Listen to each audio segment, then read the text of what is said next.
We are live, you can start. Yeah. Good morning, ladies and gentlemen, and welcome to the CIGICON 2021, the 18th conference of the under the aegis of Cochlear Implant Group of India, and the 6th World Congress of the Cochlear Implants in Emerging Nations under GCI. So we have a treat for you today, but let me just begin the proceedings. The first talk is by Dr. Meredith Holcomb, and Ms. Meenakshi Vadhera is the chairperson. I would now like to introduce Ms. Meenakshi Vadhera. Ms. Meenakshi Vadhera is a senior member of the Cochlear Implant Group of India. She's a reputed audiologist and speech pathologist, founder and CEO of the Meenakshi brand of speech and hearing clinics, which are 19 in number in North India. She has a long experience, 20 years, supported more than 1,500 cochlear recipients. She's passionate about her work and has positively influenced the life skills of a lot of people.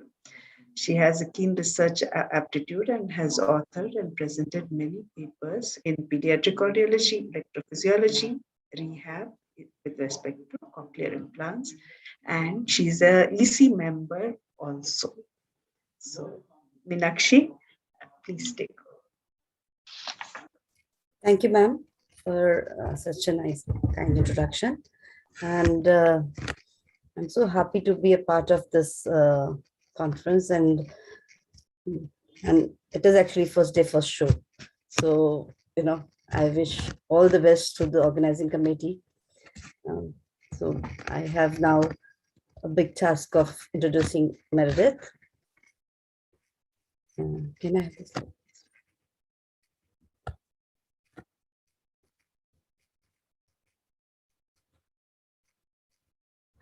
Yeah. So Meredith is a very well-known audiologist in America. She is a first woman and first audiologist to chair ACI, that is American Cochlear Implant Alliance. And for someone who don't know what ACI is, a national organization made up of clinicians, scientists, educators, and advocates and industry representatives. She's also a director of Miami Ear Institute Hearing Implant Program and assistant professor of otolaryngology, University of Miami, Miller School of Medicine. She has worked on unusual candidates, children with unique disorders, adults with, children and adults, both with challenging disorders. And she has co-authored many publications and received many grants for work related to outcomes in CI.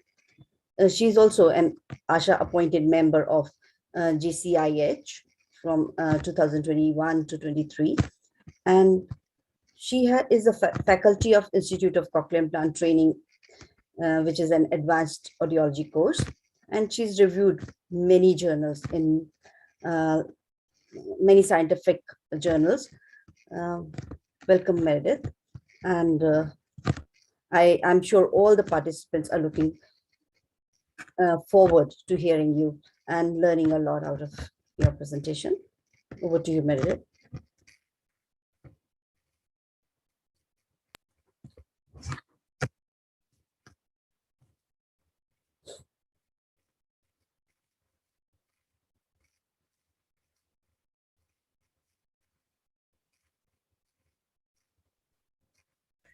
Okay, thank you so much for that warm introduction. I feel honored to have you introduce me, since we spent a few hours together a couple of days ago for the World Cafe for discussing cochlear implant cases that were challenging. As you mentioned, that's one of my favorite things, is really working with challenging patients, particularly pediatric patients. And when the organizers for the committee so graciously asked me to speak this year, the topic, of course, that they recommended was the off-label pediatric cochlear implantation. and candidacy. I don't know exactly what your candidacy is there in India. So of course, this is going to be mainly about the US and our candidacy here. But thank you so much for the invitation to be here today. So I have lots of disclosures involved in lots of things, as you mentioned. So the first thing I wanted to talk about is our candidacy in the US. So you can see here at 1990, which is 30 years ago, children began to be implanted in the United States. And really, they were only allowed to be implanted if they were 2 years of age or older, had profound hearing loss in both ears, and scored 0% on all speech testing. And really, not a lot changed between 1990 and 2000, with the exception of the age of implantation did decrease down to 12 months, which was great news. And then there was a division between severe to profound for 2 years of age to 18 years of age. And then profound hearing loss still remained for those children under 2 years of age. And then something new that came with the the Food and Drug Administration criteria was now we were able to implant children who did have some word scores. So they were able to understand and maybe even produce some speech. But still the criteria was that they needed to get 70% wrong. So that's a lot, right? So that they were only able to get 30% correct, which is really not a lot when you think about our children. Now, while we see in 2019 and 2020, some things changed with the companies. Med-El offers now 5 years and up for SSD and asymmetrical hearing loss for children. And then in 2020, Cochlear changed their labeling in the US for 9 months and above for children to be implanted. But really, not a terrible amount has grown in our candidacy since 2000. So really, it's, we're almost to 2022. And while some things have changed, really not a lot has changed in the US. So, when I look at adult cochlear implant candidacy in the US, you can see here that there's a wide range of audiograms that make up adult candidacy. So we really have a little bit more flexibility with meeting FDA criteria for traditional candidates, for those who have low frequency hearing, EAS and hybrid candidates, and then for SSD and asymmetrical hearing loss. But for pediatric candidacy, unfortunately, kids who are under 2 years of age, they still need to have a profound hearing loss in all frequency ranges for both ears. And then for kids who are older than 2 years, it's still severe to profound. So really anything above, any level of hearing that's above or outside of that red box that you see, that would be considered off-label candidacy. Under 30% or equal to words is still the criteria as well for FDA. So any child, especially if you think about older children who have a lot of spoken language, but maybe they're just not hearing well with their hearing aids, maybe they have a precipitously sloping hearing loss, those kids are not considered candidates for a cochlear implant according to the FDA. They would be considered off-label candidates. EAS and hybrid criteria, which sort of fits that population I was just talking about, that's not approved for pediatrics in the US. And then remember that SSD and asymmetrical hearing loss is only approved for 5 years of age and older. And again, really the biggest thing that we've been able to get excited about is that decreasing the implantation down to 9 months. Now, the interesting thing with this is in the US, we have many, many different insurance companies. We have public insurance, we have private insurance, but there's lots of public insurance companies and lots of private insurance companies. And every single one of those insurance companies have their own labeling and criteria as well. And they don't always follow the FDA. So it makes things a little bit challenging when you're working with children here in America. In my opinion, this is more of what the ideal pediatric CI candidacy should be in the US and I think more worldwide. We should be able to implant candidates who have a hearing loss that's anywhere in that purple range without fear of reimbursement issues. Because we know from a lot of research, especially with adults, that candidates that fall in that range certainly make good use of a cochlear implant. And then with the SSD and the asymmetrical hearing loss criteria, I think more research is coming out about children with asymmetrical hearing loss and single-sided deafness. And what we're finding is that it may be advantageous to implant those children well below 5 years of age. But again, doing that is considered off-label cochlear implants. So when we look at the history about off-label pediatric cochlear implantation, there's been several recent articles focusing on this topic. And really what we've seen is that it is more common now for off-label cochlear implantation to occur. And we're seeing more varying degrees and configurations of hearing loss in children who are presenting to cochlear implant centers. A recent survey that Matt Carlson out of Mayo did showed that 78% of Siii surgeons reported performing off-label cochlear implant surgeries for very young children, children with asymmetrical hearing loss and SSD, and maybe those were younger than 5 years. But a large number of our surgeons in the US are reporting that they perform off-label cochlear implant surgeries. In the University of North Carolina, which is one of the biggest pediatric cochlear implant programs, they reported that there is a growing number of pediatric cases that they were seeing at their clinic for those non-traditional or off-label candidates, and they were reporting very positive outcomes for those kids.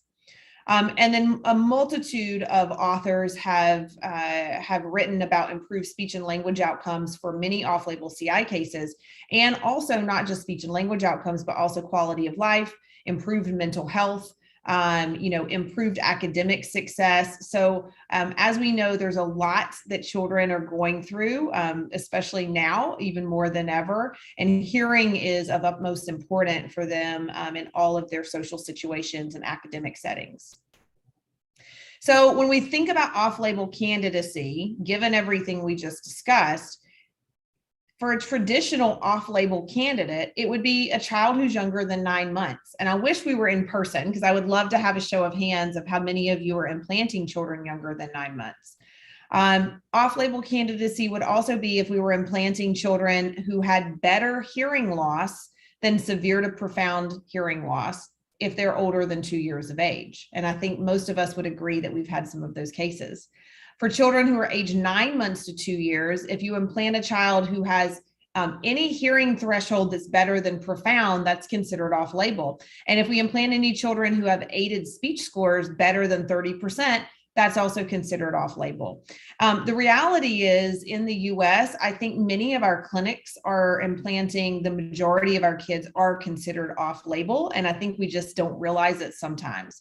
Younger clinicians, I try to talk to them about being very careful about not reporting to insurance companies that these kids are meeting FDA criteria. You don't want to be accused of falsifying information to an insurance company. And many of them don't think about the fact that every day they're probably recommending a cochlear implant off-label. And there's nothing wrong with that. As long as we can get reimbursed and payment can occur for the surgery, as long as we're doing something that's medically necessary and in the best interest of the child, I think this is a fine way for us to practice cochlear implantation. And I think that we shouldn't be scared to go off-label knowing that the research is supporting positive outcomes. For the asymmetrical hearing loss and SSD population, again, anybody younger than 5 years old is considered off-label. And also, if their worse ear, if that profound ear has a threshold or a PTA, a pure tone average, better than profound, again, that's considered off-label. So, think about your patient populations that you're serving, and think about kids in your clinic who potentially you may want to consider for a cochlear implant evaluation. I think most of us know that there are a gross number of benefits for cochlear implantation. For adults, many times you see increased employment and income, but this is also true for older children, teenagers who maybe are trying to get jobs or maybe trying to, gain some income before they go to college or while they're in high school. It's been shown to be cost effective. Cochlear implants are certainly cost effective. And there's a beneficial effect on cochlear implants on work and autonomy, and also participation in the classroom. Patients report greater satisfaction. Parents report greater satisfaction. Typically, we see a decrease in discrimination of children in the classroom and of older kids and even adults in the workplace. And then typically employment situations improve. I can think of one child who had hearing aids for a very long time. When he was 15, he finally got his first implant, and he was working at a local grocery store. And the difference that he experienced of having the implant while he was working versus what he was hearing with his hearing aids, it was like night and day. And he was just so happy that he could understand better at his job. And he didn't realize what he was missing before he got a cochlear implant. For little babies, in the US, we try to do newborn hearing screens, of course, at all of the hospitals that are large enough to mandate that. I know many countries around the globe are mandating newborn hearing screens as well. I was fortunate several years ago to be part of a medical mission trip in Mongolia, where we were able to set up a newborn hearing screen mandate in that country too. But most of you, I'm sure, are very familiar with this. There's so many benefits for little ones getting cochlear implants and treatment of their hearing loss at an early age. And spoken language, of course, is one, but also social interaction and reduction of special ed costs for academics, literacy learning, communication. And again, I also mentioned mental health, which is a big thing for our teenage kids with depression and anxiety. Properly treating hearing loss can alleviate some of those concerns. So one of the challenges, I think, with hearing loss, especially with infants, is we're using ABRs, or auditory brainstem response testing, to try and diagnose them. And sometimes that can be fairly easy when we get what we call a pancake ABR. So it's flat. You realize there's profound hearing loss. But it can be much more difficult for those cases like auditory neuropathy spectrum disorder, where you just have a cochlear microphonic, and you really have to wait quite some time to decide or figure out how much hearing a child has. And so some of this diagnosis part can really delay the cochlear implant surgery and can also be challenging for the clinicians. The hearing aid fitting, which is of utmost importance because we want to try hearing aids as early as possible, especially since cochlear implantation is still not necessarily readily available much younger than 6 months in most countries. It's really important that we have as much of our testing appropriately done so that we can fit the hearing aids appropriately as well.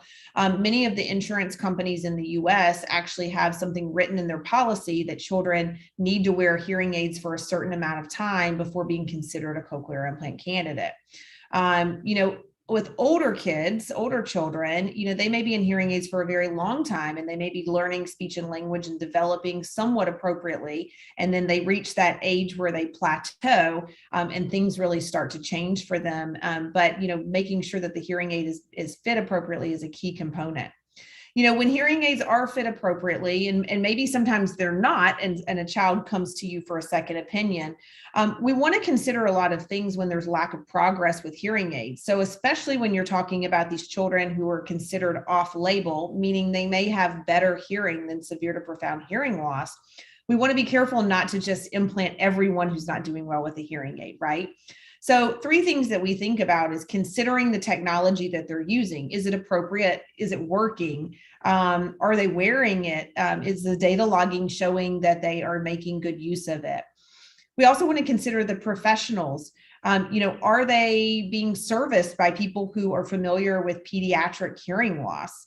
Have the families been appropriately informed and taught how to do some of the speech therapy and oral rehabilitation at home? We also want to consider the child and the family. No 2 children and no 2 families are the same.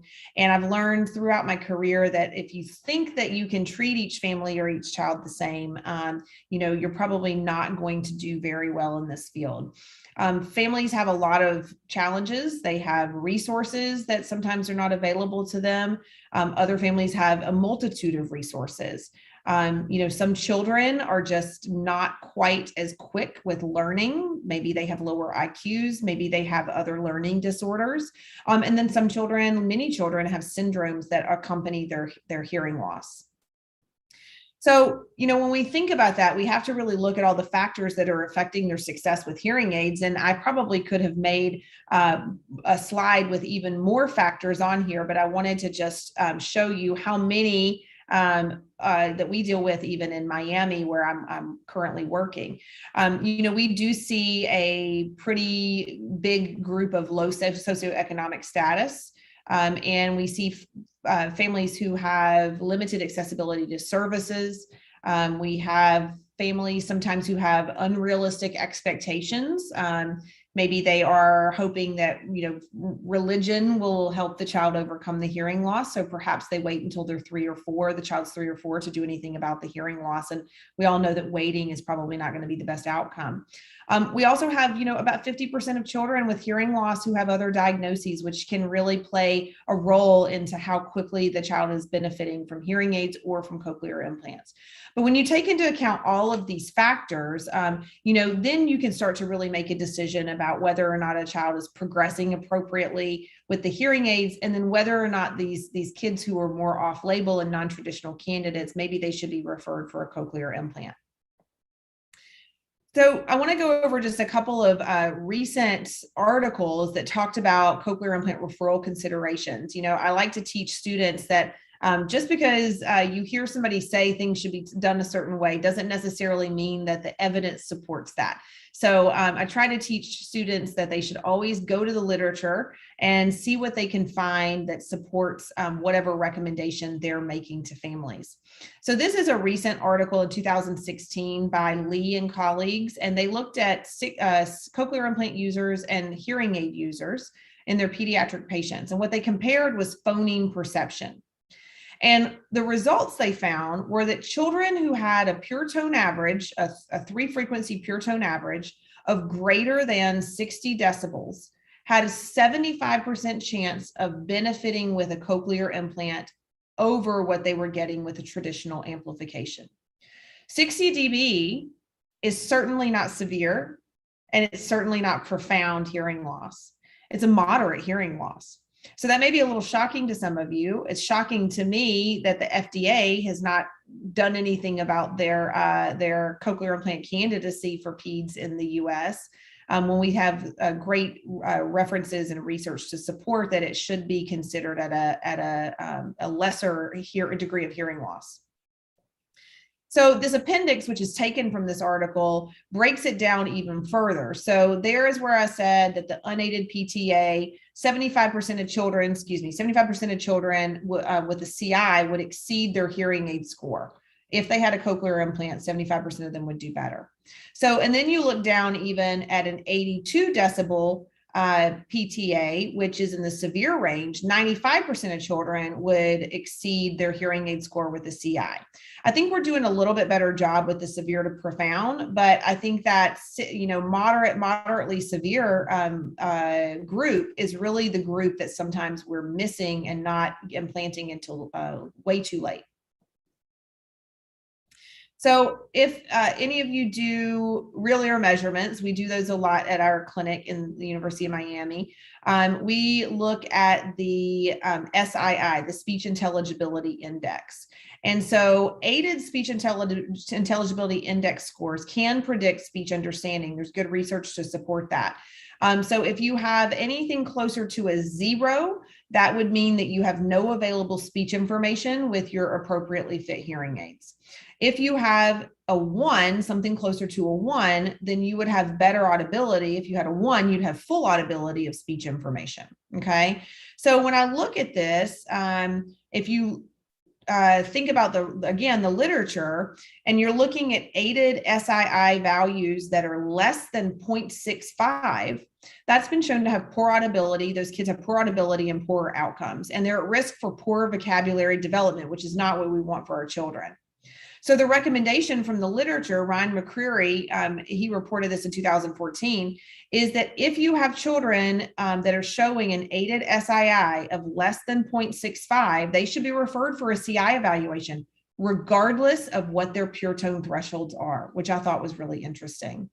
And if you look, if you look here for this child, you can see this is like a beautiful hearing aid fit. Everything looks great. It's matching targets. But when you look down here at the SII is a 5.1. So a 5.1, according to Dr. McCreary and some of these other authors, this child should be referred for a cochlear implant evaluation, even though it appears that you have a good fit with the hearing aid. So in 2020, more recently, Terry Zwollen out of University of Michigan, she looked at adults. And I bring this up because I think sometimes our adults and our older children we should probably treat them pretty similarly. And what she found is that a new guideline should be used for referring for a cochlear implant. And so this has been taken and used and marketed by Cochlear and other centers. I think all of us are really buying into this, and we're seeing this hold true in our own clinics. But what her research found was that if you have a patient who is showing an unaided pure tone average of greater than or equal to 60 decibels, and if they have an unaided word recognition score of 60% or worse, those patients should be referred for a CI eval. So again, if you think about your children who are speaking, who have maybe that, moderately severe hearing loss or precipitously sloping hearing loss, they may fit this criteria. And what she found from her study was that using that referral criteria actually had a 96% detection rate for identifying CI candidates. That's enormous. So I think that's another way for us to really consider who we refer for a cochlear implant. It doesn't always mean that they're going to get a surgery. It doesn't always mean that they will qualify for a surgery, but this is more about how can we start referring patients for more testing to evaluate whether or not they do need something better than a hearing aid. So one other thing that's a little complicated sometimes is when you look at your own clinic and you realize that not everyone is referring for cochlear implants in the same manner. So even let's say at University of Miami, we have 6 neurotologists, we have 5 pediatric audiologists. We have 3 pediatric ENT surgeons. And then of course we have a lot of people from the outside who refer into us as well. But so Wiley and Meisendare in 2009, they looked at 105 children in their clinic who were pediatric under the age of 5 years old with bilateral moderately severe sensorineural hearing loss or worse. And only 69% of that population was referred for a CI eval. The otologist referred more than other medical physicians, and audiologists were actually found to impede referrals, which is a little bit shocking when you see that on the slide. But honestly, that's a big problem that we see in the US is many audiologists are holding on to these kids and even adults and not referring them on for an evaluation. The children who were referred for a cochlear implant were more likely to have married parents and were more likely to have private insurance, meaning they probably were higher socioeconomic status. So Lisa Park out of UNC Chapel Hill this past year, she looked at this in a little bit different way and expanded on it more. So they included not only that moderate to severe population that the previous authors had included, but they also looked at single-sided deafness. They looked at asymmetrical hearing loss, auditory neuropathy, and they looked at older children. And you can see their sample was much, much larger, 869 children. They looked at this over a 5-year period, and what they found was that overall, only 48% of those kids who should have been referred for a cochlear implant evaluation were actually referred. Now, what they saw was that with traditional implant criteria, so kids who had very severe hearing loss in both ears, 92% of that population was referred appropriately. Not too surprising. 82% if they had traditional criteria in one ear. Where it really starts to fall apart is when you look at the asymmetrical hearing loss, the SSD, and the off-label candidates, which would be some of those older children and children with much better hearing, maybe even in the low frequencies.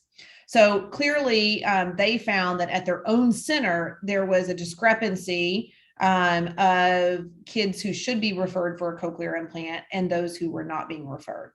They took it a step further, and they even looked at their own staff. So neurotologists were much more likely to refer for a cochlear implant for these children than a pediatric ENT, which is a little bit shocking, and also more likely to refer for a cochlear implant referral than a general ENT. They found that older children were referred less often than younger children, probably because many of them are speaking and seem to be doing okay one-on-one when they're at the appointment. Children with public insurance, Medicaid, which is for lower socioeconomic status, were referred less often. And then interestingly, of the 113 children that were not referred for a cochlear implant eval, the most common reason was that the provider, meaning either the audiologist or the physician, assumed they were not a candidate. So that's very similar to the 2009 article where they said that the audiologists were impeding the referrals. It appears to hold true here as well, that the providers that we're a specialty clinic and these kids are being seen in a specialty clinic, they're actually impeding referrals as well.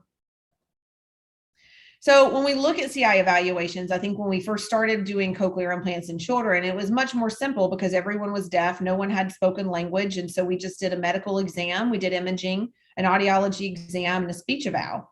And it was pretty straightforward. Now, especially here at the University of Miami, we have a multitude of providers who work on our team, including psychologists, social workers, educational specialists, geneticists, speech language evaluation, speech language auditory verbal therapists. And we use all of these team members in our pediatric workups. So we really try to look at the whole patient, the whole family, what the needs are. And, I think that's necessary, especially when you're thinking about those off-label candidates that have better hearing than just profound hearing loss. Imaging, of course, is really important. I think over the years, many clinics have gone back and forth about, do we use a CT scan? The disadvantage is there's radiation exposure for these little ones, but the nice thing is it can evaluate the IAC and the cochlea and EVA. At our center, we use MRI always. Sometimes we'll get a CT scan in addition to the MRI if we need it, but 100% of our pediatrics get an MRI. We believe that it's much better for looking at if they do have an EVA diagnosis. We may want to use an MRI to assess the possibility of a gusher. We also want to use this because there's evidence, lots of evidence to support that an MRI is going to be more sensitive to picking up cochlear nerve aplasia. While a CT scan can pick up a small IAC, it oftentimes maybe doesn't necessarily show you the integrity of the nerve. Especially for cases of single-sided deafness where there's a profound ear, for auditory neuropathy where there's maybe profound hearing loss with auditory neuropathy. If you have, no hearing on your ABR, so a bilateral profound hearing loss, and of course with CHARGE syndrome, all of those conditions absolutely need an MRI because cochlear nerve aplasia is much more likely in those conditions. With CHARGE syndrome, especially, that's something that needs to be considered. I don't think any of us want to implant a child who does not have a cochlear nerve because parents are so looking forward to their child hearing and just making sure that we can educate them preoperatively with the best imaging possible, I think is highly recommended.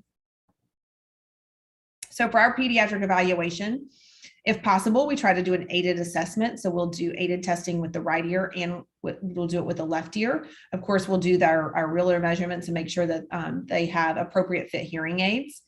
We like to think about the audiogram of familiar sounds instead of looking at things as the speech banana. And sometimes I remember, in school where they would say, oh, you want to see your aided access in the speech banana. Really, I think we should start changing what we think about it and call it the speech green bean. So ideally, we want to see the hearing aid aided access up at the top of the speech banana Otherwise, they're going to be missing a lot of consonants and vowels and useful information for spoken language development and for understanding in complex noise conditions. For children who are using a cochlear implant, what we strive for as well is for their hearing to be up in the speech green bean. And so I think that if we can't get access to the green bean with the hearing aids, then we may want to consider evaluating them for an implant so they could have better aided access. So sometimes it can be challenging. These are just a few clips of our clinic. Just to show you the difference of children. So if you're ever wondering why it's taking so long to get a child evaluated thoroughly for a cochlear implant, or even after they've had a cochlear implant, evaluating them to see how they're doing, this is the multitude of things that we deal with as pediatric providers. See if I can get it to play. So she's super compliant, has her pacifier.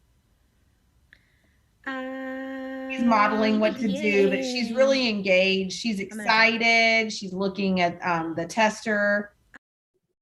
So it doesn't always go like that. Toothbrush.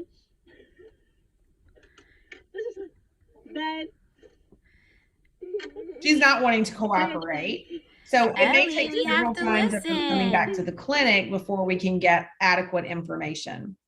And then my favorite is when the parents drive 3 hours from home. They only have a short period of time that they can stay because maybe they need to get back and pick up their other child from school. And this is what we are met with in the clinic.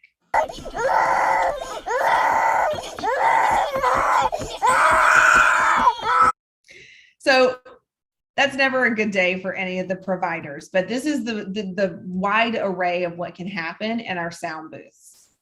I think it's very important, regardless of how things are going in your sound booth. Maybe they don't want to play the listening game, but if they do have some language, and especially for these kids who are off-label and non-traditional, we use what's called a pediatric minimum of speech test battery. This came out in 2017, and it was out of the need for us to have a more standardized approach to testing children in an aided condition using speech testing. So you can see here, this looks kind of complicated, but essentially we have various ways of using parent reports. So if the children are not speaking yet, we can use different checklists and questionnaires to see what the parents feel about how their progress is coming along. We also have ways of just doing speech discrimination to make sure that they are hearing some things. And then we have a multitude of word testing and then sentence testing as well.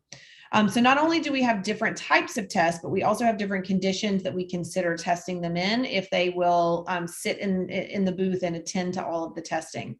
So you can see many of the tests we can do in quiet, at a normal conversation level, or even at a soft conversation level. And then we also have several tests that we can complete in noise as well, which is very important because most of these children who we may be evaluating for off-label candidacy, they may be old enough that they're in complex noise conditions pretty regularly.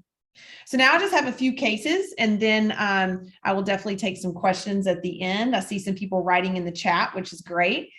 So my first case is a sweet little 5-year-old. She came to us after she had been identified with progressive hearing loss at a very early age, at 1 year old, but she wasn't fit with hearing aids till she was 3 years old because she wasn't really being followed by someone who knew how to work with pediatrics.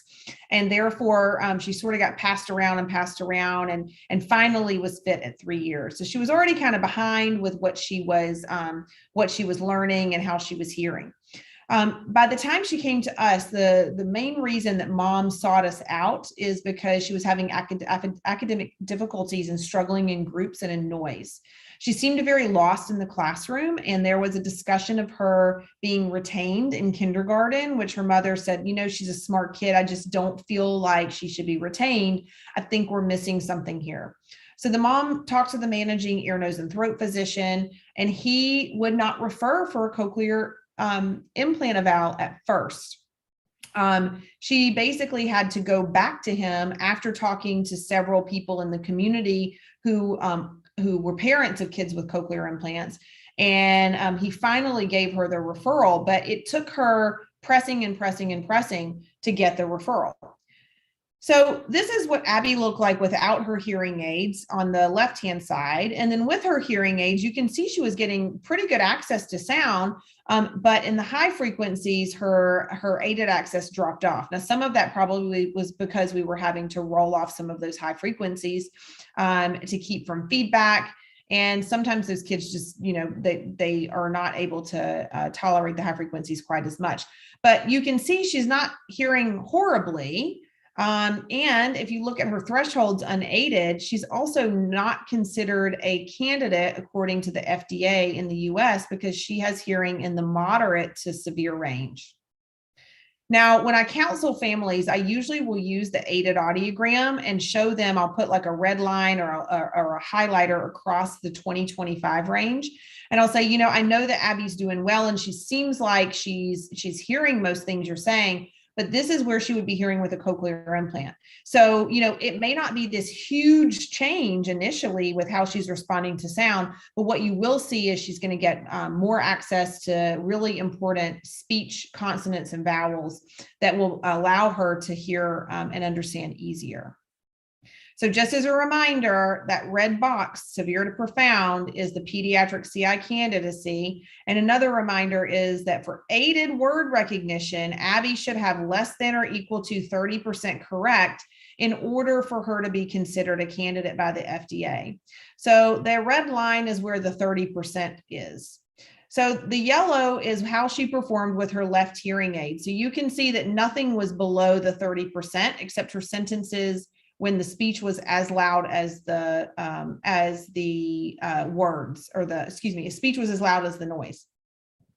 Then you've got the right hearing aid, which is in the blue. So she did a little bit worse in some of the conditions, but still it took her to go to a pretty complex noise condition before she dropped below the 30% range.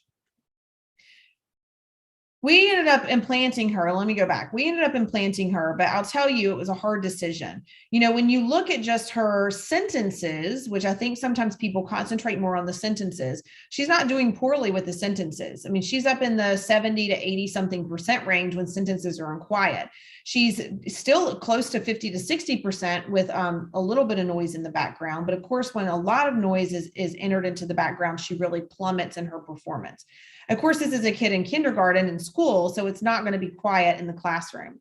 What I look at now more than anything is how children and adults perform on word testing. So Abby was still performing better than 30%, but she was not performing better than 40%. And honestly, a child who's at 40% or 30%, does it really make a difference? I think not. I think these children should be striving for 80 to 100% on this word condition. So we did end up implanting her. I was a little bit scared. This was earlier in my career, and she was more off-label than anyone I had worked with thus far. Within 6 months of implanting her right ear, you can see the big difference, the change in the word score especially. And then when you also look at her sentences and the noise conditions, things are starting to improve. But look what happens a year after she has her implant. I mean, Abby is really maxing out what she can do with her words and her sentences in quiet and her sentences at +10 signal to noise ratio. And then look at those sentences in the complex noise conditions. I mean, that is an extreme significant gain of speech understanding with this cochlear implant, but I think some centers may not have considered her for implantation because she had spoken language and she wasn't scoring poorly when you looked at the sentences. So what about expanded criteria with bimodal hearing? So, if you look at the criteria for the US, really with both ears being in the severe to profound range, many of those kids won't be able to make great use of information from a hearing aid in a contralateral ear because their hearing is so poor in that ear. But now we're seeing that the implant companies really have taken a lot of strides to improve bimodal listening by introducing bimodal solutions. So this case is a 3.5-year-old who presented to the clinic with the parents who had concerns of hearing loss.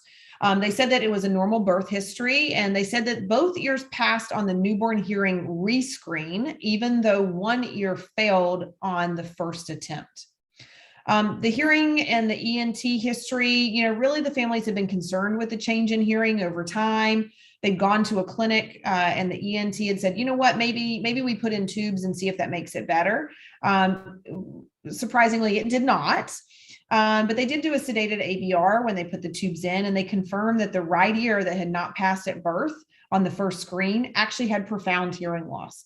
So the parents were quite shocked, but also felt like, this is sort of what we're seeing at home too. The speech and language history, Andrew had articulation errors, and he had some behavior and attention problems. Other than that, he was speaking in full sentences. He was in preschool. His parents were extremely educated, really on top of things. And they just wanted to see, is there something that we can do to help him progress? So this is what Andrew's audiogram looked like. So you can see his left ear is not normal, but his right ear is pretty poor. So he's in the profound range there. And then his left ear is in the normal to kind of moderately severe range. The reason I bring this one up, even though it's asymmetrical hearing loss, he was 3.5. So he was not 5 years or older. So this is definitely considered off-label and non-traditional. After a lot of conversations, we did implant Andrew's right ear. He did very well very quickly. This is 6 months post cochlear implantation. You can see on the right ear, he's got pretty good access with his cochlear implant. And then his left ear was fluctuating some. And so his parents were really relieved that he had made progress with the right ear, especially because his left ear was fluctuating. He was wearing a hearing aid on the left side. So this is what Andrew looked like before he had the cochlear implant on his right side. He really scored 0% on everything. 6 months after he had his implant, you could see he scored pretty well with words and sentences. He did have some attention and ADD things going on, so he would not sit very long for us to do more testing. As he got older, we were able to do more testing. So, I don't know so much if the 1 year post cochlear implantation, if he really was scoring that much better in noise, or if he maybe was scoring about the same in noise at the 6 month point, because we didn't test it. But here's what I want you to look at is 2 years after he had his implant. So at this point, he was 5.5 years old. Look how much better he's doing. I mean, his scores just drastically increased from that 1 year to 2 year mark. His parents said that he actually preferred the cochlear implant over the hearing aid, but he preferred listening with both devices more than anything else. His attention and behavior definitely improved after he was able to hear in both ears. And he ended up being a star performer. Another way of looking at the expanded criteria are those children who maybe you can use an acoustic and electric device in the same ear. And maybe they have a hearing aid on the other ear. Maybe they have a cochlear implant on the other ear. In the past, we felt like residual hearing being preserved typically required a hearing preservation electrode. But really what we're seeing now is a standard length electrode can often, many times actually, preserve hearing. And if children do have enough preserved hearing, then we can attempt to use an acoustic electric device. All 3 of the implant manufacturers in the US have those devices available. So this case, she's a 16-year-old, actually it says male, but she's actually a female. She has long-term sensory neural hearing loss, but it had progressed some. The etiology was EVA, and she'd worn hearing aids since she was 12 months of age. The hearing aid audiologist actually said that she was not a candidate for a cochlear implant because she had too good of hearing and she was speaking very well and seemed to be doing fine with her hearing aids. What her mother started noticing, though, was her academic performance was declining, especially when she got to high school. Things were much harder. And she had a new job as a cashier and she was struggling at her job as well. She had recent anxiety and depression that sort of accompanied her change in hearing and also her change in her academic situation and her new job. So this is what Amaya's hearing loss looked like before her cochlear implant evaluation consideration. So the managing audiologist, this was the last audiogram he had done on her. When they came to us, we did aided testing, and you can see the CNC words. Remember I mentioned on Abby, The words are really important. So, Amaya is scoring 38% on her left ear and 44% on her right ear. When you look at her AZ bio, which are sentences and quiet, she's 68% and 81%. So no wonder people thought she was doing very well. But then when you drop into those complex noise conditions, which is what she experiences in high school and at work, 31% and 45% is what she scored. So Amaya was absolutely ready to do a cochlear implant. She was very excited about it. So we went ahead and did the cochlear implant. Dr. Angeli is a wonderful surgeon. He was able to preserve the majority of her hearing, and we were able to make use of this for an electroacoustic stimulation. So 3 months post-activation, you can see there her pre-op scores, and you can see her post-op scores. So really, it was the right thing to do to implant that ear. She was, gone from less than 40% to 80% on her CNC words. She said that school was so much easier. I asked her, I said, how are things going in school?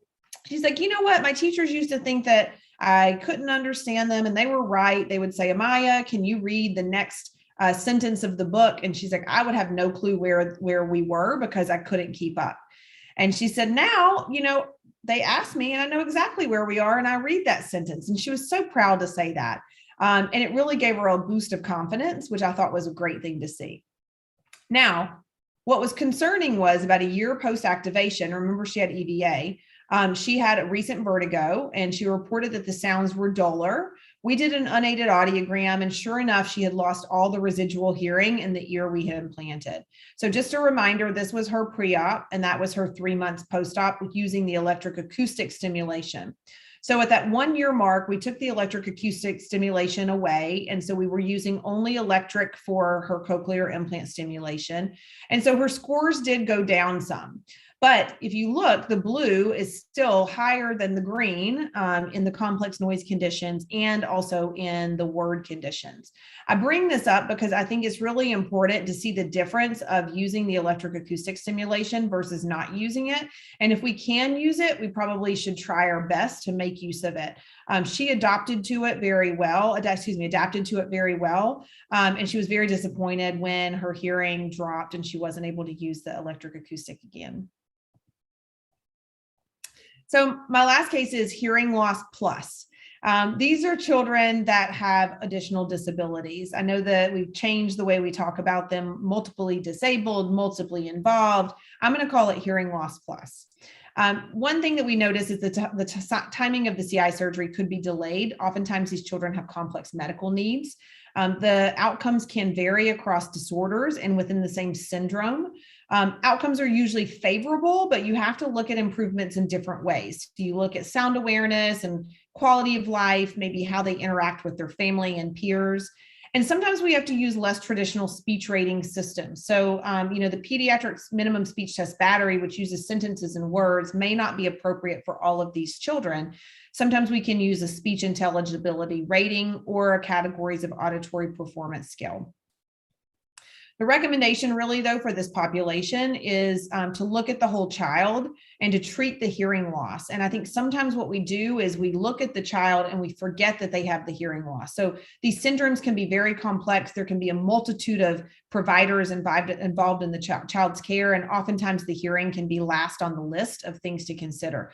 But the hearing is really important because it opens up a pathway for them to interact with the world.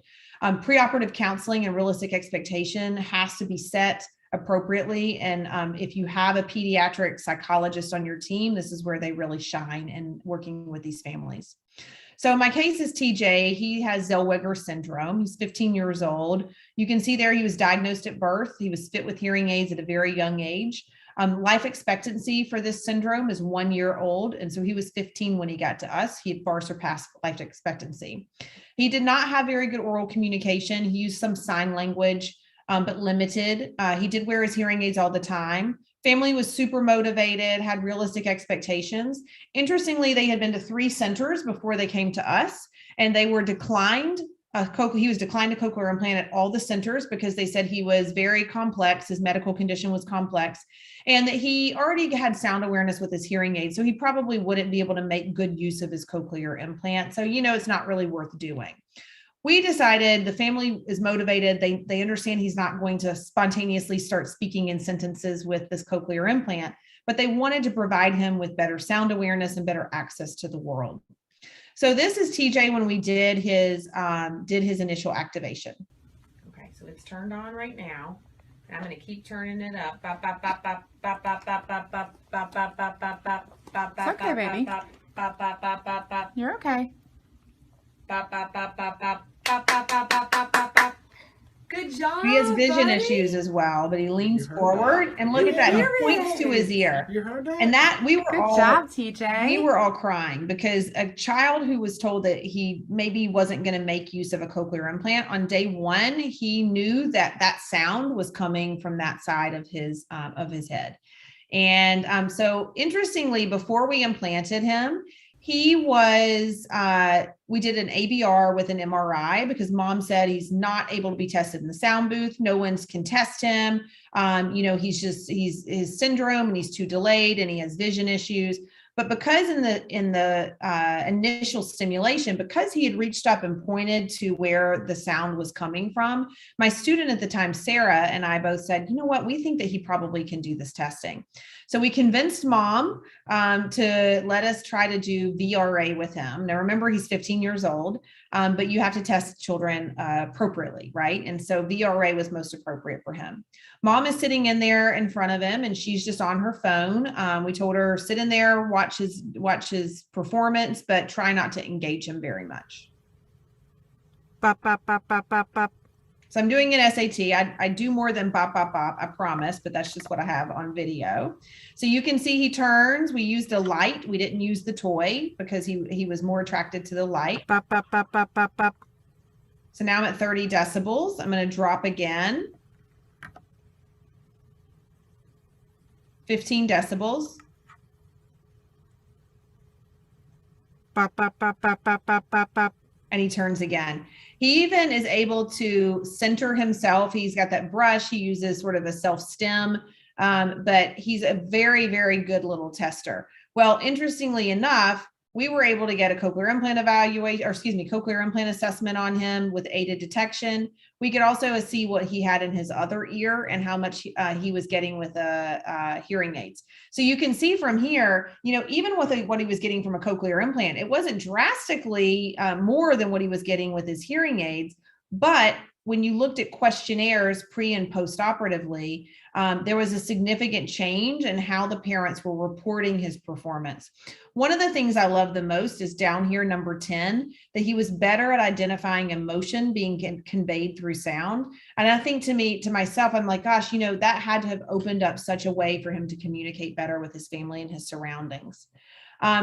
One of the things that the parents felt the most strongly about was his decreased anxiety. After a year of having his cochlear implant, he was no longer on anxiety medication, and this child had been on anxiety medication most of his life.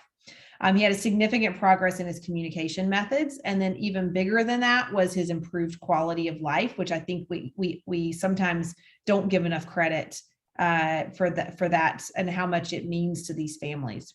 The reason I have the pictures of TJ over there in the pool, he was deathly afraid of water before he had his implants, just terrified of water. They said bath time was awful when they would give him a bath. Now that he has his implants, he has a Neptune processor. They said that it's complete opposite. He loves the water. He finds so much enjoyment in splashing in the water to the point that they almost have to move him out of the way if there's a puddle of water because he likes to hear what it sounds like to splash. So, how do we know hearing aids are not going to be or that hearing aids won't be enough and that we should look at maybe considering these off-label or non-traditional candidates for cochlear implants? I think anytime, of course, the standard traditional severe to profound sensorineural hearing loss, we would want to evaluate them for a cochlear implant. But, when we think about single-sided deafness and asymmetrical hearing loss, we should think about those kids who are younger than 5 years of age. We should also think about those normal to profound bilateral sensorineural hearing loss cases where they may be able to make use of an EAS processor. Fluctuating hearing loss, I think this is a great category for us to more aggressively look at a cochlear implant in their worse ear, especially if there's concern that the better ear may be dropping or progressing quickly too. Even children with abnormal anatomy, I had another video of a child with abnormal anatomy, but I didn't have time to share it.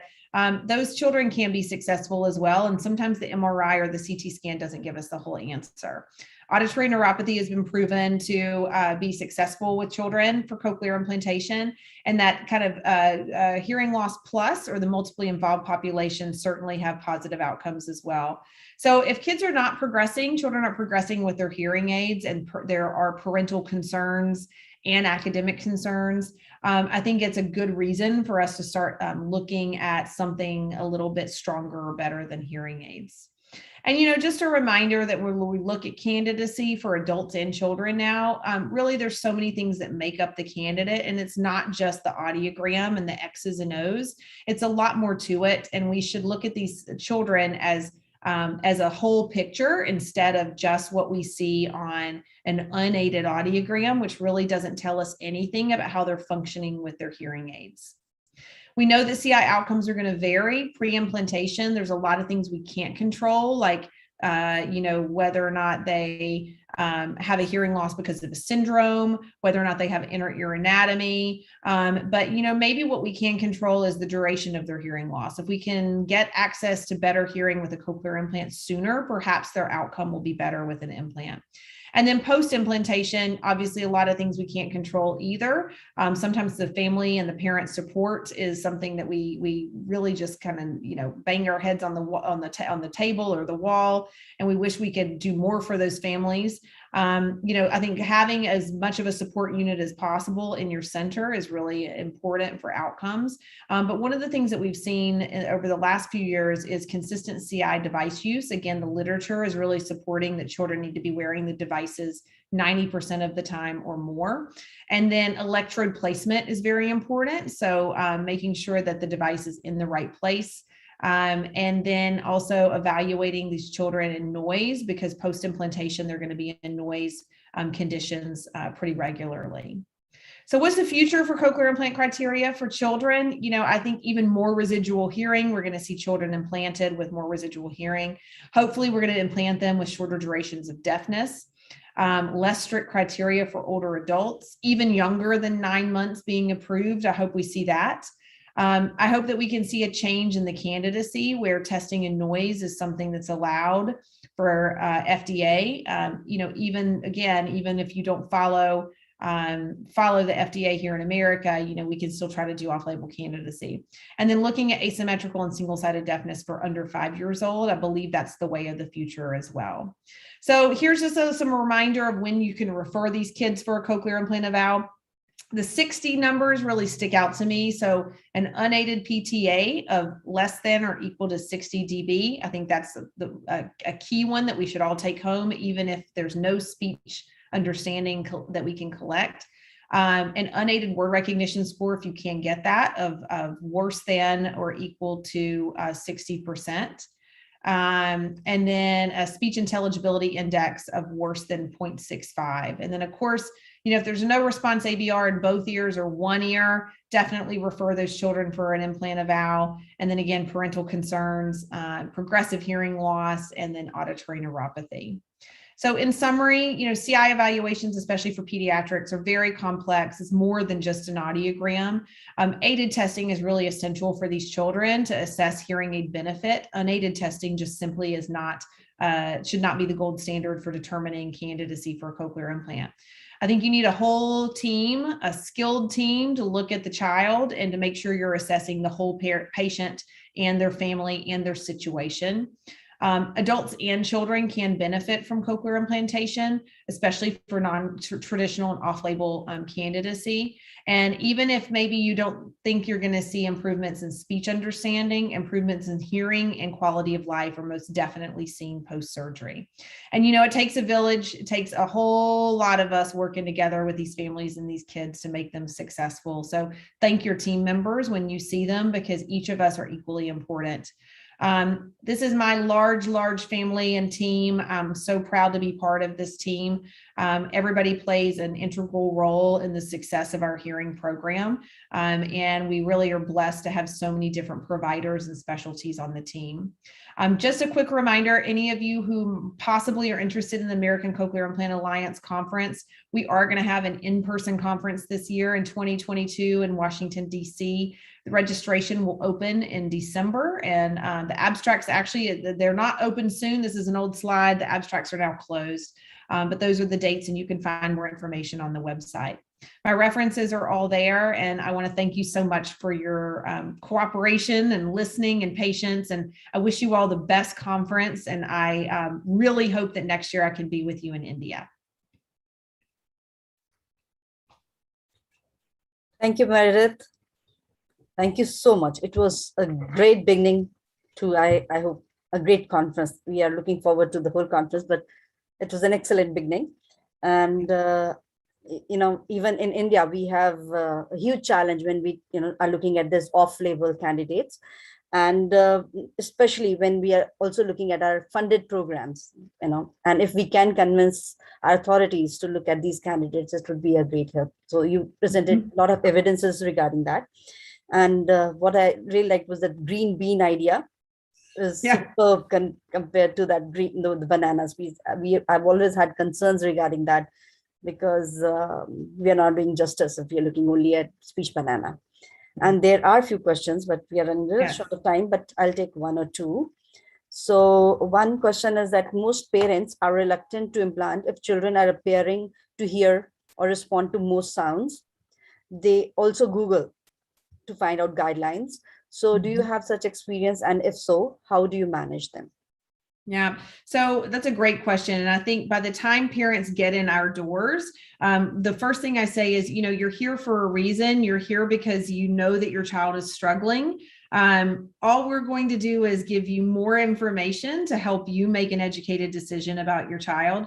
I think it's really important when you do aided testing, if you can have the parents sit in the sound booth behind the child and listen to what they are listening to. It's pretty eye-opening for the parent. Many times they're crying behind the child. I don't think they see how hard it is for the child to use only their hearing. And when you put them in the sound booth and have them do that, it's quite eye-opening, and it can be a game changer for them too. Exactly. Yeah. So there is just one more question, probably time for that. So they said that there has been a question on single-sided deafness. And one is that many children, one was that you are implanting single-sided deafness, like any experience with children less than 12 months of age? That is one question. Another one is that many children with SSD have a hypoplastic nerve on the other side, and the language acquisition is a little slow, and they need more stimulation. How much do they benefit from CI? So that's a great question too. We have not ventured into the world of implanting a hypoplastic nerve for SSD.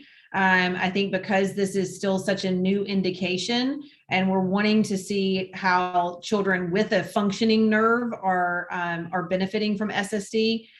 We're a little hesitant right now to implant a normal hearing ear and a hypoplastic nerve on the other side. One thing we worry about with that situation is interference from the cochlear implant, and whether or not that would have a negative outcome on their speech acquisition. So more to come, I think, in the research. And Karen Gordon, I believe, is one of your keynote speakers for this conference, and she probably has some good ideas on that topic. Perfect.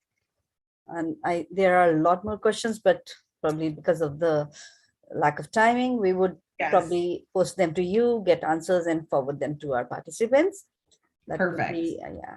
And thank you very much, Meredith, once again for Thank you so spending much time, for and having me. we do look forward to having you in person in our next, coming Yes. conferences and interacting with you. It was a great, great session. Thank you. Perfect. Thank you. Over to you, Madhu ma'am. Yeah, thank you, Meenakshi. That was a great start. I will, Dr. Vanaja is here and also Dr. Srinivas Ganji. So without much ado, I will introduce Dr. Srinivas Ganji. Dr. Srinivas Ganji is the treasurer of the PC of the CIGICON, Cochlear Implant Group of India.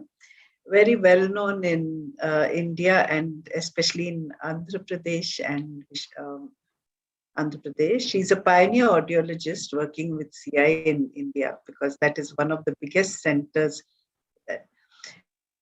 Dr. Ganji graduated from AIJ NIHH and he did his post-graduation from Telugu University and trained in the Bionic Ear Institute. He's traveled to many countries abroad to improve those clinical skills and has done excellent work in the field of linguistics. His main interests are cochlear implant and hearing aid assessment, audiological assessment in special population. Dr. Ganji has done much work in society to aid the hearing impaired in the Siii group by creating awareness about hearing problems and participating and being conducting conferences. So over to you, Dr. Ganji. Thanks for giving this opportunity. So,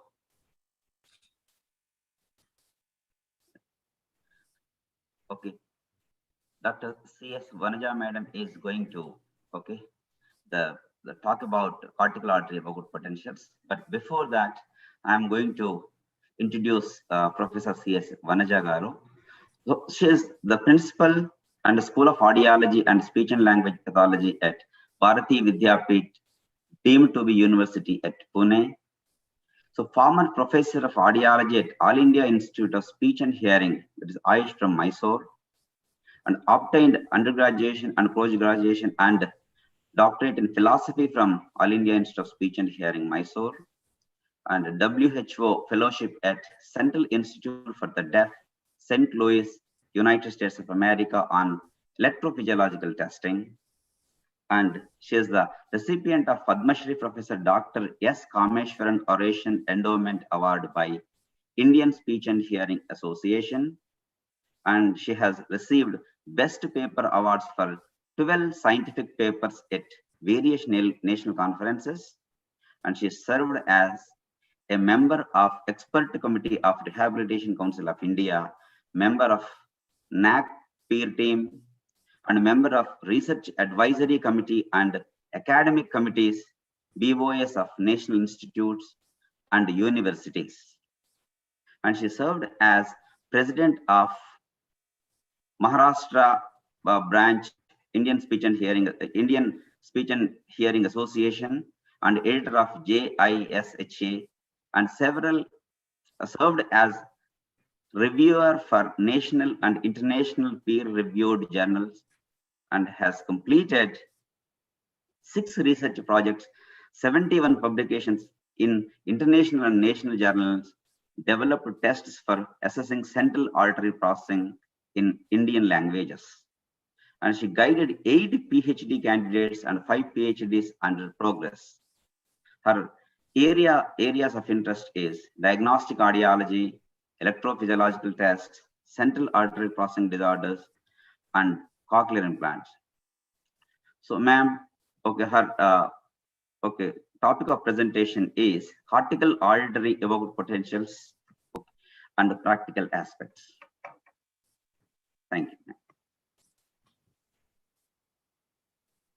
Thank you, Dr. Srinivas, for the nice introduction. And first of all, I thank the organizers for inviting me for doing this talk on cortical auditory evoked potentials. Are my slides visible? Yes, they are. It's not in the PowerPoint mode, but anyway. That could be a sorry. You can go to slideshow, ma'am. Yeah. I think now it's in PowerPoint Yes. mode, right? Yes. Yes.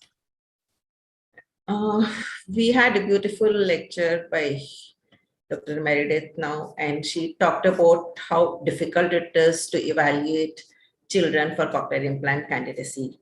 And pre-implant as well as post-implant evaluation is not easy, it is complicated.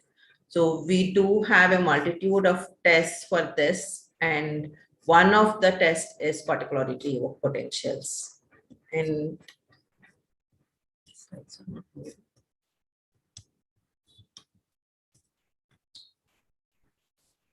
so I was asked to talk about the practical aspect of it, but I have included a little bit of theoretical in the sense, why do we need to do cortical auditory evoked potentials? And then I go on to saying what are the practical problems we have when we're doing it. So my presentation is in this introduction to cortical auditory evoked potentials, clinical applications of it, procedures used for recording. Basically what procedures we are using in our center is what I'm focusing on. And how do we reduce artifacts, because that is one of the major problems we have when we're doing cortical auditory evoked potentials. And I'm going to end up with that part of it. So all of you know that cortical auditory evoked potentials, also called as auditory long latency response, was the first auditory evoked potentials to be recorded from central auditory nervous system. And all credit goes to Davis and Davies, who first recorded it.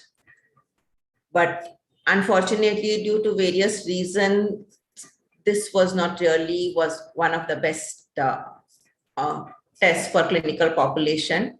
But now evidences show that cortical auditory evoked potentials can actually have very useful information during testing.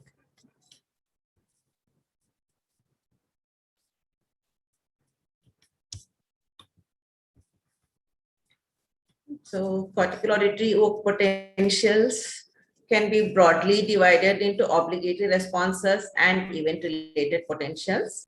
And I am going to focus today only on obligatory responses. Event-related potentials like MMN, P300, N400 can also be used for assessing post-implant evaluation. But I'm going to be focusing only on P1, N1, P2, N2. So the obligatory cortical auditory evoked potentials basically consists of 4 peaks, 2 positive and 2 negative peaks, which are seen in the latency range of 60 to 100 milliseconds, 300 milliseconds. And delay next.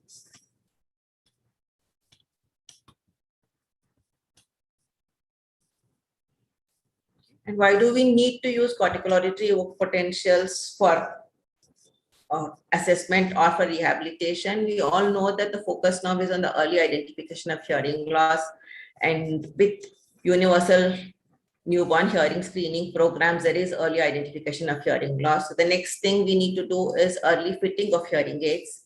And when we talk of early fitting of hearing aids or hearing devices, there is a need for verification and validation.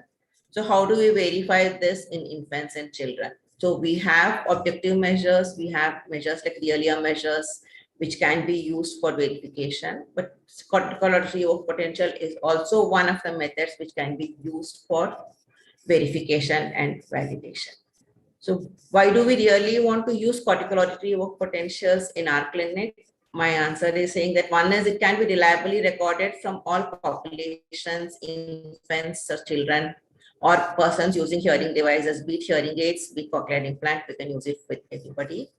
And it can be elicited using a range of stimuli, which includes tones, of longer duration, speech stimuli. It can be natural speech stimuli, synthetic stimuli. We can also record for electrical stimuli. And there is evidence in literature that cortical auditory evoked potentials have clinical application. It does help us in both assessment and management. Now, how does cortical auditory evoked potentials help us in assessment? Basically, it can be used for threshold estimation, assessing severity of auditory neuropathy spectrum disorder, assessing central auditory processing, and it can also be used for assessing benefit from hearing aids. All of us know that one of the major drawbacks of using cortical auditory evoked potentials in threshold estimation is that the amplitude of cortical auditory evoked potentials is affected by sleep. But the advantage of it is that it can check functioning till auditory cortex and it can give us frequency specific information. But since we cannot do it in a child who is sleeping, we most often assess hearing in small children when they're sleeping. We go more often for auditory brainstem responses or other responses which can be easily elicited during sleep. So CIEPs are not the best choice for assessing hearing under sleep, but if a person is awake and you want to assess hearing, CIEPs do give us good measures. CIEPs are helpful in assessing persons with auditory neuropathy spectrum disorder. We all know that the gold standard for diagnosing auditory neuropathy spectrum disorder is auditory brainstem response and otoacoustic emission. And we know that otoacoustic emissions are present while auditory brainstem responses are absent in persons with auditory neuropathy spectrum disorder. How does CEAP help? The presence or absence of CEAP will tell us about the severity of dysynchrony. CEAPs are absent if the severity of dysynchrony is greater, and CEAPs is present if the severity of dysynchrony is lesser. In fact, recently when we had the World Cafe, Dr. Anu Sharma said that they use CIEPs to classify dysynchrony into mild, moderate, severe. That is depending on whether CIEPs is present at normal latency, whether CIEPs is prolonged, or whether it is totally absent. Depending on that, she said they can judge the severity. Obviously, when it is absent, it is a more severe condition. When it is present at normal latency, it's less severe. So, and that will help us in saying what will be the outcome with cochlear implantation. There are controversial views about use of CIEPs in predicting word recognition scores. Some of our studies we had done earlier shows that presence or absence of CIEPs do correlate with word recognition scores. But there are some studies which show that they do not really have good correlation. But because we know there are a multitude of factors which can affect word recognition score, and cortical auditory evoked potential is only one among them. So it does give an idea, but it may not really will be a perfect predictor of word recognition score. And CIEPs we found that can help in predicting benefit from cochlear implants or predicting benefit from hearing devices in persons with ANST, meaning if a child has bilateral hearing loss and 1 year the CIEPs are present and the other year CIEPs are absent, I would say the child has to be implanted in the year in which CIEPs are present. This is an example of an adult whom we had seen at a clinic who had auditory neuropathy spectrum disorder, and you can see that there is asymmetry in the cortical auditory evoked potentials. In 1 year it is absent, and 1 year it is present. So the suggestion for this person was saying that if he wants to go for cochlear implantation, go for the year in which CIEPs are present. This is a child with auditory neuropathy spectrum disorder, congenital, who had good cochlear microphonic, ABR absent. And when we did cortical auditory evoked potentials, you can see cortical auditory evoked potentials are present. We can see P1 and N1, which are repeatable, but of course the latency is prolonged. So it would go, according to Anu Sharma, say probably it will go into the moderate severity.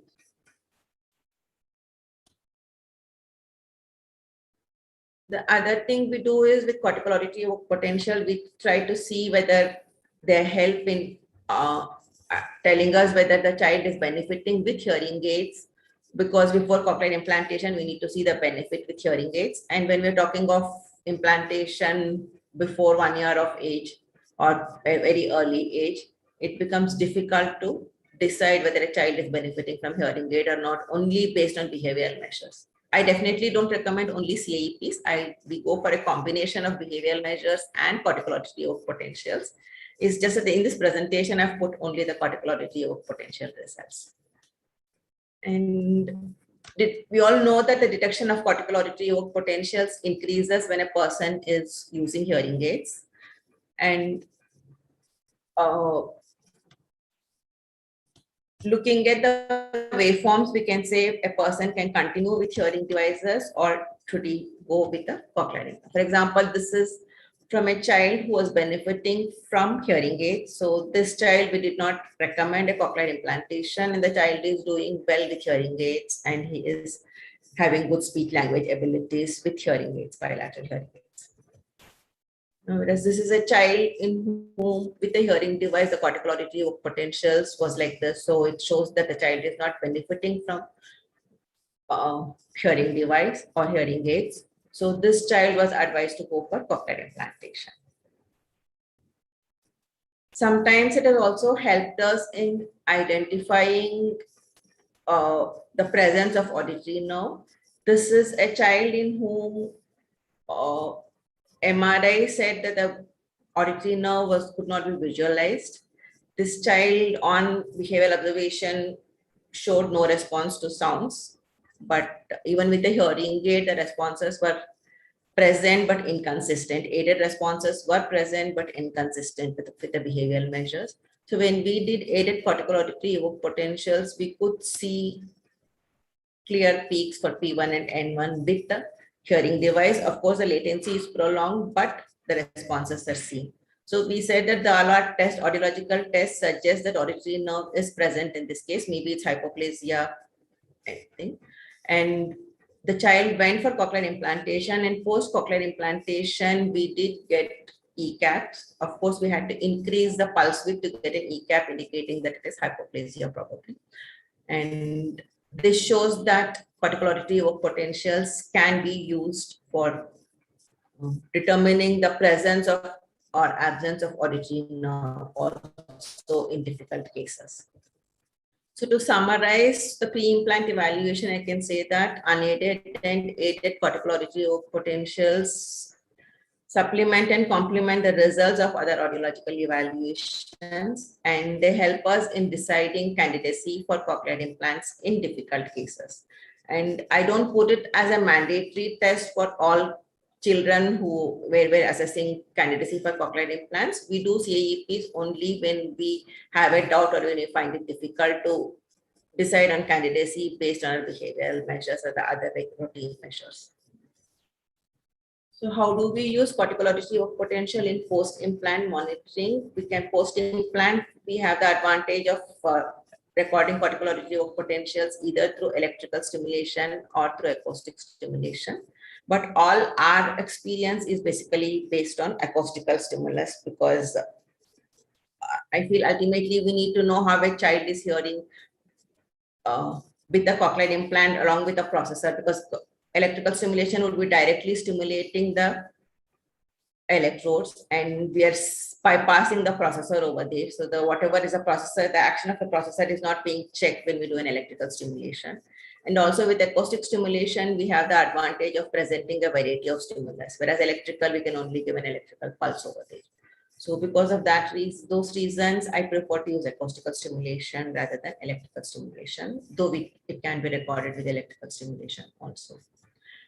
There are studies which show that there is a correlation, very strong correlation between electrical cortical auditory evoked potentials and behavioral thresholds for electrical stimuli. So there are some suggestions saying that electrical cortical auditory evoked potentials may be useful in mapping it. It may be more useful in mapping than ECAP. Electrical LLR may be more useful than ECAP in mapping is the suggestion. I'm not sure how many more studies actually echo this responses. I think tomorrow we'll be hearing a lecture by Dr. Muthu Selvi where she will be talking about her study on cortical auditory evoked potentials and how she has used it for programming cochlear implants and found it useful. There are studies which show that the cortical auditory evoked potentials are useful in monitoring maturation of central auditory path, and I'm sure all of us are familiar with the study by Anu Sharma and her group, which sort of gave us the basis for using cortical auditory evoked potentials in children with cochlear implant. Her extensive studies show that it's a very good test for monitoring the maturation, and there are studies which show that there's a good correlation between speech perception abilities and cortical auditory evoked potentials in children using cochlear implants. And again, this, I think everybody is familiar with this P1 as a biomarker of maturation, and then how between early implantees and late implantees, there is a difference in latency of cochlear cortical auditory potentials. And we do have seen these kind of differences in our clinics also. Dr. Anu Sharma et al. Actually also talk of different classification for classifying the waveforms of cortical auditory evoked potentials, and they say that it even can indicate if there is a deprivation in the auditory system because of delay in auditory rehabilitation. There is a deprivation and negativity. Negative waveform can be seen, or there can be polyphasic waveforms. You can have a typical development is this, or you can have, when you have an unstimulated pathway, there can be a deprivation negativity, or there can be abnormal polyphasic morphology. So the experience in our clinic shows that the cortical auditory evoked potentials, children who have good cortical auditory evoked potentials have good auditory skills, and with absence of cortical auditory evoked potential, they show poor auditory skills. This is an example of a child who's doing well with cochlear implantation, and we can see a very good cortical auditory evoked potentials here. And this is an example of a child who was not doing so well with cochlear implantation. This was only with the implant age of 7 months, but then you can see that the latency is very, very prolonged over here compared to what we normally expect. Though I can see a very clear P1 and N1, the latency is very prolonged. And this is a child where we were not getting cortical auditory evoked potentials, and ultimately the child started using gestures for communication because the benefit from only auditory mode was limited. And sometimes we may get a good auditory brainstem response, and cortical auditory evoked potentials can still be absent. This is one such case where we had a child who was implanted with a digisonic device. So we couldn't really get an ECAP for this child. So we were doing his mapping using ESRT, and we were able to get ESRT, and the child was able to hear with the implant. Audibility was definitely present with the implant, but the child was not really progressing as we were expecting. So when we did cortical auditory evoked potentials, this is the waveform we got at around 9 months of implant age. That is, there was absolutely no peaks could be identified. Whereas when we did electrical auditory brainstem response, we were getting good auditory brainstem responses. So this showed that there is something more at a higher level. There is audibility from the implant definitely, but there is a problem at the higher level. And so we had to switch on to AAC with this child, and the child was using implant, and along with the implant, the child also started using AAC, and with that, the child showed improvement. And on a follow-up, we did start seeing cortical auditory evoked potentials. So it started late, but it's present. But what it shows is that initially it was not present, and that is when the child was not really understanding anything and not getting benefit from only the auditory input. So it does help us in making a decision as to whether the child should go only with auditory input, or should we use other communication modes when a child is using cochlear implant. So we did with a small sample study where one of my colleagues did a study to check whether there is a difference in latency and amplitude similar to what Anu Sharma et al. Have reported. And we did see that in children who are late implantees, the amplitude was lesser and the latencies was prolonged when compared to children who were early implantees.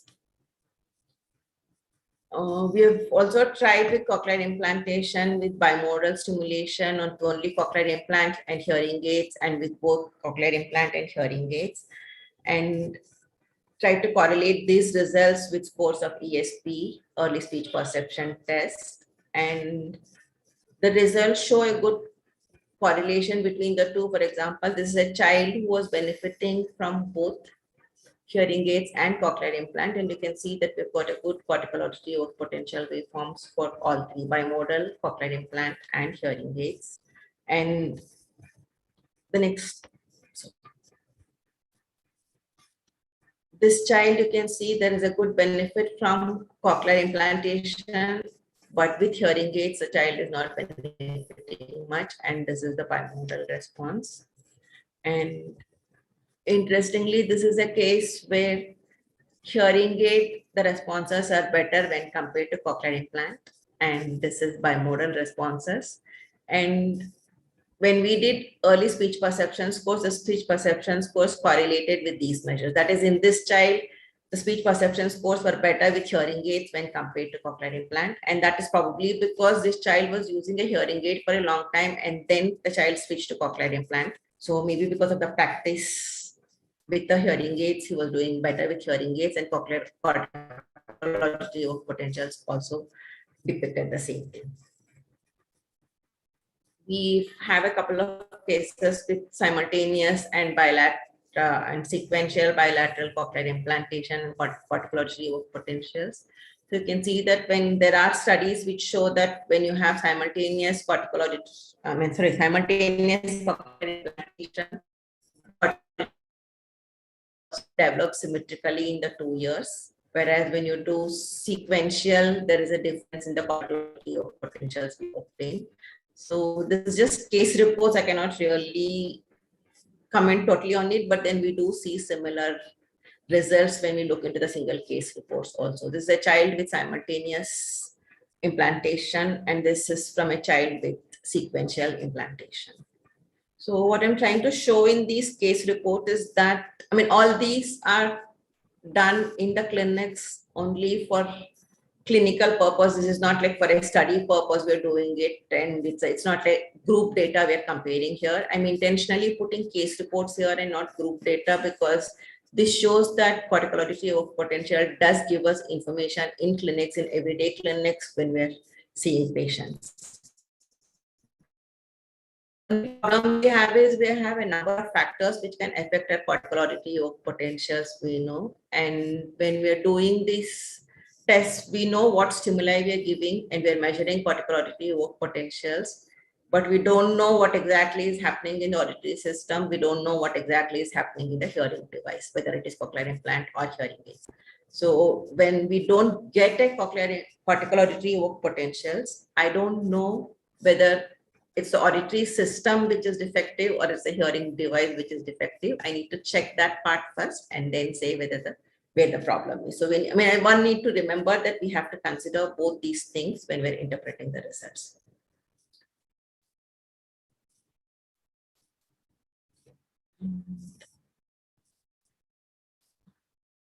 So recording of this cortical auditory work potentials, we can do it using either acoustical stimulation or using electrical stimulation, like I said.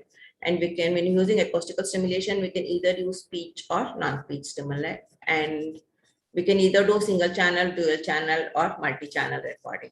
And ideally, a multi-channel recording is what is recommended for cortical auditory work potentials or long latency responses, because they give us good topographical analysis and they really help us in understanding neurophysiology, yes.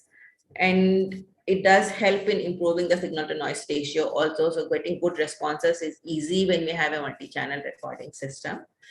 But that is not really the choice for clinical evaluation, because one, the instrument is expensive. So not all clinics can have this multi-channel recording system. And second, putting the electrode cap on every child when you're testing is not going to be easy. So what we use here is recording cortical auditory work potential using single channel or maybe sometimes 2 channels. So what I want to say to the clinicians is saying that in your clinic with the instrument you have, I mean, all audiology clinics will have an auditory evoked potential instrument because ABR is a must for our audiological evaluation. And any instrument which has facility for ABR, we can also measure cortical auditory evoked potential as long as we have an option for increasing the time window and changing the filter settings. And most of the instruments do have that facility. It's really an advantage if we can present speech stimuli. If we cannot present speech stimuli, we've also done sometimes with only tone burst cortical auditory evoked potential, and even that gives us some information. And of course, there are some instruments like HearLab which are dedicated for measuring cortical auditory evoked potentials. And my personal experience, I don't have it with HearLab. So all the waveforms, what I've shown is done using commercially available auditory evoked potential instrument like Biologic or Intelligent Hearing System or these systems. But even though it can be used in clinics regularly, I would say it's underutilized in clinics. And why do we have this underutilization? Because most people think that the instrument is expensive. But like I just said, it is only the multi-channel equipment which becomes expensive. Otherwise, it is not really so much of an expense. The second thing is time constraint is what majority of the clinicians tell me, saying it's clinics is packed, so we really don't have time for these tests. Ideally, cortical auditory evoked potentials do not take much time if we have the proper protocol for setting, recording it.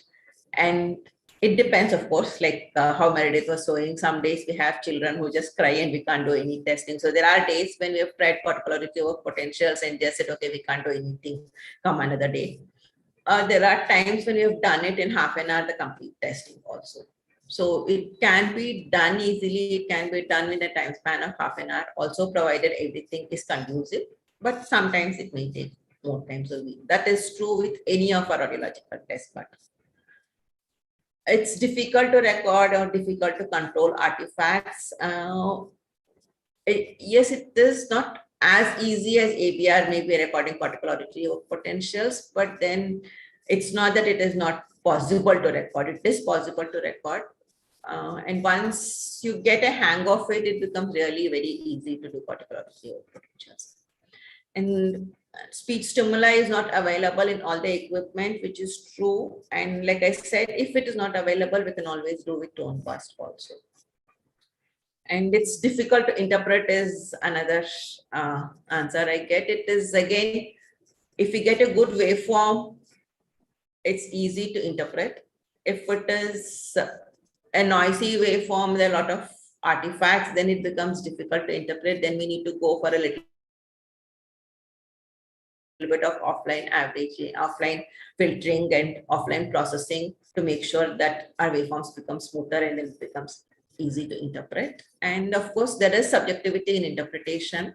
HearLab instrument is an advantage for this, for those who really want to use an objective measure, because they have measures where you can, where the instrument will automatically detect whether responses is present or absent, and they will mark the peaks for you. But I think as audiologists, we can definitely identify the peaks and label the peaks. It is not really very difficult to interpret. So what is the protocol we use in our clinics? This is based on the Dillon studies on hearing aids and cortical auditory potential. We adopted these stimulus where we use MATA, GA, and SA for checking the whole speech spectrum. But you can use any stimuli for recording cortical auditory potentials.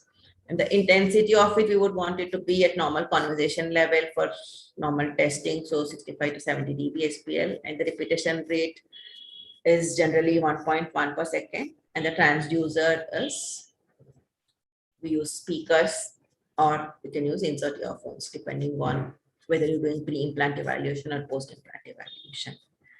Number of speeds for recording, about 300 averages are sufficient for getting a good cortical auditory potentials. But we generally prefer to do it in blocks of 50 to 70 and then add it up later so that it gives us better replicability, and it also helps us in reducing artifacts, which again, I'll explain it later when we're going with others, reducing artifacts part of it. The electrode montage, like I said, we've always been using most often a single channel recording, where the non-inverting electrode is placed on the vertex or forehead, and the preferred high forehead, and the preferred placement is definitely vertex. If you cannot place on vertex, then the next option is a high forehead. And non-inverting electrode is placed on the mastoid. And if you're doing on children with cochlear, unilateral cochlear implantation, or when your child is using unilateral hearing aid, I always put it on the contralateral side, because that again becomes easier to control artifacts. And the common can be placed on the low forehead. And filtering, it's generally 0.1 to 30 or 100 hertz. I prefer to do it with a broader filter setting that is 0.1 to 100 hertz, and then use an offline filtering later to filter only 1 to 30 hertz. Again, I'll show you some of the waveforms with the offline filtering, how we do it. And amplification, generally around 50,000 is sufficient to get a good particle auditory work potentials. The time window, we can keep it around 500 milliseconds. The most important part here is we need to make sure that we have a pre-stimulus window of at least 50 milliseconds or maybe 100 milliseconds, because that will tell us how was the EEG when there was no stimulus, and then it will help us in saying whether response is really present or not present. The most challenging task when we're recording particle auditory work potential is actually keeping a child awake and alert, but the child has to be quiet. So we have recorded sometimes particle auditory work potential when a child is sleeping, because we do get it when a child is sleeping also, but the amplitude reduces. So the problem that becomes is, if a response is present, I can say yes, response is present, but if a response is absent, my interpretation becomes a bit questionable. So we prefer to test when a child is awake. So doing the test when a child is awake, alert but quiet is a very difficult task, but we've been doing it most often using a mobile, because earlier when we used to do, actually I used to do it with doing this mehendi, putting mehendi on the hand, or doing some activity, drawing, and so that the child is concentrated in one activity, and then we are doing this testing. But there is a lot of I'm smiling because there's a lot of controversy about children using mobile and the screen time, but this screen time is actually a blessing for us, where we can do our particle auditory work potentials easily, because the child is so engrossed in watching some video. So how do we record the artifacts? Because that is what is the practical aspect would be, saying how are we going to get a good particle auditory work response. So we all know that in instrumentation, to very briefly, that there are different methods that are used for improving signal to noise ratio. So the methods used for improving signal to noise ratio in any auditory work potential instrumentation is common mode rejection, filtering, time locked averaging, and artifact rejection. Just to recapitulate what you have learned earlier, I'm sure all of you would have learned it. Common mode rejection is basically for eliminating the electrical signals which are common at different electrode sites, and this enhances electrical signals that are different at non-inverting and inverting sites, and whatever is common at non-inverting and inverting sites, it will actually cancel off. Filtering basically removes electrical signals which are outside our interest. So suppose my interest is 1 to 100 hertz, I use a band pass filter of 1 to 100 hertz. So any electrical noise which is above 100 hertz or below 1 hertz will get removed through this. And in rare cases, we use a notch filter. That is, if the electrical power line is interfering too much with our artifacts, with our particular auditory or potential recording, then we use a notch filter. In India, it is 50 hertz. If you're using elsewhere, in US, maybe you will use 60 hertz.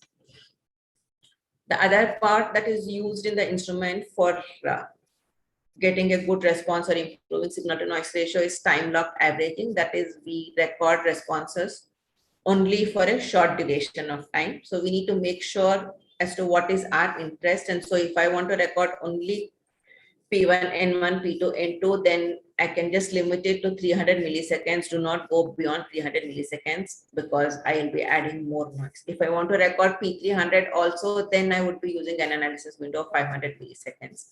But if I'm not interested in P300, why use 500 milliseconds and add more noise to it?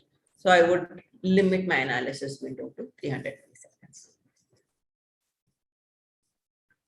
And the sure way of rejecting artifact is using an artifact rejection. And we all know that the instruments have a set limit we can keep to say what artifacts can be rejected. And most often, the preferred artifact rejection level for cortical auditory evoked potential is around 50 microvolts or lesser than that. If we use more than that, we will be actually accepting more noise, so it becomes more difficult to check whether there's a response is present or not. Lesser the artifact rejection value, better will be the responses, because we are definitely rejecting all artifacts. But the only problem is if we make it lesser, the time taken will be more. So we have to make a compromise between the two. So general guidelines like what we talk for auditory brainstem response also holds good for cortical auditory evoked potentials. That is, we have to have a good electrical shielding while recording cortical auditory evoked potentials, clean electrode sites properly, get low and balanced impedance, bundle the electrodes and hook it on, keep the electrode box as close to the head as possible, and all avoid whatever is not being used, and make sure you use appropriate acquisition parameters. So to reduce the artifacts, what we need to do is first we need to identify what are the sources of artifacts and try to eliminate these artifacts. And best way is to control at the source. If we cannot control the artifacts at source, then we try to eliminate it while recording it. So your source of artifacts can be technical. Technical is power line interference or impedance fluctuations or intermittent cable connectivity. So if that is happening, then we always have measures related to power line interferences. Like one, we can always switch off all other electrical appliances so that we do not have power line interference, or we use a 50 Hertz filter to ensure that power line interference is not affecting our results. And if it is impedance fluctuations, high impedance, intermittent cable connectivity, then it all tells us that we need to change the electrode and then use good electrodes for getting these cortical auditory evoked potentials.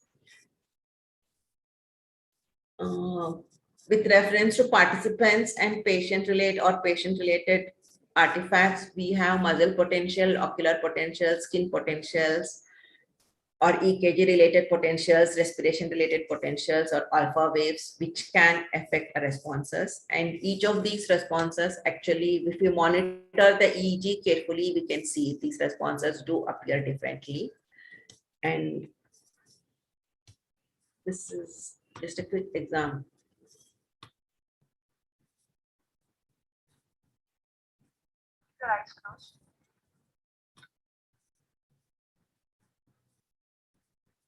You can see here the EEG activity being recorded. This was intentionally, the person was asked to move, keep his eyes open. So when he was doing such things, it was observed that the artifacts increases. And so if you ask a person to move his hand, move his eyes, the artifacts you can see are increasing. So looking at this, monitoring EEG is a very good thing to make sure that you have a good artifact.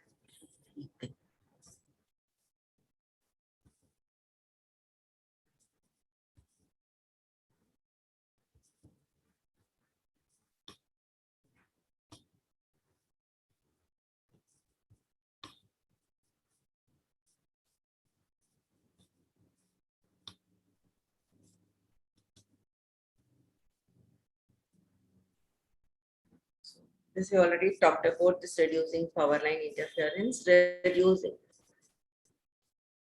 For reducing the EEG artifacts, we have the common mode rejection, which can eliminate this thing, EEG artifacts. So one, we need to make sure that we have balanced impedance. That is, your electrode impedance can be 48 and 50. Also, sometimes you may get good responses. You don't really have to have always. It's always good to have less than 5 kilo ohms, but we can always, sometimes we can also get with higher impedance.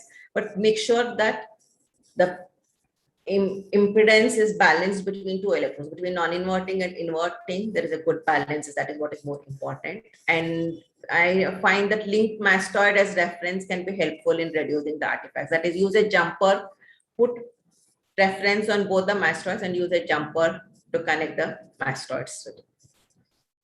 And alpha band noise is actually occur when a person is very bored or drowsy. That is the reason we need to keep the person always alert and awake for this particularly evoked potential. And this is why I use short blocks of averages and then add them offline. So because if I use just 50, 60 blocks and then again add one more 50, 60 blocks, it becomes easier for us to keep the person awake or the child active in the testing. And the other option we use is we use an offline filtering, offline digital filtering to improve the responses. For example, this is an unfiltered response, and when you filter the responses becomes much smoother. Only thing is you need to make sure that you don't smoothen it too much, because sometimes even the peaks can disappear if you go for extra digital filtering. Reducing the muzzle artifacts, we always have to make sure that the child is engaged in some activity. Activity should be such that it is distracting, but the child is not really moving. And including the movement of the ocular balls can also lead to this artifact. So we need to make sure that even that is minimal. So that is the reason I said giving a mobile in hand is helping us a lot. Another option for reducing ocular artifact is you can record corneoretinal potentials in one channel, and then you can record cortical auditory potential in the second channel.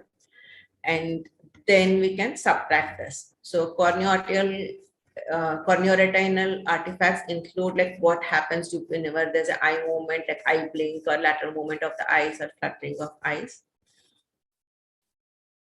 So we can record this using vertical plane or using horizontal plane of recording this corneoretinal potentials, and these potentials recorded from one channel can be subtracted when doing it. So this is an example where we had, this is the responses we got for cortical auditory potential, and this is what we got once we subtracted the ocular artifacts. And frankly, we don't use it every day in our clinic, recording this ocular artifacts. We do get an okay response without using this ocular artifact subtraction also. This is just an example of how we recorded. This is a child with bilateral cochlear implant. So the speaker is placed in front of the child. The electrode placement is as given here. You can see that input 1 is at the higher forehead or vertex. Input 2 on the side contralateral to the ear with cochlear implant, or away from the processor as much as possible to avoid artifacts. And the ground electrode is placed at the lower forehead. The stimulus is delivered via speakers and to avoid the artifact. We are recording Siii assisted LLR using Biologic Navigator Pro system. In this, you can see that we have our window of 500 milliseconds duration, and the recording is ongoing using Biologic. I have finished recording for T, and recording for G is ongoing. Go, go, go, go, go, go, go, go, go. I'm using a single speaker, but recording response from both ears. The child is using bilateral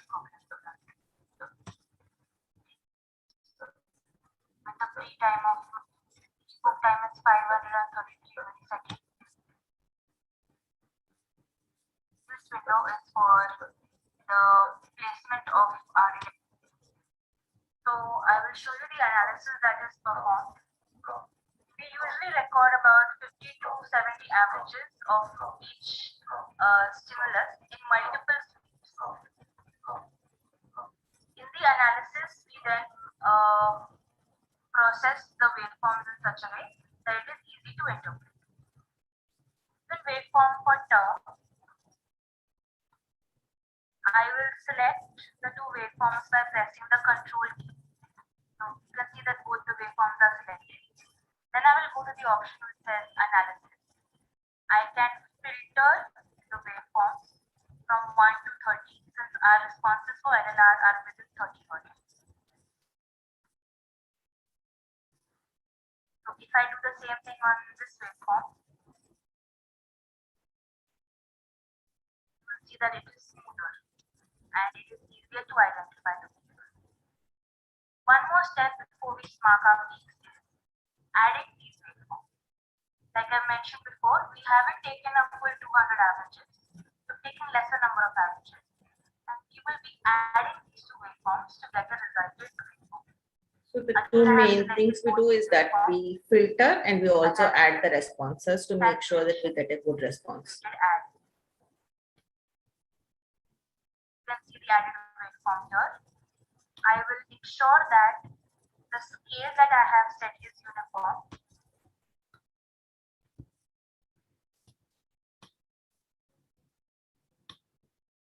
So this is just a quick this thing of how we normally record. The two main things I use to make sure that we have good responses is that we use offline filtering, plus we use short blocks that will tell us whether there's replicability, and then we add these waveforms to make sure that we have a good response.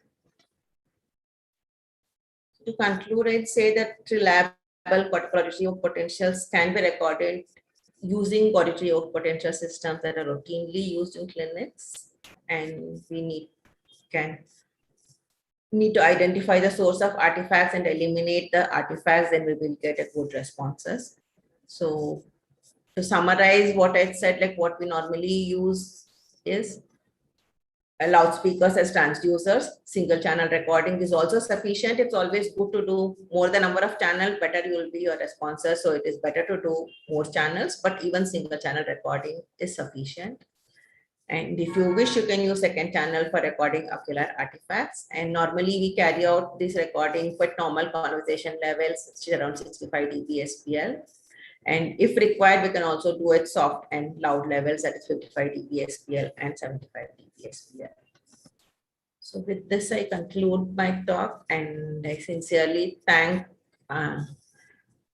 my colleague Rucha Vivek, who always helps me in doing all the electrophysiological tests, and in both recording these waveforms and also in retrieving the data whenever I have to do the presentation. So that is really great help from her.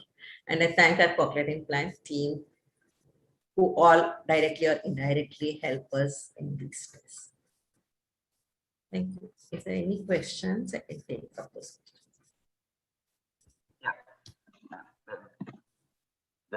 Very good presentation, madam. Very well explained about theoretical and practical aspects of cortical artery evoked potentials. So many evidences have shown why to use the test, and the case reports also shown, and candidacy selection and pre-implant and post-implant cases you have well demonstrated, and you have shown the wave morphology of delayed maturation and artery deprivation cases, and how we predict the outcomes with late and benefits of CAPs. Very well explained, ma'am. And even bilateral and bimodal cases also it was explained well. And there are two questions, ma'am. One is CAPs are very, very, very useful, and aided CAPs in hypoplastic nerve, how you use speech syllables? There's one question, ma'am. How we use speech syllable? Yes. The question is, I mean, how I do cortical retrieval potential in hypoplastic is not any different from others. It will be done in a similar way, and the same stimuli is used. Only thing is the amplitude will be lesser when compared to a normal auditory nerve. yeah. Next question, ma'am. Are there a latency norms to label as normal and delayed latency with aided CAEPs? If yes, what are the latency norms in children? In your waveform, P2 is visible. At what implant age do you see the wave?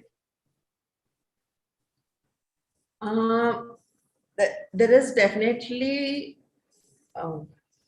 normative value for these latencies and amplitude, but the only problem is that, I mean, if you see in literature, Dr. Anu Sharma and her colleagues' articles, there are a lot of articles which tell you the normative data for these latencies.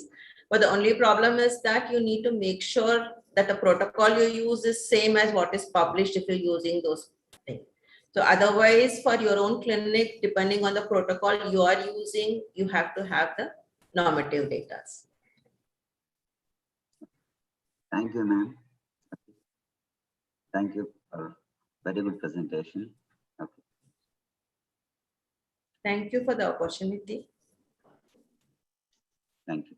There are many more questions. Only because the next session is a combined session, this is being restricted. Like there are I don't know if you can see them in the chat box. Yes. I think I should. Delivery through free field. Do you need a triggered device? Did you ever use Vibisonic 500? Trigger device we use only if you electrical stimulation only we require a trigger device. Otherwise, actually, interacoustics has an option where they say if you use a trigger device, you can have direct stimulation of these devices for acoustical signals also. I haven't really tried that. I have all my potentials are with loudspeakers and without any trigger device. You are seeing the questions. There's so many. No, you told me, ma'am. So, Did you ever use Vibisonic 500 evoke potential system? No. Some very good. More, I mean, I no conflict of interest, but more my majority of my auditory potential is biologic and IHS, but it's just that I have got a chance to use those instruments, nothing like saying that they are the best instrument or. Then P1 latency varied vastly in your case studies. How as a clinician can I confirm it's P1? 64 milliseconds in one case, 120 milliseconds in one case, and almost. Because it will depend on the implant age, chronological age, implant age. It will depend on. So as of now, I'm actually classifying, I mean, interpreting based on the presence or absence more than the latency, the values. Yes. And yeah. How is it affected with attention?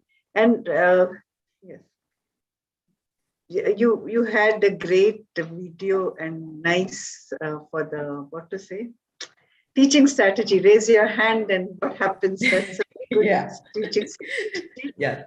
Thanks to my colleague Rucha, who really said when I need this video, and she did it. So she. Yeah. Madhuri ma'am, there's another question which I've posted just now. Yes.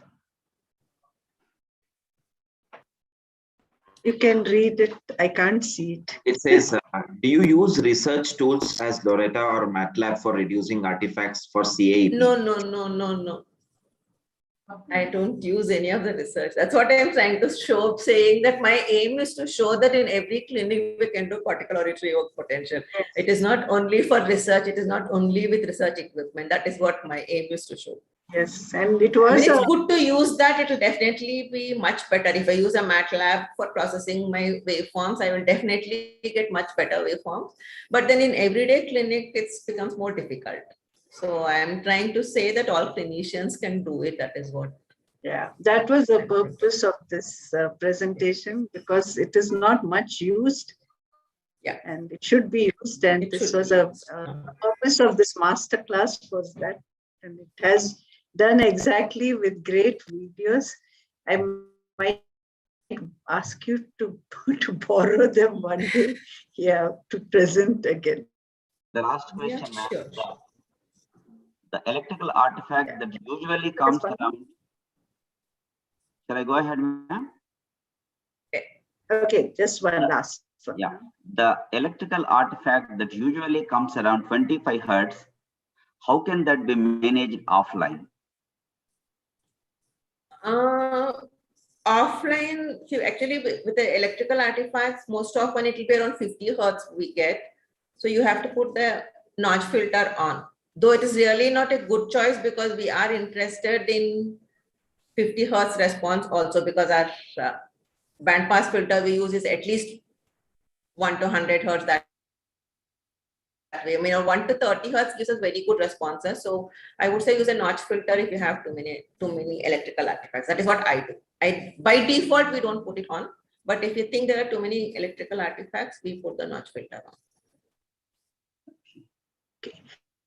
So we'll stop. And when you're doing offline filtering, when you do 1 to 30 hertz, the electrical artifacts also get reduced. Because we're using 1 to 30 hertz, it reduces. The 50 hertz response gets reduced. Okay. Yes.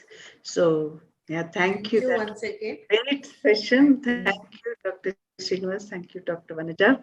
The next session is a combined audiology and rehab session. So we are going to finish quite on time, and we'll stop now. And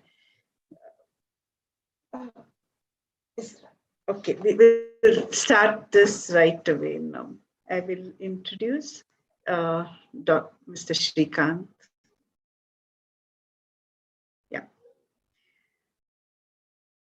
I have great pleasure in introducing Mr. Mandyamaji Shrikant. He graduated from the All India Institute of Speech and Hearing, Mysore, and worked in Andhra Pradesh Government Medical and Health Services as audiologist for 37 years. He's practicing in the city of Visakhapatnam since 39 years. And actually, he started a center and has increased awareness of the field where nobody was there for so many years. And he's been involved with the Cochlear Implant program since 2008. And there is extremely knowledgeable, extremely practical.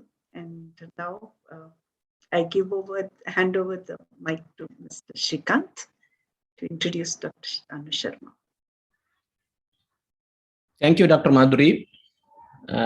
Welcome to this third masterclass in audiology and habilitation. It's a combined joint this thing. I've heard Dr. Anu Sharma before. She's an excellent speaker. So without much delay, I would like to introduce Dr. Anu Sharma. Dr. Anu Sharma is a professor in the Department of Speech and Language Hearing and fellow in the Institute for Cognitive Science and Center for Neuroscience at the University of Colorado at Boulder. Her research is focused on examining neuroplasticity in pediatric and age-related hearing loss. Dr. Sharma has over 75 scientific publications and over 170 invited presentations and national and international scientific conferences. She has delivered the Marion Downs Lecture twice at the American Academy of Audiology, the Ted Evans Lecture at British Society of Audiology, and will deliver the Carhart Memorial Lecture at the American Auditory Society next year. She will be talking today on cross-modal reorganization. Welcome, Dr. Anu Sharma. Over to you. Thank you very much. I'd like to thank the organizers for inviting me to this conference, and I enjoyed Dr. Vanaja's talk very much, and it's an honor to follow her. So let me just share my screen.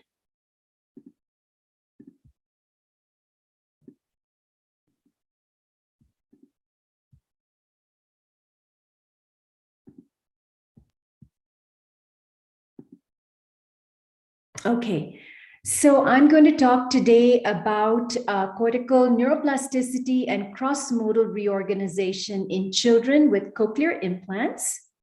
And if you have questions, please, Feel free to ask, put them in the chat box. I hope I can see them. I'd like to keep this interactive if possible. So for many years, about 2 decades, our lab has been studying the central consequences of hearing loss. And today I'll talk about developmental neuroplasticity and cortical cross-modal plasticity in children with cochlear implants. So we know from the very nice work of Andre Kral and colleagues in Germany that there are significant consequences of congenital deprivation on the auditory cortex.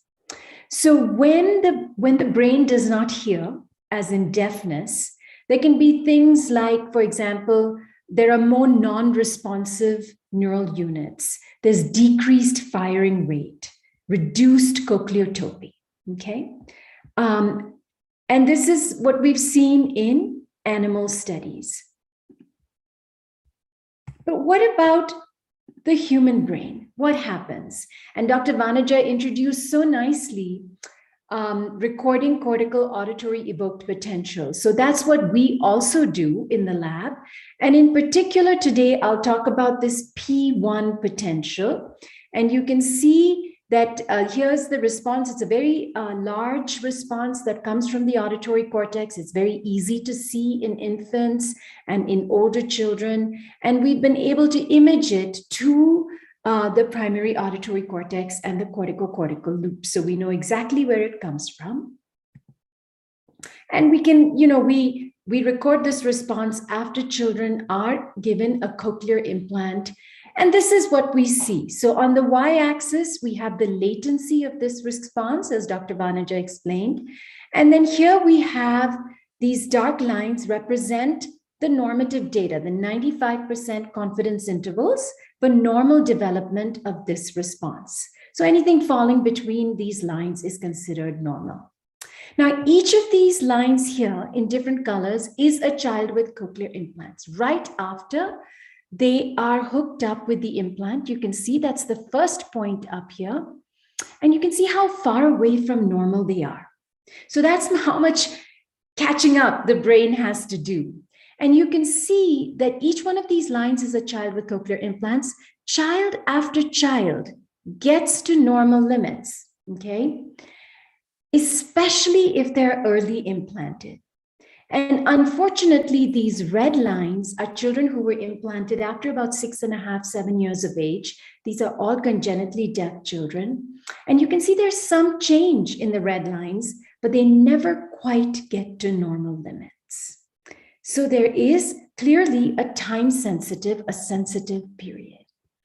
And this is in keeping with, again, the data from the animal, from the deaf white cats, which really influences our work. And, these cats are given a cochlear implant. I don't know if you can see it, but before implantation, there's not much activation. 3 months after implantation, there's a lot of activation you can see, but only a short time later. So for example, about 6 months in a deaf cat's life, if they don't get an implant, you see very little stimulation. So both the deaf cats and the deaf children tell us that there is a sensitive period early in life, okay, during which, about 3.5 years, during which you should put in a cochlear implant. But you don't want to wait that long. You want to get it at the peak of plasticity. And so it's best to implant by age 1 to allow for the most favorable outcomes for children with cochlear implants. Okay, so that's about plasticity, about how the cortex develops. But what about speech and language? Because I was told this session would include people interested in rehabilitation. So I want to talk about language. And I want to thank my colleague Eva Kaltorp in Sweden for this slide. And here you can see this is on this dotted line here is normal development on this test called a RANEL. It's a test of spoken language. And this line here represents children who were implanted about 2 years of age, 2.5 years of age. And you can see that there's a reasonable gap between them and the normally developing children. What about children who get implanted at 18 months of age? There's still a gap, but it's closing in a little bit. You can see in the blue line. Now, what about children who get implanted about a year of age? Watch this. The gap is almost closed in half. And so children implanted earlier within the sensitive period are doing even better on language development. How about children who are implanted about 9 to 11 months of age? You can see there's a little gap to start with, and then that there's catch up very quickly. And what about children who are implanted under 9 months of age? Let's take a look. You can see there's virtually no gap at all. So the earlier the implantation, the better the outcomes for oral, speech, and language development.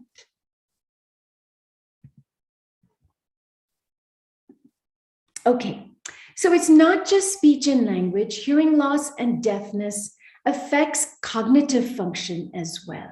So now we know from new studies coming in, and I believe Karen Gordon is going to be talking about working memory, executive function, attention. All of these are affected by deafness. And so it's really important to not limit our evaluation to simply say speech perception, but we also want to get into cognition and make sure we're looking at things like attention, working memory, executive function, all these skills that the children are going to need in school when they get there. And unfortunately, there are quite a few deficits that children with cochlear implants show in cognitive function. So you can see that they have deficits. Children in cochlear implants are in red here in things like processing speed, attention, working memory, etc. So it's really important to evaluate them.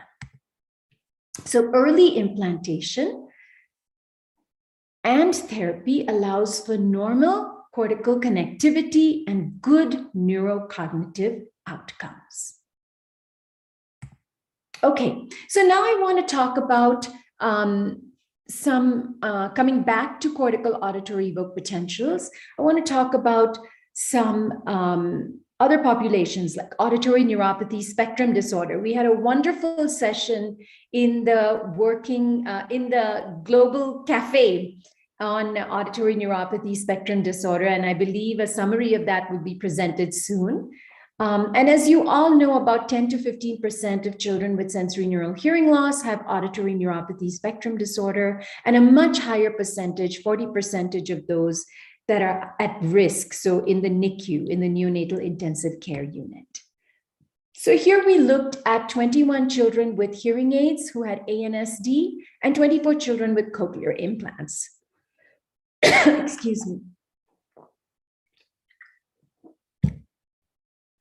Okay, and what we found is that the children with auditory neuropathy spectrum disorder who had hearing aids fell into 3 distinct groups.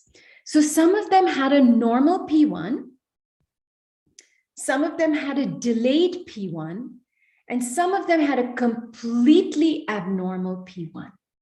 So what does this mean? We further looked at something called intertrial coherence. So this is the amount of phase locking at the cortex, okay? So the thing with auditory neuropathy spectrum disorder, as you all know, is that there is a dyssynchrony. The phase locking at the level of the brainstem is impaired. And so we wanted to check the phase locking at the level of the cortex. And when we looked at children with mild P1, with normal P1, we found that basically the phase locking was okay, not as good as normal, but not too bad. So we classified this as a mild dyssynchrony. When we looked at children who had delayed P1s, it was much less, the phase locking. And so we called it a moderate dyssynchrony. And when we looked at children who had abnormal P1s, we found almost no synchronization, no coherence. So they had a very severe level of dyssynchrony. And this is how we classify children with auditory neuropathy spectrum disorder. What we found is several children who have a normal P1 or a mild dyssynchrony seem to benefit with hearing aids. Although, as we discussed in the cafe, you have to be careful because even though they may benefit initially with hearing aids, down the road, they may need cochlear implants. But what we found is children with delayed P1s or abnormal P1s, meaning moderate to severe dyssynchrony, almost never benefit with hearing aids. Okay, what about the relationship between this P1 response latency and speech and language development? And we found a very strong relationship, a correlation of 0.8. So the more likely your P1 is normal, the better your speech and language development in auditory neuropathy spectrum disorder. Okay, so that was who benefits with hearing aids. Now, who benefits with cochlear implants? So 24 of these children went ahead and got cochlear implants. And what's interesting is, remember, with hearing aids, we had 3 groups: normal, delayed, and abnormal P1s. Well, with cochlear implants, we only saw 2 groups: normal P1 responses and delayed P1 responses. So no one had abnormal P1 responses with cochlear implants. So everyone is showing some degree of benefit with cochlear implants. So no child with ANSD showed abnormal cortical maturation, at least in this study, those that were wearing cochlear implants. And so cochlear implantation provides some degree of benefit to most children with ANSD. Okay, what about when should you implant children with ANSD? Is it the same sensitive period as with children with children with hearing loss? So let's take a look. So here again is the P1 latency, and this is the normal development, the 2 dark lines. And here you can see children implanted under 2, the vast majority of them tended to show typically developing responses, but children with ANSD who were implanted after 2 years of age were primarily outside of normal limits, suggesting perhaps a sensitive period of about 2 years for ANSD. So again, we must be aggressive in our rehabilitation and treatment of children with ANSD. Okay. So then the question we want to ask, like Dr. Vanaja is doing, is can we use central auditory system neuroplasticity to help with clinical decision-making? And I was so excited to see that she was focusing on clinical, acquisition of cortical auditory evoked potential. So I'll tell you how we use it. And so this is the P1 through a hearing aid. This is the P1 through a cochlear implant. We always replicate the waves. And we've looked at hundreds, if not thousands, of these children, and we've categorized them into 4 categories. Those that have typical development are on the top here.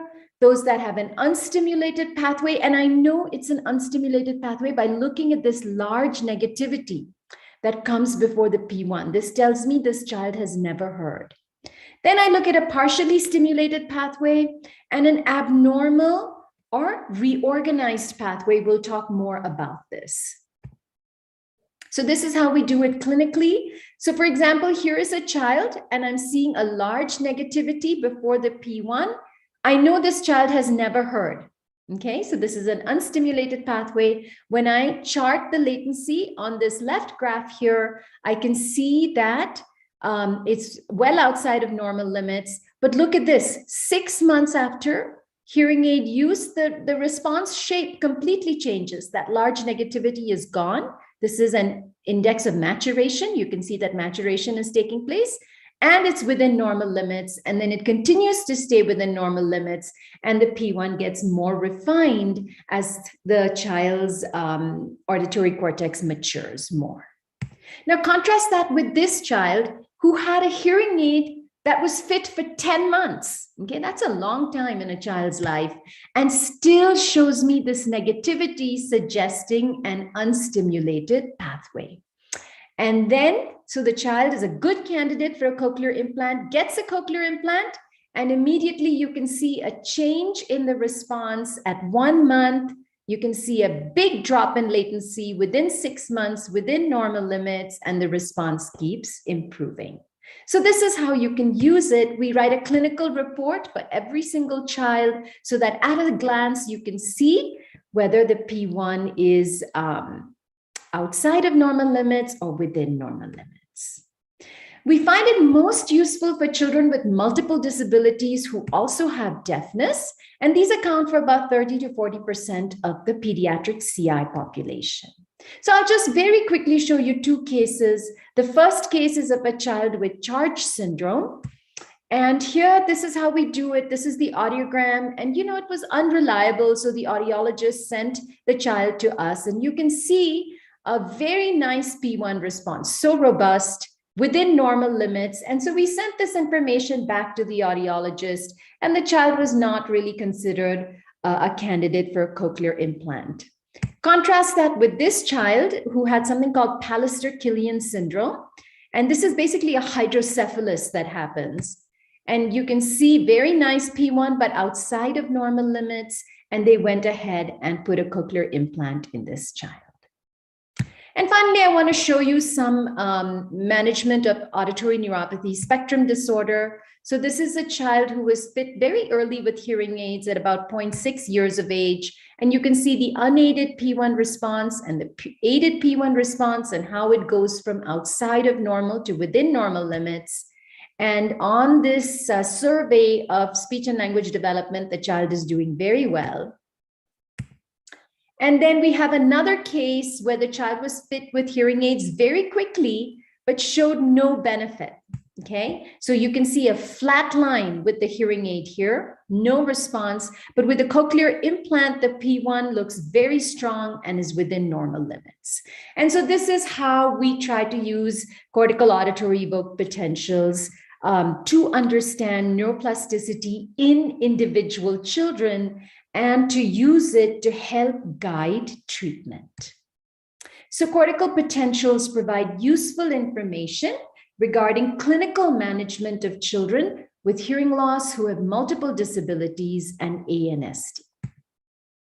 Okay, so now I'm going to talk about another kind of plasticity, and this is called a compensatory plasticity. So one example of this is compensatory cross-modal plasticity. What does this mean? So for example, in deafness, auditory cortical areas can be recruited by the visual modality, recruited and repurposed by the visual modality for visual processing. Okay, we're going to leave the deaf cats out of this, but we're going to go to deaf humans. In long-term deaf humans, what we see is when we present visual flashes, we can actually see activation of auditory cortical areas. So this is MRI data showing that auditory cortex is active in response to visual stimuli in a long-term deaf adult. And it's not just vision, but somatosensation also recruits auditory cortex in deafness. So you can see that in a normal hearing adult here, this is a dipole. You can see this round circle.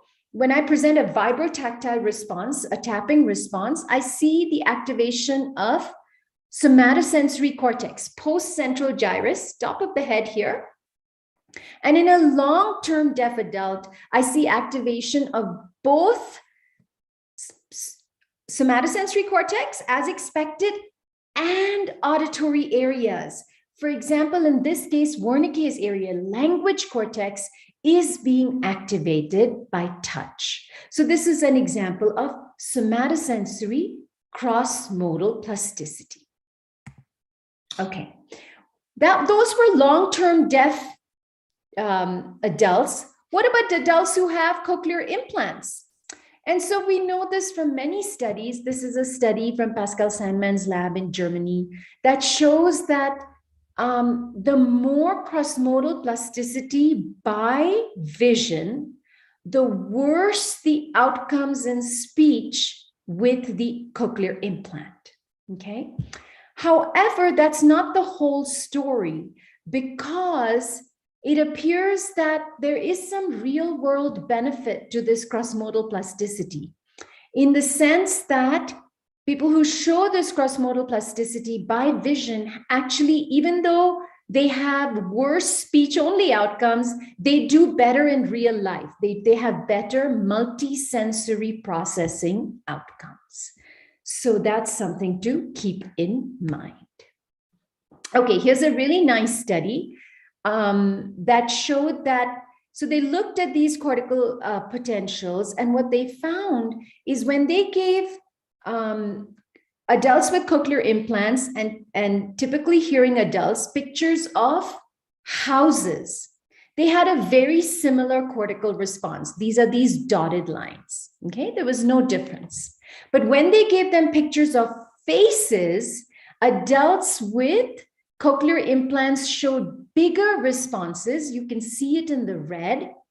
And what's really interesting is these larger responses to faces came from the auditory cortex.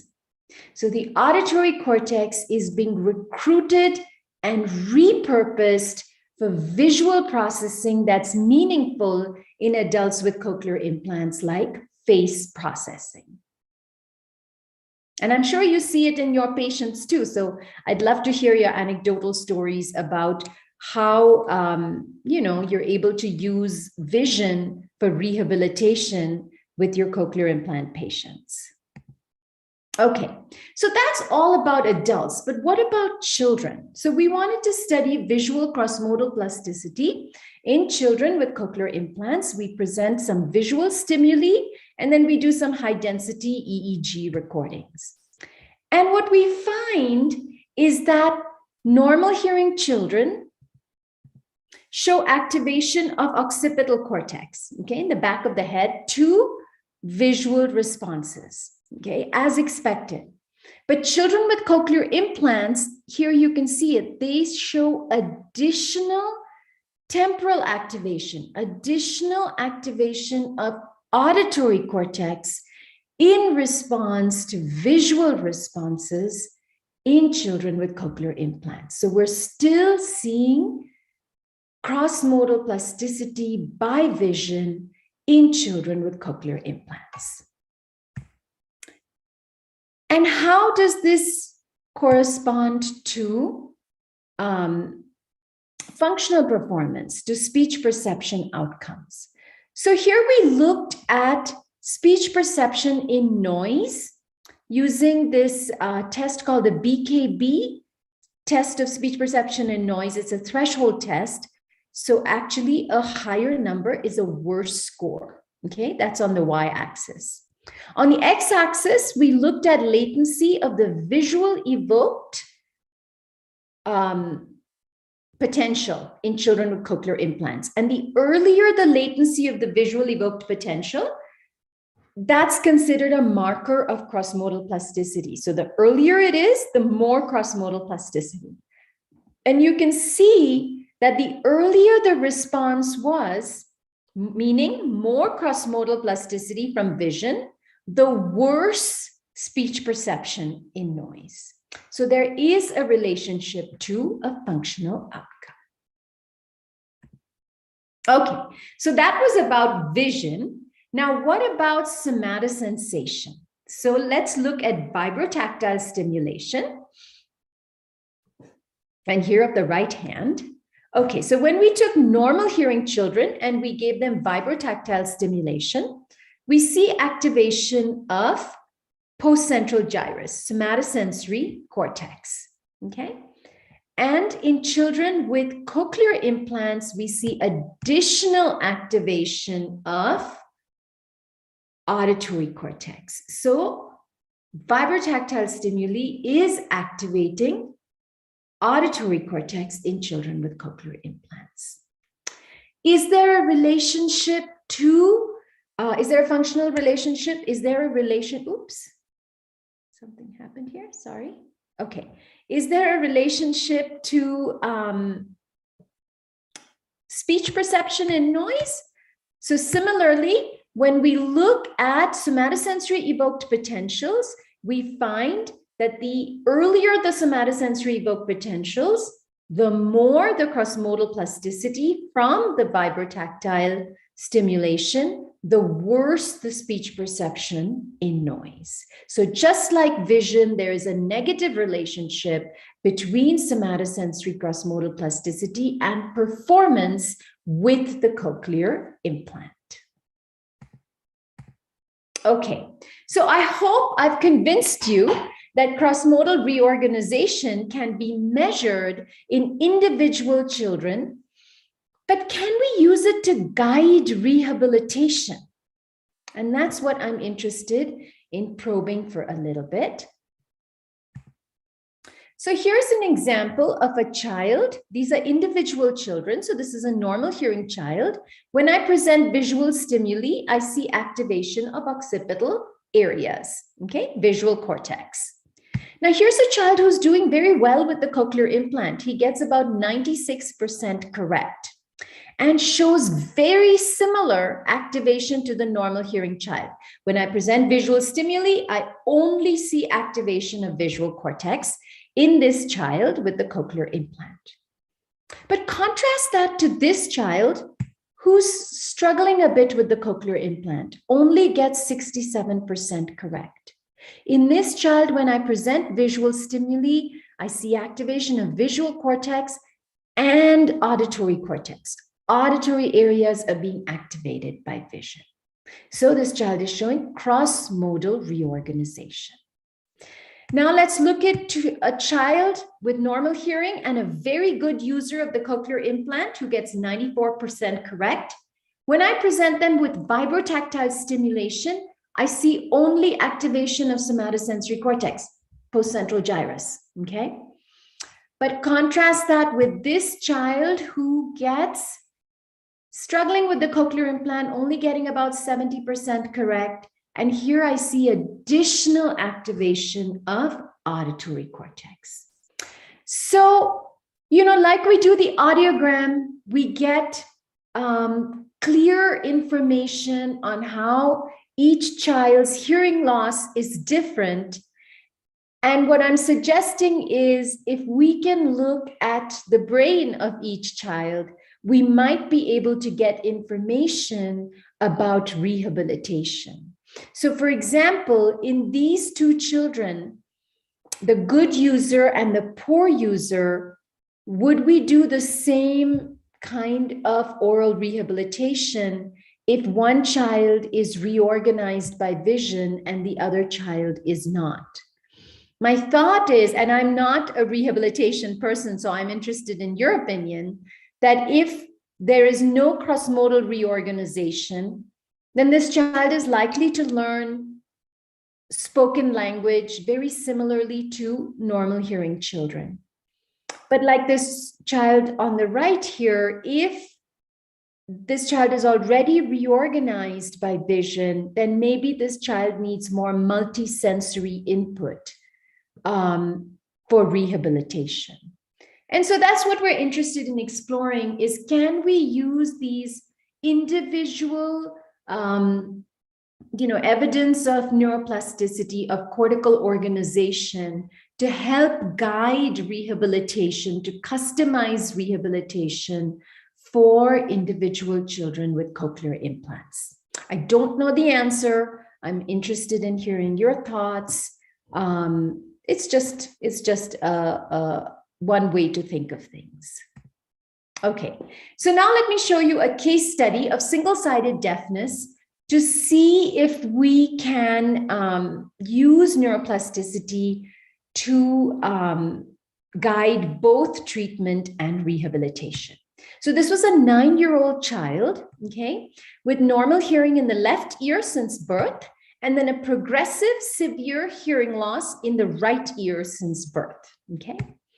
And so when we looked at her preoperatively, in the normal hearing ear, we see a very nice P1, N1, P2 response as expected because she's 9 years old.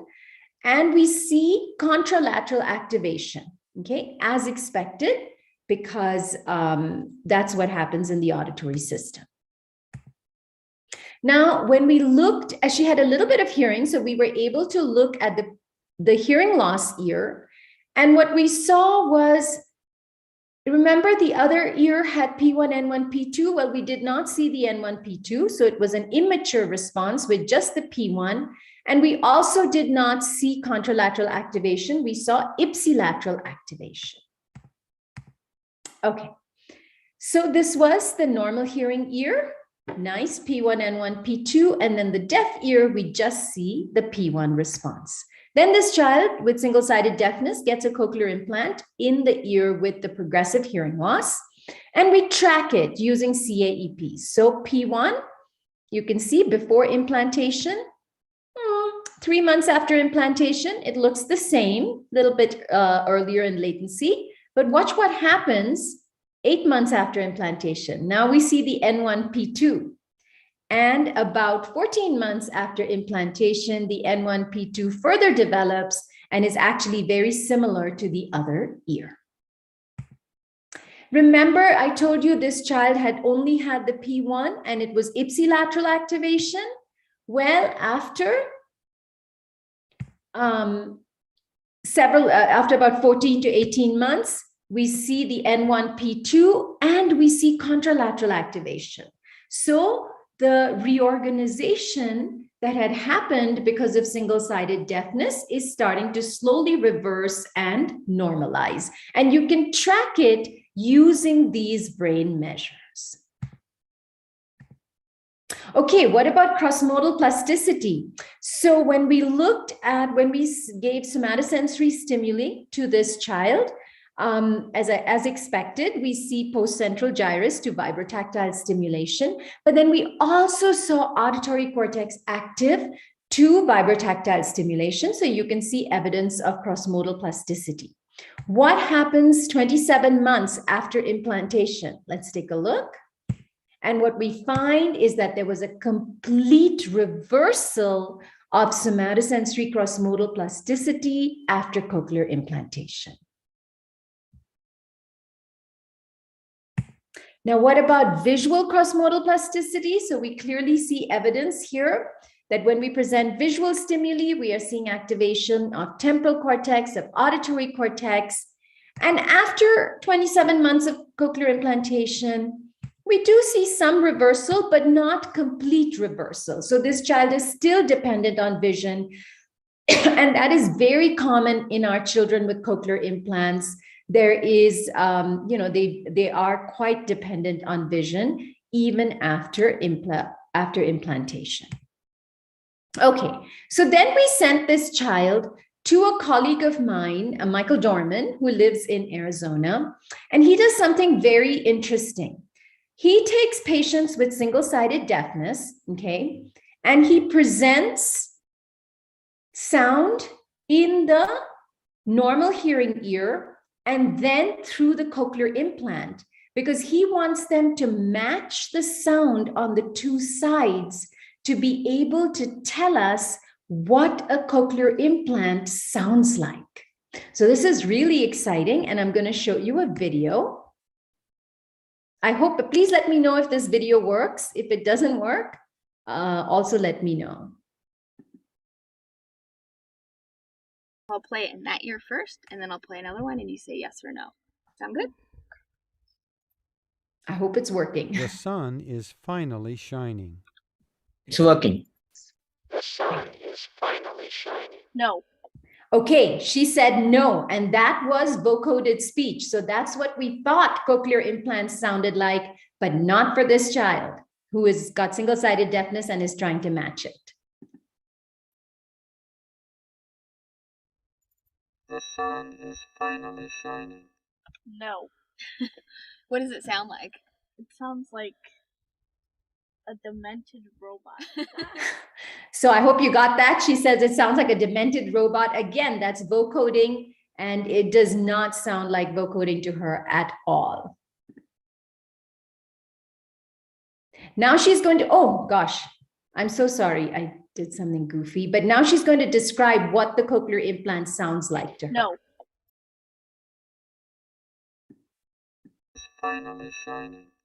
No.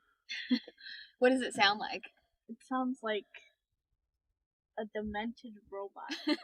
Okay, so now she's going to describe what she hears through the implant. It's clear, but it kind of like like if there's a wall and and there's two people on either side, if you talk over the wall, it's not going to be as clear. So kind of like that. More like you're talking over a wall. Is what it sounds like. Or like if you were closing your mouth and it's muffled. The sun is finally shining. The sun is finally shining. Maybe try one more. Like, did that sound closer, you think? Yeah. Okay. The sun is finally shining. That's it. Wow. Let me play him back and forth a couple times. The sun is finally shining. The sun is finally cool. shining. So that's what a cochlear implant sounds like, at least to this child with single-sided deafness. And I'll play it once again for you. The sun is finally shining. So you can hear that it sounds kind of muffled, but not bad. But, if we understand what a cochlear implant sounds like to a child, think of how much that can help us not only map the cochlear implant, but also with rehabilitation for that child. So I find this paradigm very powerful, the way he's using it.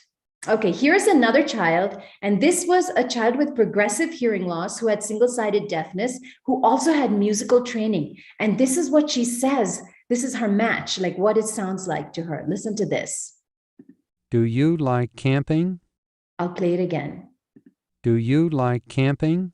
That sounds almost perfect. And again, it could be the musical training. It could be that she got an implant very quickly after single-sided deafness. Okay, so this is interesting. This person said initially the cochlear implant sounded like this to them. This was their match. I like to play tennis. I like to play tennis. So I don't know if you can hear it, but there's a little bit of distortion. And after 22 months, this is what it sounds like. I like to play tennis. I like to play tennis. So it's more clear. So over time, what happens is that the neural pathways are changing. So the changes in physiology, in neurophysiology, underlie these changes in perception over time. And so the point I want to make for people who are doing rehabilitation is that teaching children to listen with the implant or learning to listen with the cochlear implant is critically important because it sort of trains or it increases the neuroplasticity, which then results in these perceptual changes. Okay, and I want to end with a little bit of new information. So now in this Zoom era where everything is going virtual, we wanted to ask the question, is oral rehabilitation therapy delivered via telehealth just as effective as when it's delivered in person? And this study was done before the pandemic. So this was a phase 2 clinical trial sponsored by NIH, and we had 77 children enrolled. About half of them were in person and half of them were in telemedicine. And we did both language and cortical development.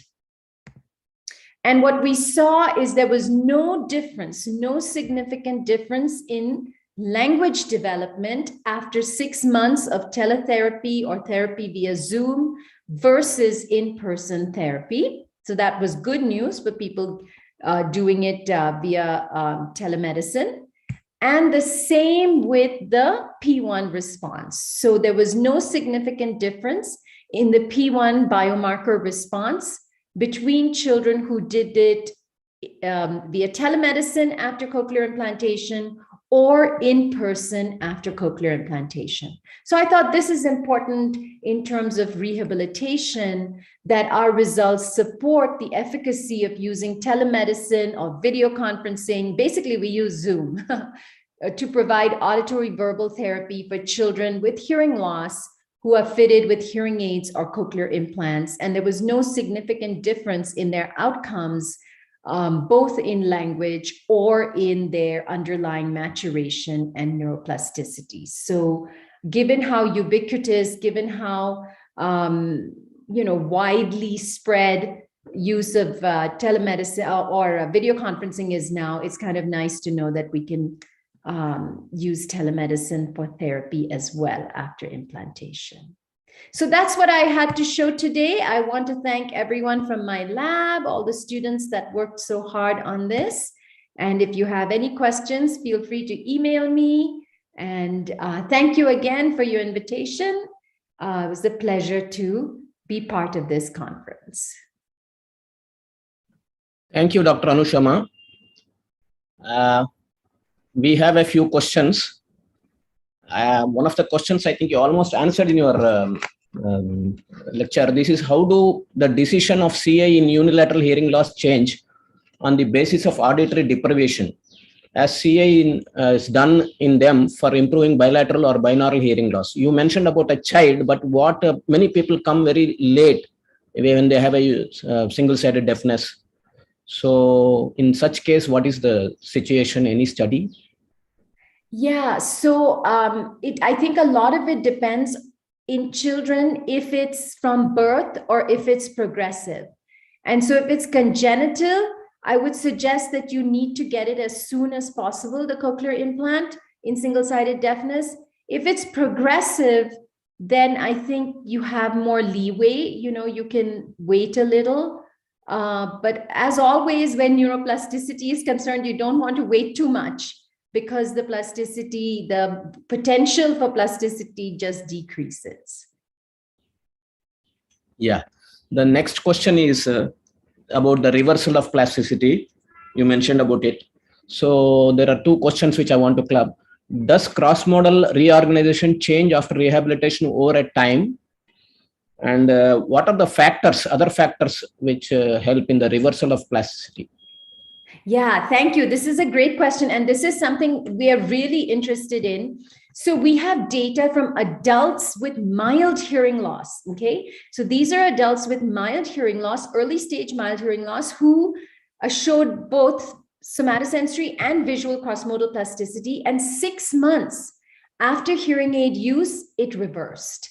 So this is short-term plasticity, and you can reverse it quite quickly, even in mild hearing loss. My thought is, by the time you get a cochlear implant, so much cross-modal plasticity has happened because it's profound hearing loss that it's more difficult to reverse. So if you can catch it early, of course, that's not possible in children sometimes, but at least in adults, the earlier you catch it, the easier it is to reverse. And I think I missed the second part of the question, sorry.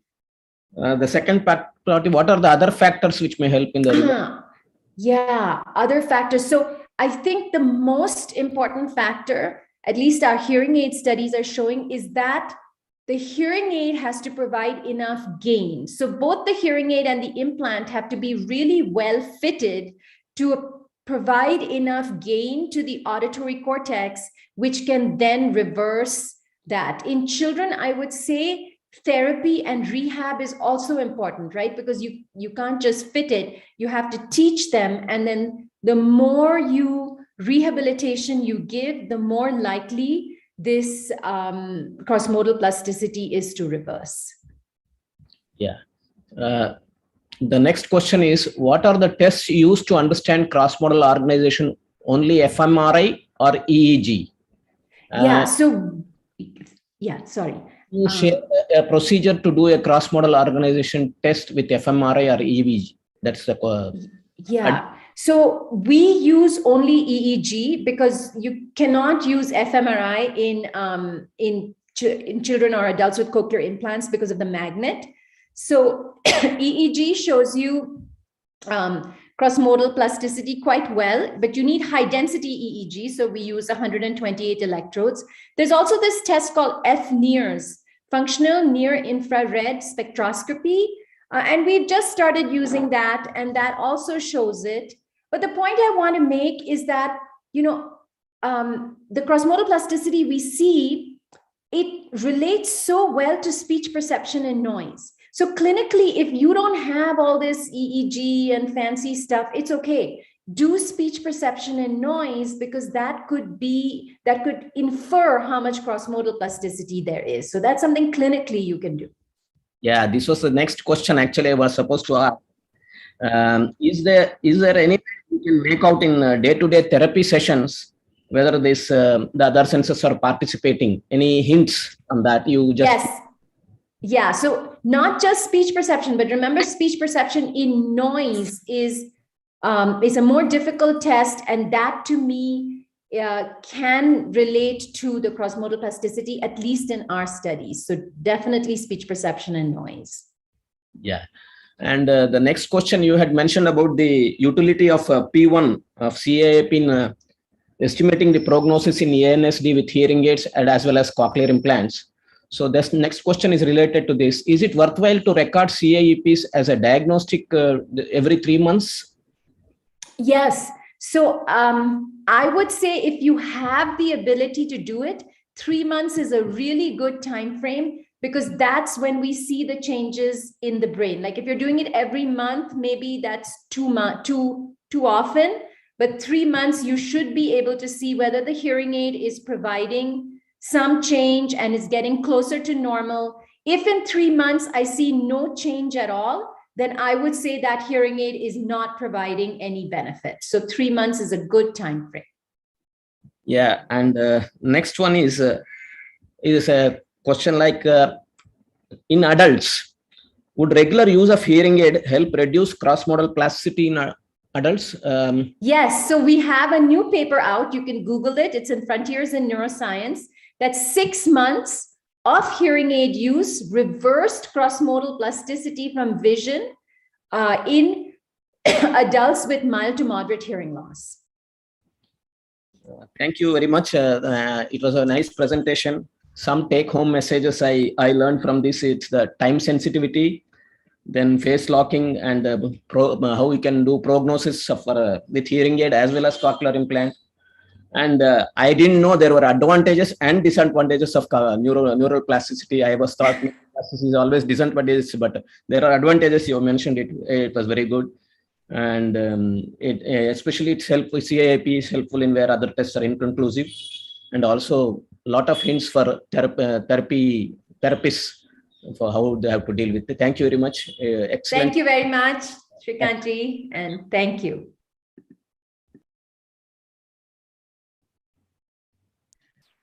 Good afternoon. We are on a roll, one better than the other. We are doing well. Thank you, Dr. Sharma. Thank you, Mr. Shrikant.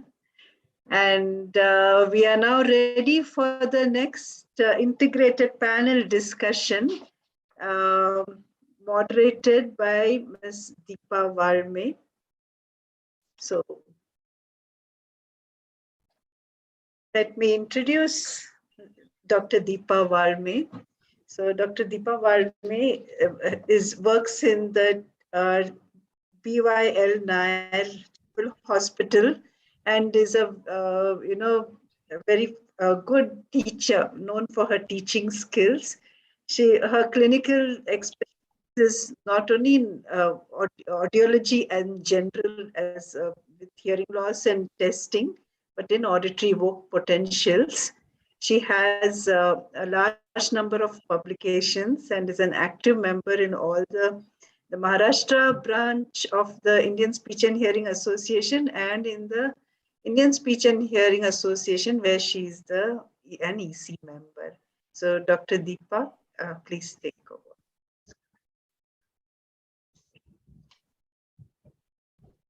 Good morning to one and all. A warm welcome to this first panel of CIGICON 2021. And I thank the organizers for giving me this opportunity to be with all these eminent speakers. The panel is on assessment and management of children with complex needs who need to undergo cochlear implantation. And we have eminent speakers whom I will like to introduce for this.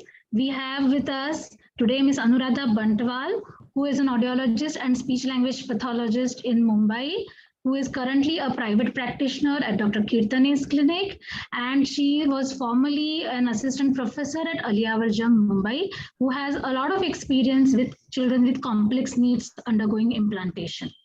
We also have with us Dr. Go Beasley. You can change the slides, please, for that.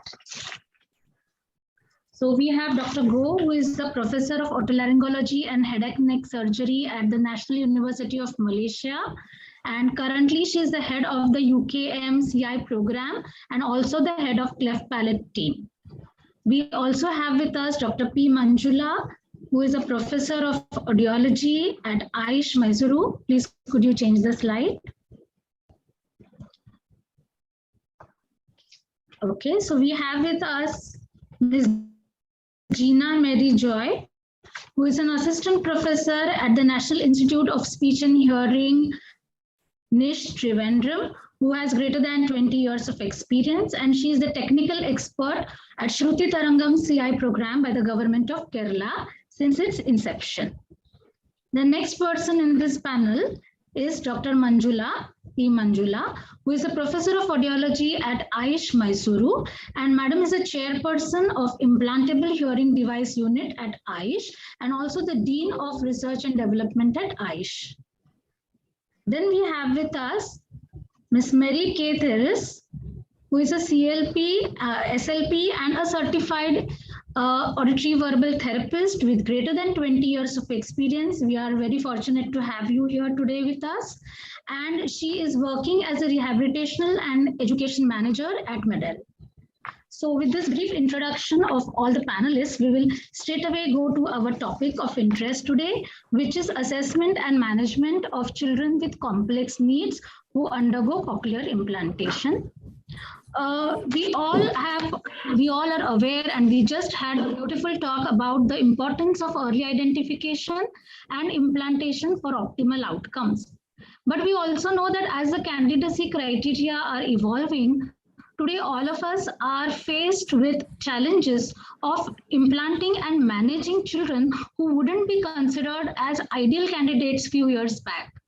These are the children with complex needs, that is, they have additional impairments along with hearing impairment, and thus they have special needs in terms of their candidacy evaluations, their mapping, as well as setting and managing of their rehabilitation goals. These may include children with cerebral palsy, children who are on the PDD spectrum, such as children with autism spectrum disorders, children with ADHD, children who are having attention, cognitive impairments. And in addition to this traditional group, we may also have to cater to those children who are crossover recipients. That means they were initially fitted with hearing aids and now at a later age are undergoing implantation because they may also present with additional or multiple impairments. So if we want to cater to this challenging population, we need to make modifications in every stage of their intervention. And so we have eminent experts today who will highlight what all modifications do we need to make so as to improve the quality of life of these individuals. So without any further delay, can we go on with our panel discussion? So I welcome all the panelists. Thank you once again for being a part of this panel discussion. And I'll begin with the first question, which I will direct it to Dr. Go. Madam, which are the complex cases for implantation that you have experienced in your practice? And what are the challenges in the candidacy evaluation for these cases? Good afternoon from Malaysia. Thank you, and thank you to the organizing committee for inviting me.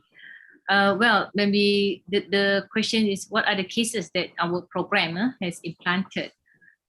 We recently reviewed our cases on the global delay, on the global developmental delay. So among these 30 over cases, we have a spectrum of complex case, which include Down syndrome, ADHD, autism, and we have one cerebral palsy, we also have a few of them who are global delay with the unknown syndrome, but the children has dysmorphism. So these are the complex cases that we have come across and we have implanted. Ma'am, Dr. Manchula, would you like to add which all complex cases have you all come across in your practice?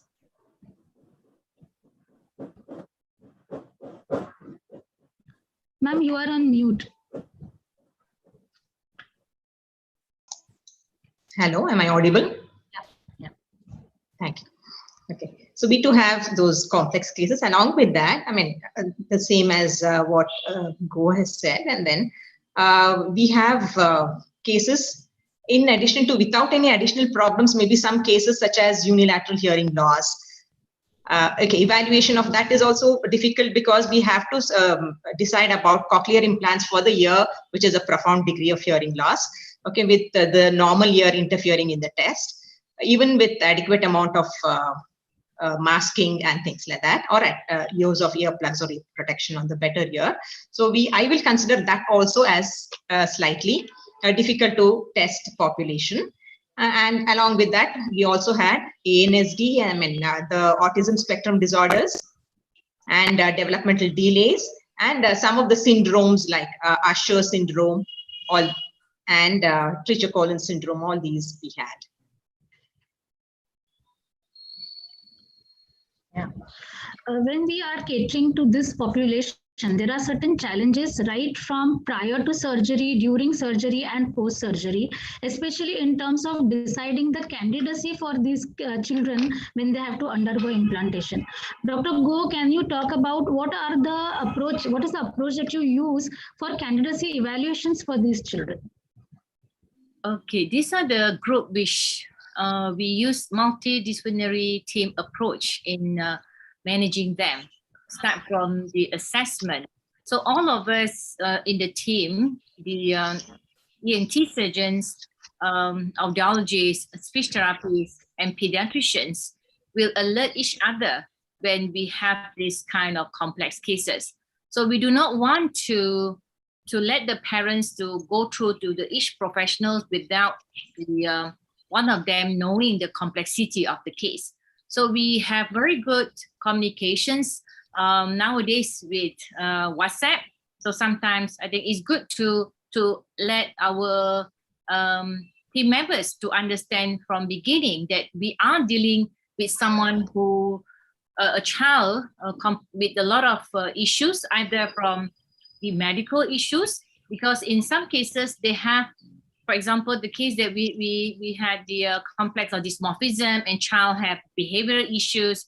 So as from the medical side, ENT or pediatricians, we need to highlight to our audiologists and speech therapists so that they know that they are going to see someone who has complex needs. And the medical advice from us will be helpful to the speech therapists and also to the audiologists. I think early communications among the team members from the beginning to understand better the child that we're dealing with. Because one of the examples is I have a very difficult child which they have delay, global delay. They can't even lift up the head for appropriate the behavioral response or the VRA. So what our team members or my audiologists did was looking at the eye response, looking at certain movement. So I think these are something that is difficult and challenging to the audiologists for assessment, but with the input from medical or from pediatrics, I think these are helpful to them. And if we are looking into abnormal scan findings, I will also quickly highlight to our team members that, oh, this is an abnormal scan finding, so they may have difficulties or they may be able to achieve certain audiological result, and that's where I think we do not want to delay too much in terms of the assessment just because we do not know that the whole story of a child and the needs of the child actually they have certain limit that you can't do anymore. So and they need cochlear implant. That's what we are doing over here. Yeah. Dr. Manchula, would you like to add? Yeah. What I would like to say is that, I mean, whether the child has complex needs or additional problems, or the child has just hearing loss, it's the test that we're going to administer and the way in which we're going to interpret would almost more or less be the same for all the children. But the technique or strategy that we use to elicit a response or to obtain the test results is what is different. For example, when we have these individuals with maybe Usher's syndrome, okay, the kind of reinforcement that we give through the child for the child's response and all that may vary. So these strategies or techniques could be different in these different kinds of additional problems. And then mainly from the beginning, from Dr. Meredith's talk, we've been seeing that children, very young children, more so with additional problems, they may not cooperate, maybe due to hyperactivity, or maybe due to maybe the child is always crying, the child doesn't enter the test room and things like that. So we will have to find ways of getting it. And on the top of it, even if we sedate the child doesn't sleep sometimes. Okay, so these are the challenges that we need to face. So at such instances, we also have to rely on the parental reports and the therapist report. And then these are the ways in which, and then on the checklist, the developmental checklist, the auditory skills checklist, all these are, we should rely upon. And with some of the additional problems such as autism spectrum disorders, we also administer, I mean, we refer them to a speech language evaluation department where they do use the MCHAT checklist, the checklist that is used for the autism, those toddlers with autism spectrum. So such additional checklists are also used for all these cases, in addition to the audiological testings that we do. Yeah, yeah, just add on that when we come across this kind of difficult cases with complex needs and multiple disability, there are times where the speech therapists actually come together in the audiology room and they assess together rather than go to each section differently. And we even have our occupational therapists that also sit in together in certain cases to ease the whole process, and also actually everybody able to assess the child at the same time. True, that's what I was coming to the next part. Like it's very much important, I feel, that in these cases there is a role for interdisciplinary assessment, isn't it? So because there are multiple aspects which need to be considered apart from the typical hearing and speech perception evaluations that we conduct. So Ms. Gina, will you like to talk about this multidisciplinary assessments which we do prior to implanting these kids? Yes. Thank you very much, the CG organizing panel, for inviting me to be a part of this esteemed panel. Thank you for the question, Dr. Valame. As you suggested, it is very, very important that we do a multidisciplinary assessment, not only for children with additional needs or complex needs, for all children is what our experience says, that, you know, it is very important that any child who gets implanted, gets an implant, should be assessed by a multidisciplinary team. Why is it important? Because it's very important that parents get a informed decision regarding at the pre-implant phase. It's important that they get a pre-informed decisions from the multiple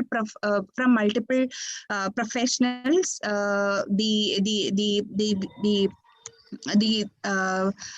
The condition has to be assessed by different professionals, and the parents need to get a holistic idea of why the child has to get implanted, or if they are deciding against the implant, again why it has to happen.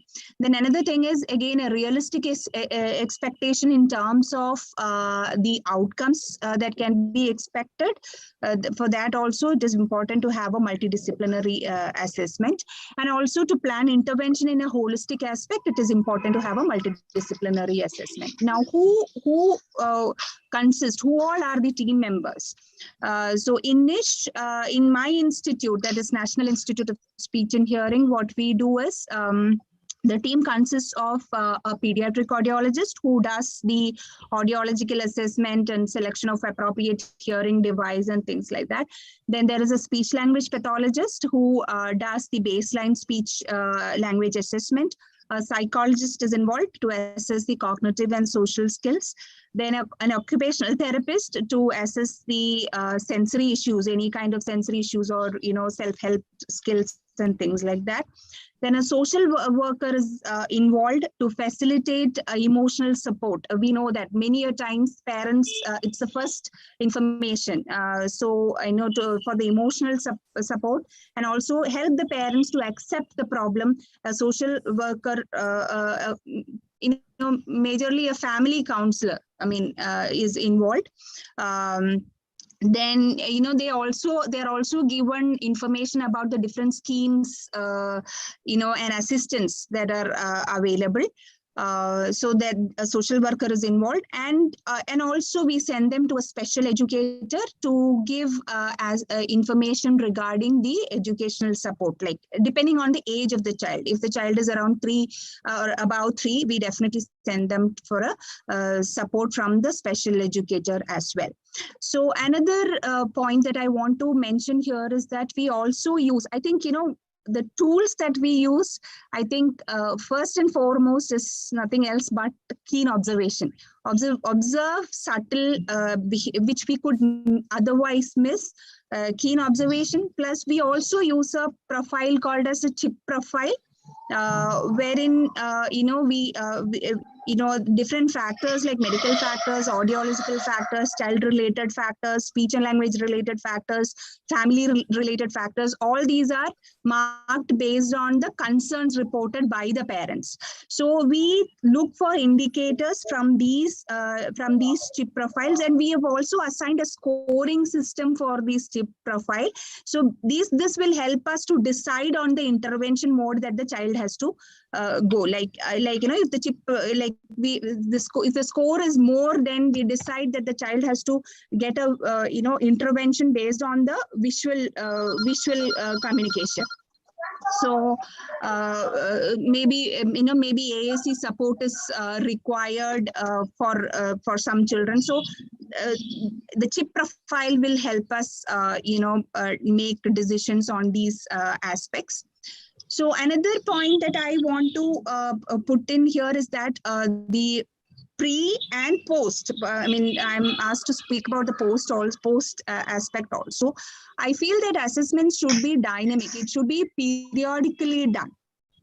So we have had instances where after the implantation, sensory issues have popped up, which was probably missed out earlier. So I think, these assessments needs to be periodic and also need-based to identify red flags at any given point of time. So the team evaluations, multidisciplinary evaluations are important at different stages of that the child goes progress. That is what I want to say. True. And because we have to do at multiple stages, and because we may not always be able to get all this information using only objective methods, many times informal assessments are very important. As you rightly said, keen observation is very important. Ms. Mary Kay, will you emphasize on this aspect of informal assessments, which are a part of the evaluations in children with complex needs? Yeah, I absolutely can comment on that. I just wanted to say that everybody in the multidisciplinary approach has made great points about that. We need to look at the whole child and not just thinking about their listening skills or their language skills. We need to be looking at other areas, including like cognition, pragmatics, and play in this multidisciplinary assessment, because they're going to impact communication development. So we really need to know everything, the strengths and the challenges that child brings into us, so we can develop appropriate intervention for them. In terms of the informal assessment, Yeah, it is important because many of these children are not going to be able to do formal assessment, such as pointing to pictures or saying sentences. And so we have to think of other ways to come up with how to identify what their skills are. Also, many formal tests for the child's chronological age is not going to give us much information about the child if they have minimal language skills. So we need to really look informally to see what can that child do. And also formal tests are not going to be sensitive enough to really identify minimal gains in progress that the child is making, which is very important. So we can turn more to informal assessment to take a look at the strengths of the child, what they're able to show us, and what gains that they're making. And when we think about informal assessment, we might be thinking about things such as doing language samples, playing with toys. I agree, Ms. Gina, with all of your points actually, and observe, I think it was Ms. Go said, observing the child, being a keen observer and seeing what they can do is very important in looking at all of that. And I just wanted to add a couple more points about the whole multidisciplinary assessment. One thing that we do have to be aware of is that there's many professionals outside of the hearing profession who are not going to be as knowledgeable about hearing loss. And so we have to be educators and inform them. Quick example, I was working with an occupational therapist and with one of our children who had hearing loss, and the child would stare up at the lights all the time. And she thought that that was appropriate behavior because he was deaf, and so he was just being more visual. Well, that's not typical behavior of a child with hearing loss. So, we have to be assessors for the child, but we also have to be educators for other professionals so that we can get accurate diagnosis for these children, so that we can provide the most appropriate intervention as soon as possible. And also keeping in mind that sometimes the hearing loss diagnosis is going to overshadow some other possible diagnosis. And they might just say that it's because of the hearing loss. And so particularly with children with autism, they might be identified later in a delayed diagnosis. So we really need to be careful about that, do this multidisciplinary assessment, but also make sure we educate other professionals about what is part of hearing loss and what is not. And then, as you said, also using informal assessment to really identify all those strengths and challenges for the child so we can provide that appropriate intervention. Dr. Go, would you like to talk to us about the surgical considerations for implanting these children with additional needs or complex needs? Hi, Dr. Deepa. I think this is the presentations, right? Sorry? This question I will answer in a presentation 8 minutes, right? Not yet. Sorry. Hello? Yes. Would you be talking about the surgical aspects which you will be considering in implanting these children? Okay. The surgical aspect, I think we need to understand from the anesthesia point of view before we do any surgery, because these children usually have medical problems that may affect general anesthesia. So we want to be safe because we don't want the parents to feel that surgery for cochlear implant is not safe for a child. It's just because we did not optimize the medical conditions. So this usually we have a pediatric anesthetist nowadays in our team to evaluate this group of children, whether they need to be seen earlier in their clinic, the anesthetist clinic, or they need to be admitted earlier. But most of the time we know that before the decision is made for cochlear implant, we will gather all the medical problems and sit down with our medical team and then inform our anesthetist to make sure that we have optimized these children prior to surgery.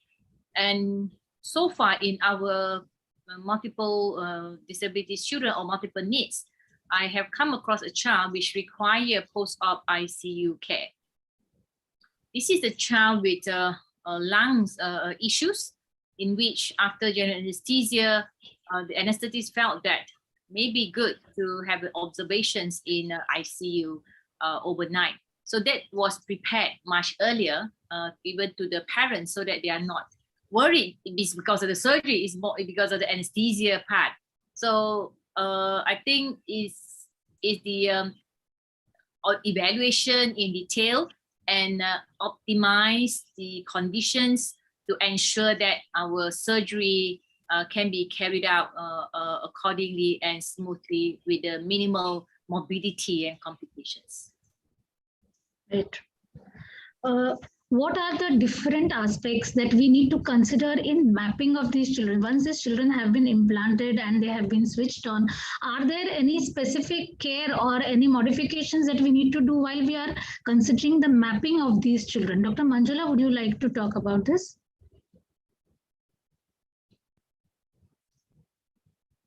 Ma'am, we can't hear you. Sorry for that. No. Am I audible now? Yeah. So we had a couple of cases where we had additional problems such as autism spectrum disorder, as I mentioned earlier. So this child, actually, we had to do it. Sometimes the ESRTs were done in the under sedation. We had to do it under sedation so that we could arrive at the C levels and M levels to set that appropriately. But with use for this particular child, with use, the child was showing more and more number of electrodes having higher impedances.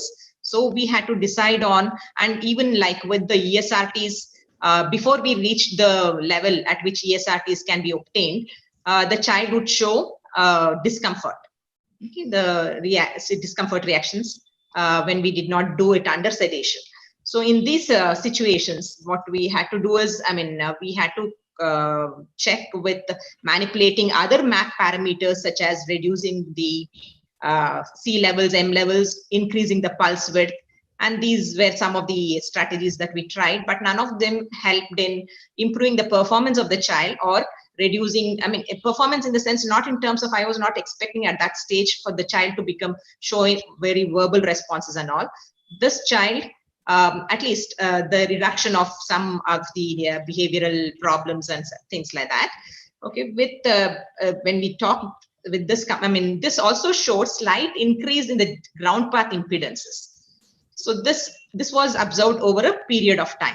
Ground path impedance, this was a device which where we could measure the ground path impedance, and there was slight increase in the ground path impedance. So we had to consult the company, and they suggested reimplantations in such cases. But the parent does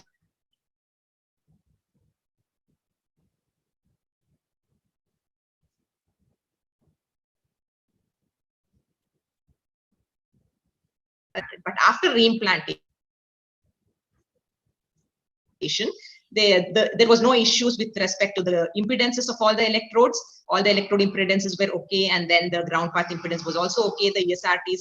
And then initially we had this child doing with communication boards to communicate, but he understands speech. Even now he understands speech. He is now maybe early teenager. He understands speech, but for expression he uses communication picture boards for expression, but he's still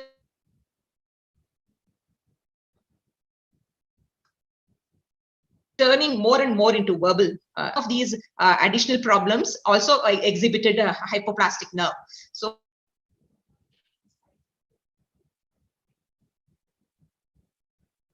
when they exhibited hypoplastic cochlea, the stimulation rate and increased the high frequency probe tone for doing the ESRTs. So these were some of the modifications that we have tried and found to be useful. Right. Anuradha, would you like to add on to this? Any changes, specific changes in mapping that you have undertaken for children with complex needs? So I think there's a lot of observation that you need to do. And also I feel that it's advantageous if you're also seeing the child for therapy. So like for example, sorry to interrupt, Miss Anuradha. Yeah. You're a little soft, a bit louder. Sorry, it wasn't very audible. I'm sorry. Yeah, I'll just increase my mic. Is that better now? Yeah, much better. Thank you so much. Thank you. Yeah. Okay. So what I was saying is that with children with complex needs, you have to be really very observant. Like sometimes, like we know that even children with autism might not actually respond to a sound they've heard, even children who have normal hearing sensitivity and autism. So if such children are being mapped, that very same kind of symptom of autism might come in there, where the child is really not responding to sounds that he can actually hear. And once you've mapped according, say you even got the NRTs, and the child goes home and then the parents are not seeing a response. Now we can see those kind of situations even in other children, that they're not responding immediately. But in these children, it might be all the more. So you might have to sit down and work out with the parents what type of stimuli they, might attract the child more. And I think for me, it is advantageous that if I'm also doing therapy with the child, I know the child better and I can understand and use that information better for my mapping. But if the person who's doing the mapping and the person who's doing the therapy are not well coordinated, if they are not the same person, which is the case in most of the situations, then I think that is a big disadvantage when it comes to handling children with complex needs and mapping. So there has to be excellent communication between the person who's doing the mapping and the person who's doing the therapy. Yeah, that's a very, very important point that you highlighted. Would you like to add, Ms. Gina, anything more in the mapping considerations? You are on mute. Gina, you are on mute. Yeah, in terms of mapping consideration, I would like to go by what Manjula madam has said, like in terms of the objective measures. Most often we will have to rely on the objective measures. Apart from that, I also have felt that, wireless mapping devices, that has helped us, but that's not that's not available with all the manufacturers, but that at least with such children, such devices, I think it's a, bliss to map such children, which has, wireless mapping devices. That's all I have to add. So while I was describing initially also, while I was saying what are the typical or what are the traditional children whom we include under this, there is one other category also who have complex needs, which are crossover recipients. Anuradha, would you like to talk about a little about crossover recipients, because you have a lot of experience in handling these cases, and those who also have complex needs in addition to being crossover recipients? Right. So when you talk of crossover, we're basically referring to those who've been using hearing aids for a while. And I don't think that in literature there's a specific, formula for when do you call someone a crossover recipient, but you would say that for quite a long time, the person has been using a hearing aid. Now that could happen for many reasons, that there's a progressive hearing loss and the person or the child was doing well earlier and then progressively wasn't.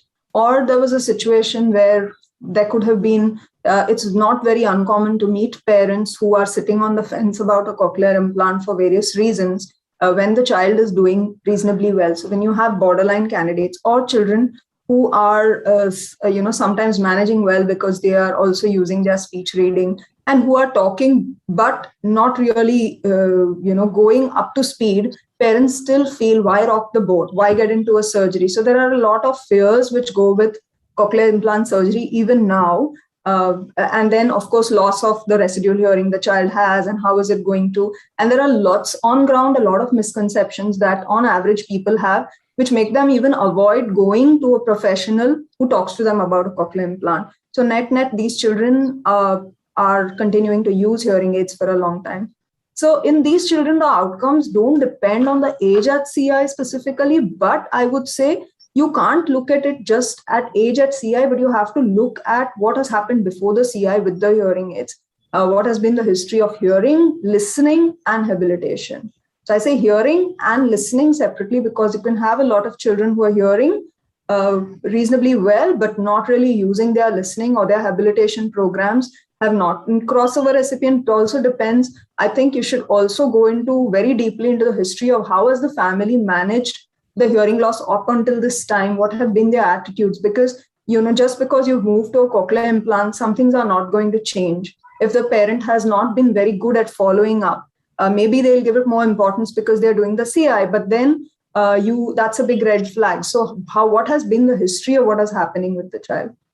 Crossover recipients, there's a lot of managing of expectations which has to happen. A lot of comparisons are there.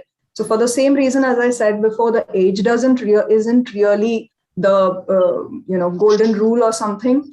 Like I recently had a situation where somebody said, so-and-so is one of my recipients who's doing very well, who's in her 20s. Oh, she was also implanted at 10 and my child is 10. But there's a mile of a difference between what this 24-year-old was back when she was a 10-year-old versus where this child is as a 10-year-old. And that outcome cannot be the same. So managing expectations is a big thing. Some of the crossover recipients would have stopped therapy a while ago because they're into school and so on. And after you implant them, they have to restart therapy, which a lot of them don't like very much.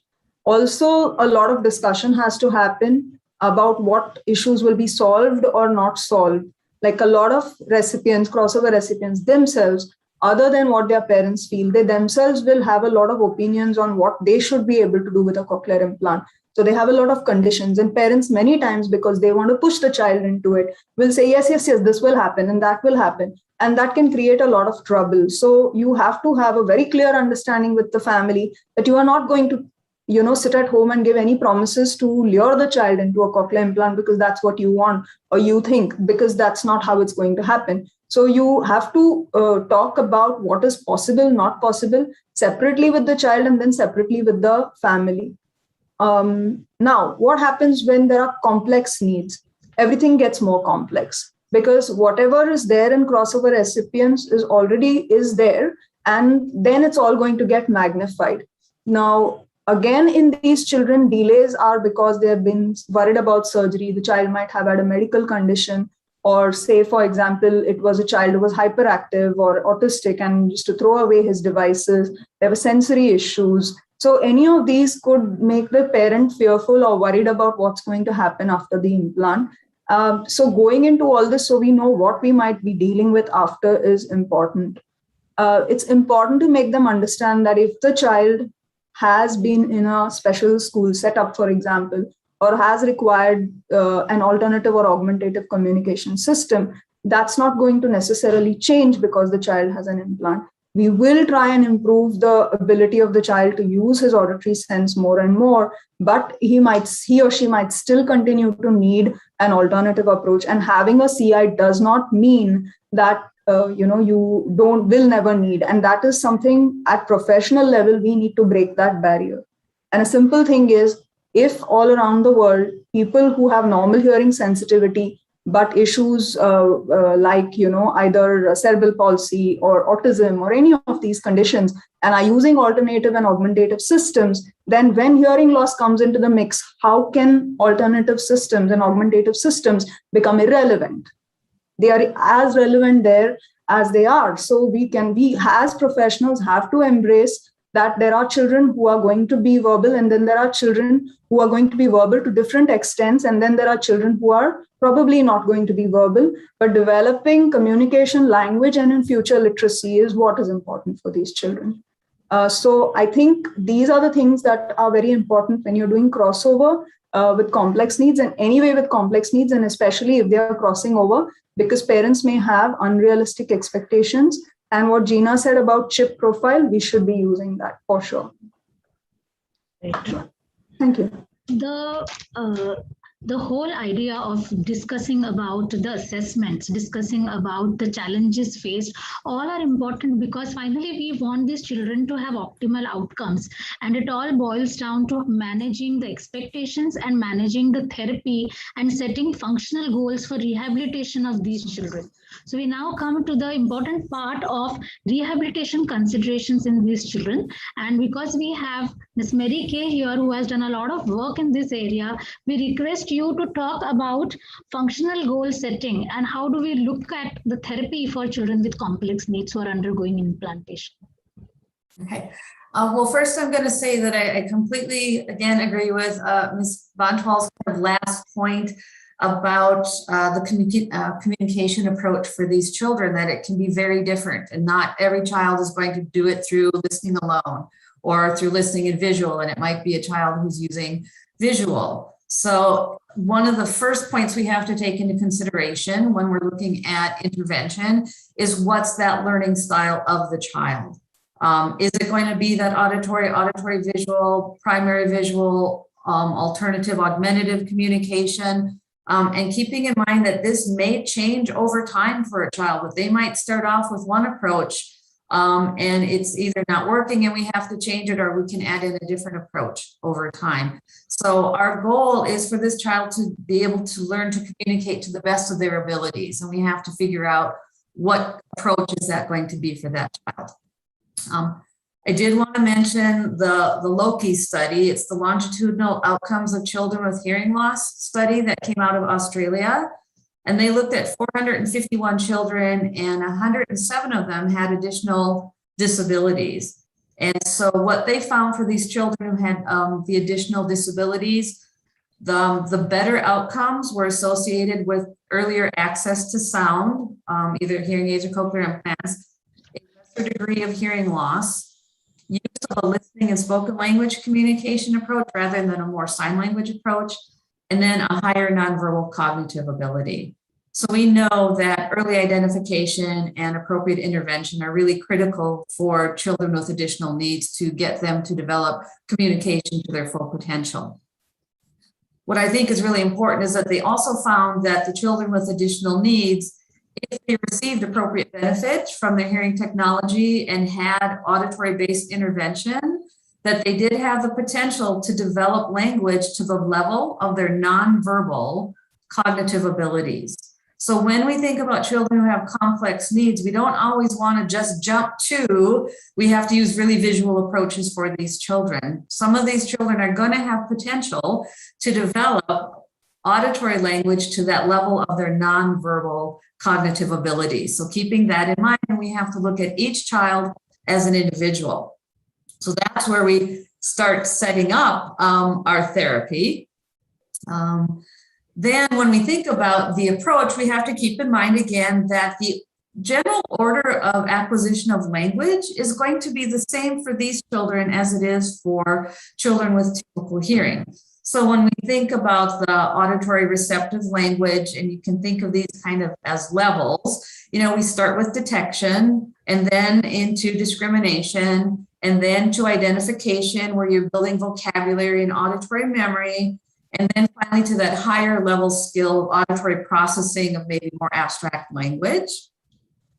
And then when we think about expressive language, you know, these children are going to start with vocal intent, that they're using their voice possibly with pointing or eye gaze to indicate that they want something, to then maybe using words or word approximations, to then, if they have enough words, that they can put some words together in a phrase, to then developing sentences. And we start with more of those simple sentences to then more complex sentences.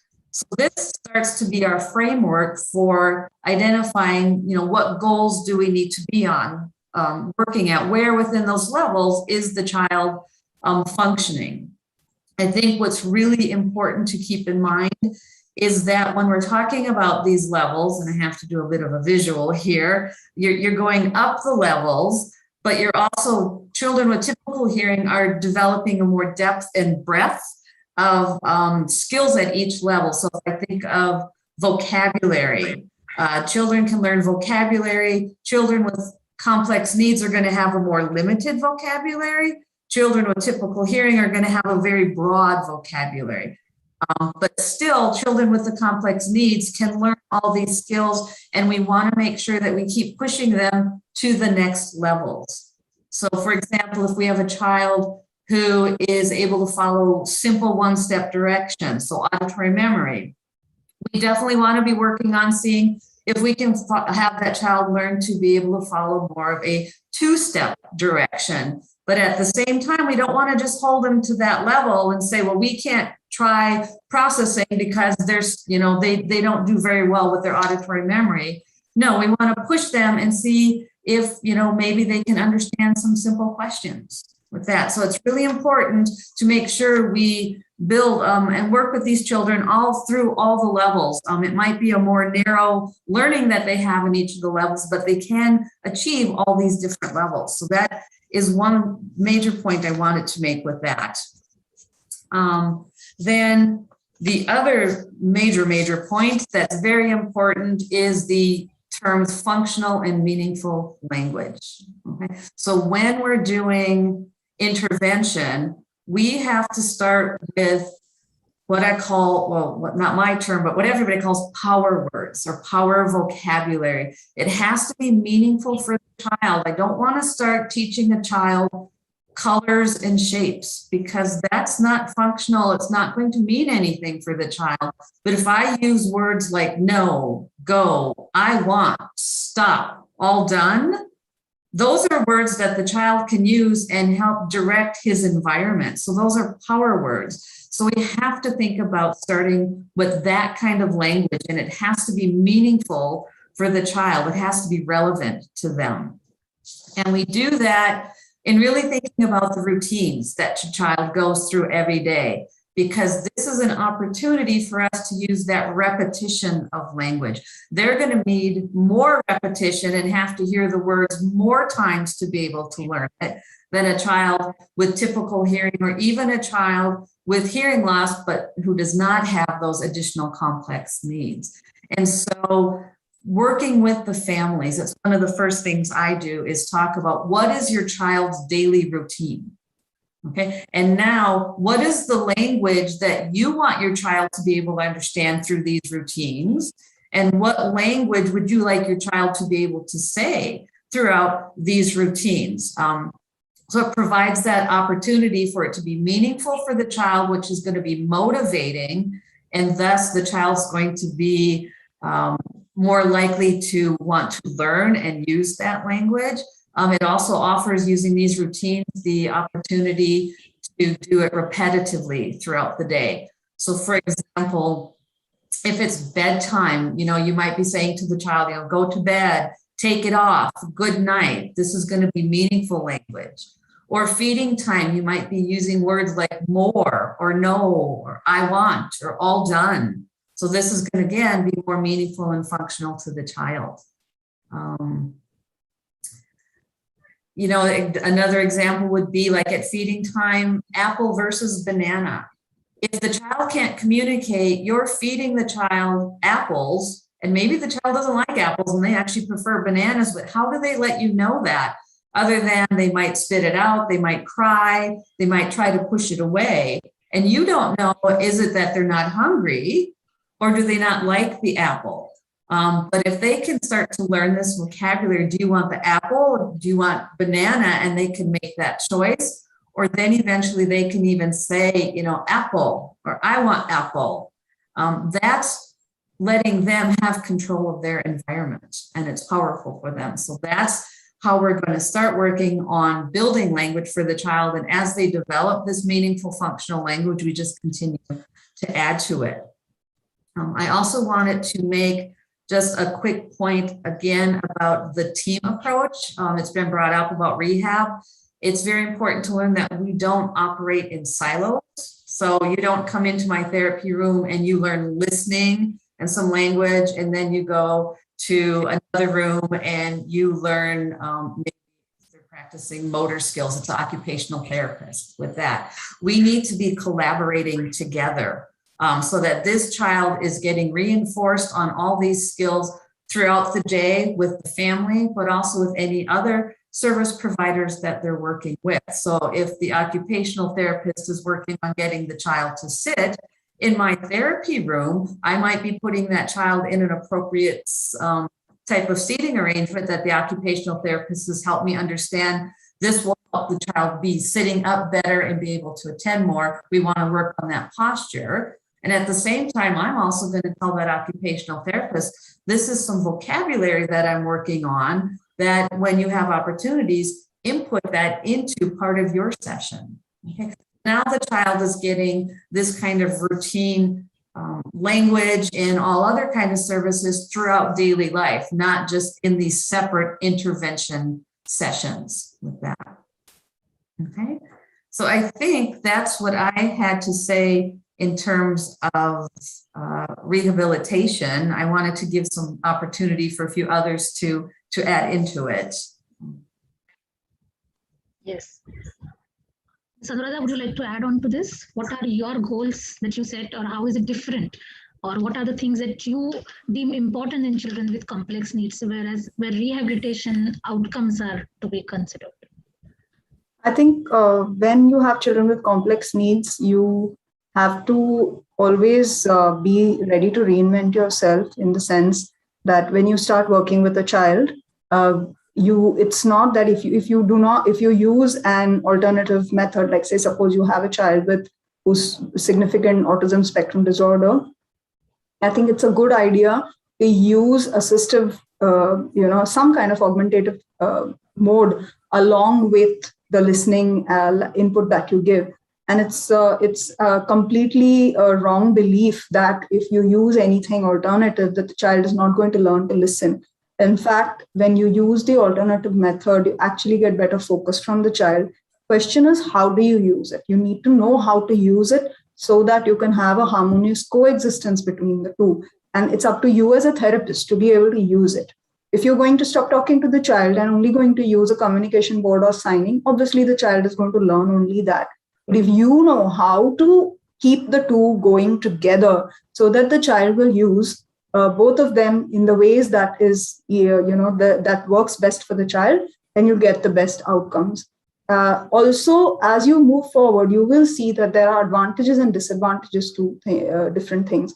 Like with a lot of children, like I have a lot of children with autism spectrum disorders, for example, to lesser or greater extent, they will become auditory. Like a lot of them will be able to listen and understand what you're saying, but expression is a completely different thing. So even if those children did not have hearing loss, I'm sure they would have struggled. So if that same child had. So some children with autism spectrum disorder have very good communication intent. They have a lot of motivation to communicate, and some of them do not. And we know that to be true of children even when they don't have a hearing loss. So there's nothing different. These children just have an additional issue of a hearing loss. So we need to understand how we're going to help this child communicate, and communication always comes first. So is the CI still useful for the child? Of course it is, because the child is doing everything, understanding everything you're saying through listening. Then the question is, okay, what's the fastest way for the child to communicate for expression? Are you going to use a simple communication board, as in pictures? Are you going to use an app, which is a high-tech app? Are you going to use signs? So everything has pros and cons to it. So if you're using a communication board, if you're using something like Avas, the child is always dependent on that, in the sense that the app is not available. The child is, say, in the bathroom, and the child wants to say something to the mother and could have said it if the child was able to sign. We're talking about a child who's not yet verbal, okay, might become verbal as time goes by. So what we need to be as professionals is open-minded. I think if we are open-minded, I think these children can learn to communicate, and as time goes by, they can, maximize their own potential towards whatever it is that's best for them. But the most important key word is to remember that you cannot keep them away from communication just because we feel they happen to have a cochlear implant, and so therefore they must be listening, and so therefore they must be speaking. So if we are bound by all these ourselves as professionals, and sadly, in my experience, it's not parents who reject alternative or augmentative communications. The resistance is more from professionals. So I think we as professionals need to change ourselves. Otherwise, we are doing a disservice to this population if we are going to implant them and then take away their wings. Yeah, and to add to that, I agree. We need to be flexible. That's what I said initially, is not one communication approach is going to fit all children. And we have to know what's going to be best for the child. And that may change over time. And particularly with children with autism, when we think about what is their, the most significant impactor to communication to start with, it's usually joint attention and communicative intent. So trying to get them to respond to sound and they don't have communicative intent, you're not going anywhere. So the first thing we have to do is back up, teach communicative intent, which can be done more through a picture exchange system or a more visual kind of system. Of course, we're still using our verbal language with that. And as they learn that, then over time, maybe we don't need the augmentative or the picture exchange anymore, and we can be more verbal. But sometimes just starting off with that more auditory approach is going to make it much longer for that child to get to where we want them to be. So looking at each child individually and being flexible and open to all types of communication approaches, because I completely agree. Our main outcome is that we want that child to be able to communicate by whatever means possible. Ms. Gina, would you like to comment on this aspect? I absolutely agree regarding the alternative mode of communication. I want to add one aspect also, like, it's very important that we have a coordination between the different, people that are involved in the team approach. I mean, I wanted to mention this earlier also, but I want to add it here. Like, it's very important that, most often what happens is we refer the, from our experience in our institute, we refer the child to AAC unit, alternative communication unit, or, any other, services that the child is extending to. But,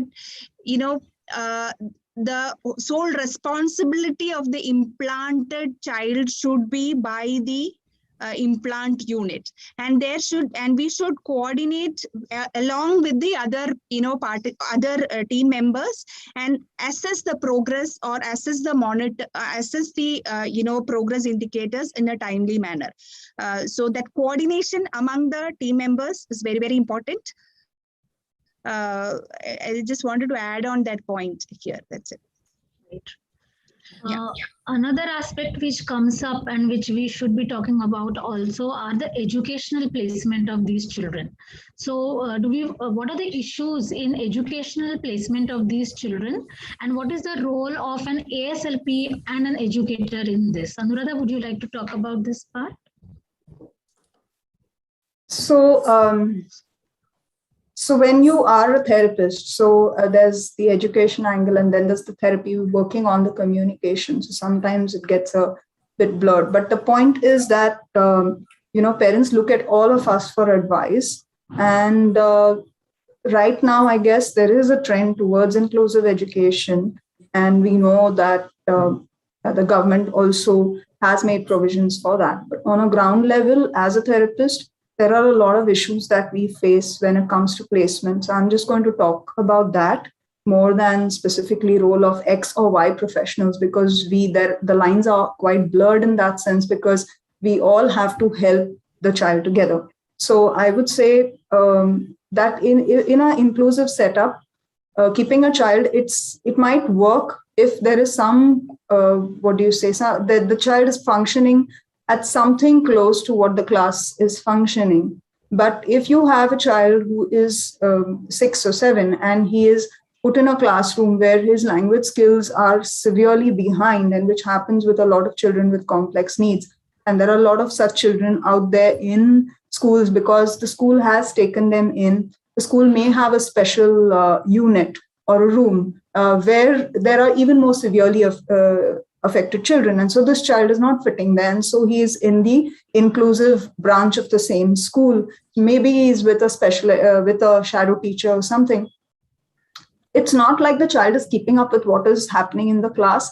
Sometimes the IEPs and so on are made for them, and sometimes they're not. So it's, while we all know how these situations ideally should be managed, it's difficult sometimes to find that setup. And then these are not available in government funded schools. So most often parents have to go to schools which are private, and then costs of shadow teachers, etc., can be very crippling, especially for parents who have the additional financial implications related to the implant themselves.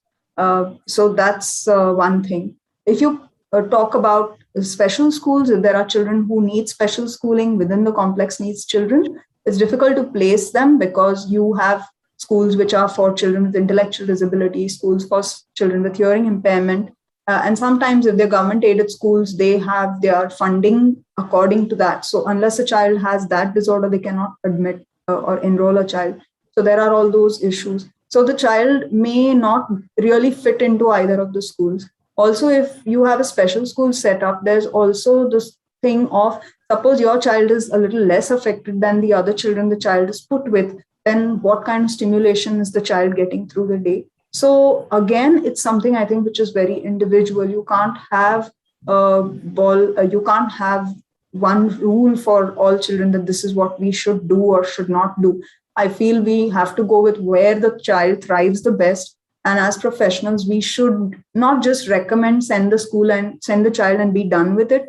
Every time the child is coming back to us for therapy or whatever, you're asking what has happened this week in school, you're talking, you're trying to sort out problems, and you're also constantly revising whether that placement is working out for that child. And if it's not, you may need to change it at a later point in time.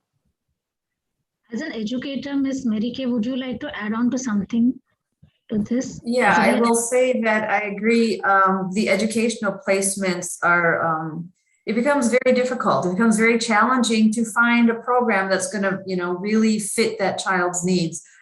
They're all individual children. And if you think of a child who has overall global developmental delay with significant cognitive delay, and then you have a child who's on the autism spectrum, but maybe with more mild cognitive delay, they don't really belong in the same classroom together. And it becomes very hard to find particular classrooms that are going to fit for that child.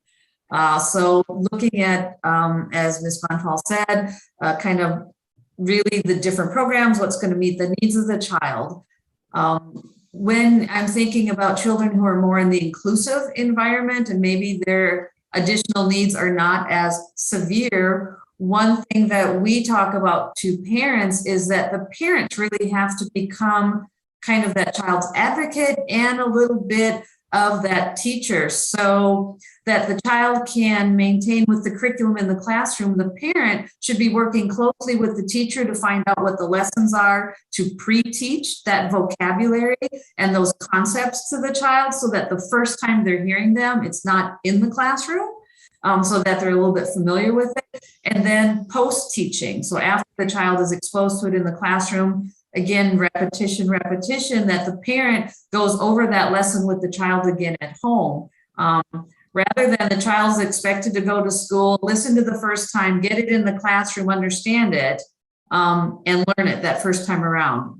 These children are going to need more of that support. If there are service providers in the school programs, that's fantastic. They can do some these roles, but many times there's not these kind of additional service providers. So it's up to the parent to have to help out and really work with their child. And then, as I said, even with working with the other professionals, the teacher becomes part of that too. Even in the special needs classrooms, the parents need to know what is the focus of the classroom, what is the teacher working on, so they can carry that over at home. These children need that consistency, not that I just learned this one thing here and then I go to another place and I learn something different. It needs to be consistently in the same. So again, much collaboration and cooperation among all the team members. One of the questions which has been asked by the people the attendees is that what are our comments on the progress of CI in children with mental subnormality? This is one of the questions which has been asked. Manjula ma'am, would you like to address this issue? Your experience in this? Ma'am, you will need to unmute yourself.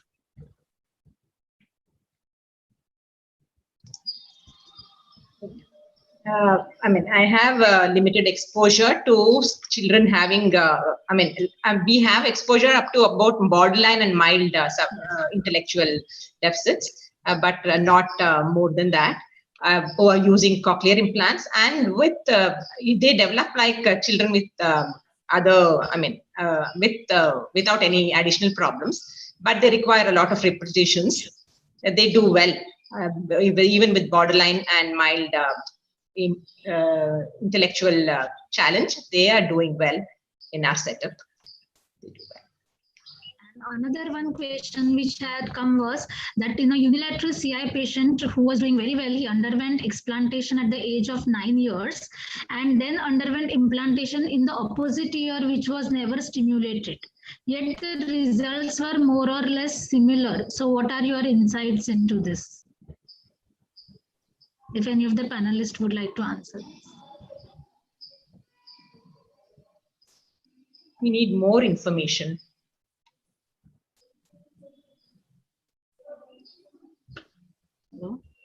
Yeah, so I guess the question is that even though there was less stimulation given and it was a late implantation, yet there were optimal results. So that was the question which was asked to be. But I agree with you that we do not know, we do not have idea whether the other ear was stimulated with a hearing aid, whether it was an aidable ear. So those in that information is not. We need more information, yes. So we have tried to cover a lot of aspects, starting from the candidacy evaluation, the surgical aspects, and the rehabilitation aspects in children with complex needs.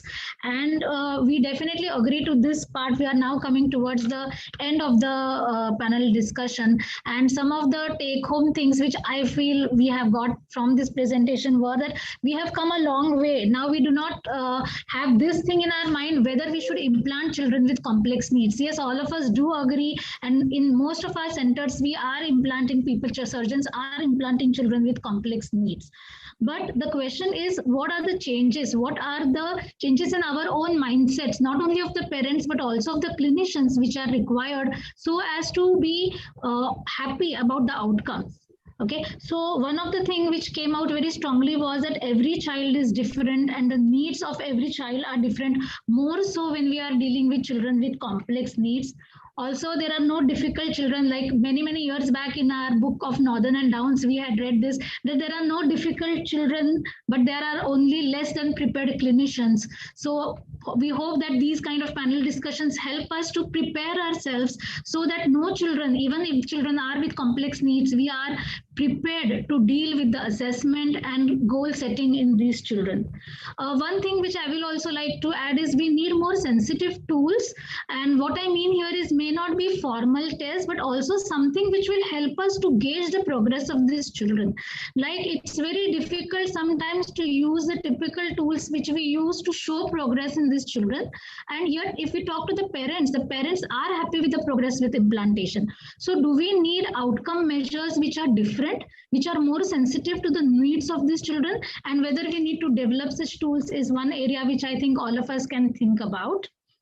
And one thing which also came out very well in the rehabilitation goal setting was that we should not be equating that it is a CI, a child has undergone implantation, so we have to use only AVT. We all agree that auditory and verbal therapy is one of the best outcomes modes. It leads to good outcomes, but we should understand that the needs for every child are different. And in a child with complex needs, it is communication which is the keyword.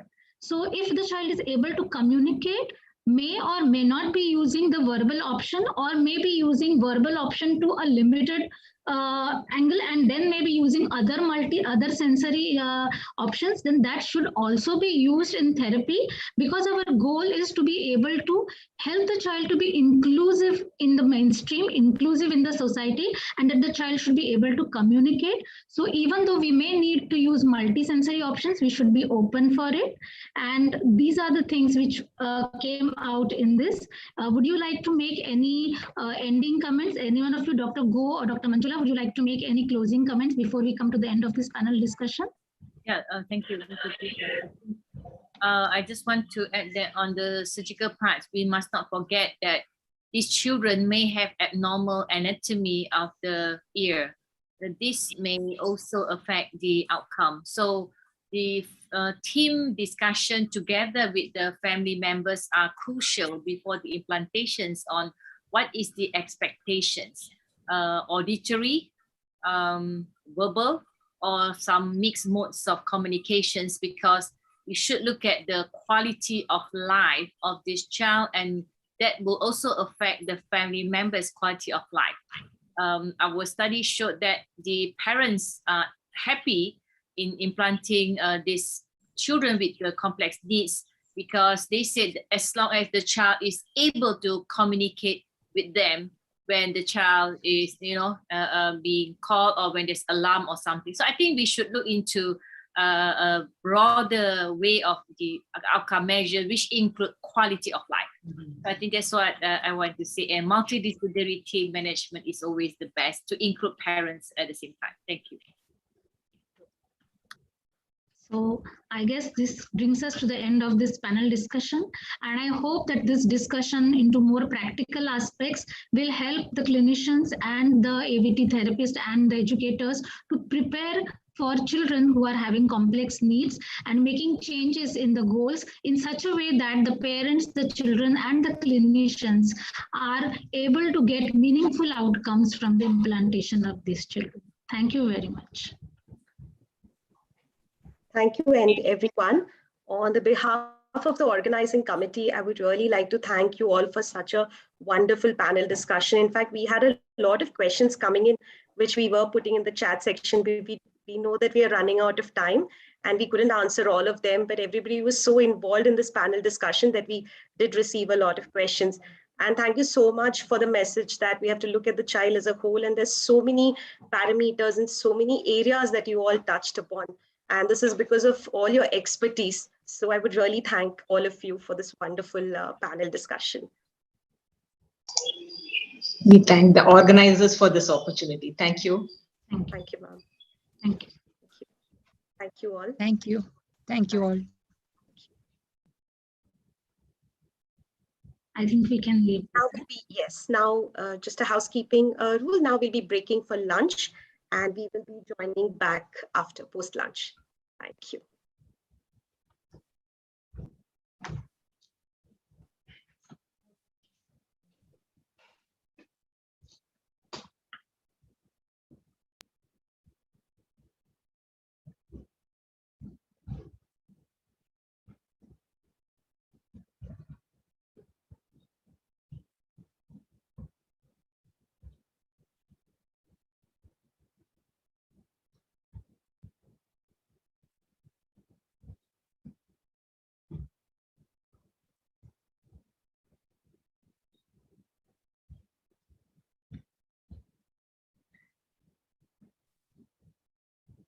So we'll be breaking for lunch now, and we will see you all on the other side at 2:50. Thank you so much.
Can you hear me?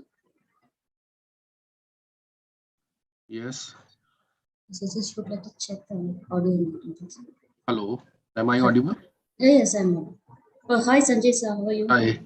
Hi, how are you? Fine, sir.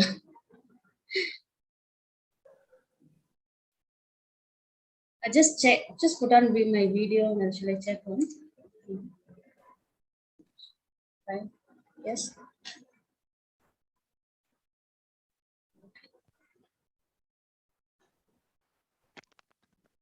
Yes, I think nobody else is there.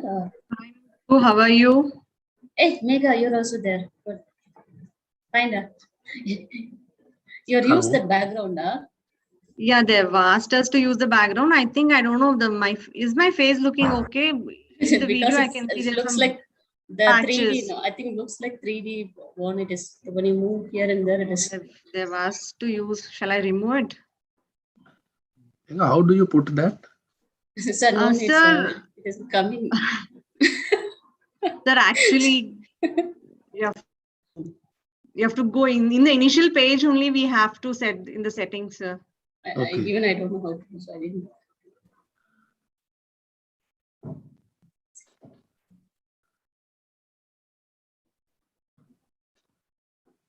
So we'll wait.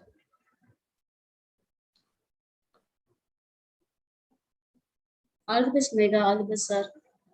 Thank you. Same to you. Same to you. All the best, Sanjay, sir. Thank you. Thank you, Megha. Same to you. I'll just put it up. Okay.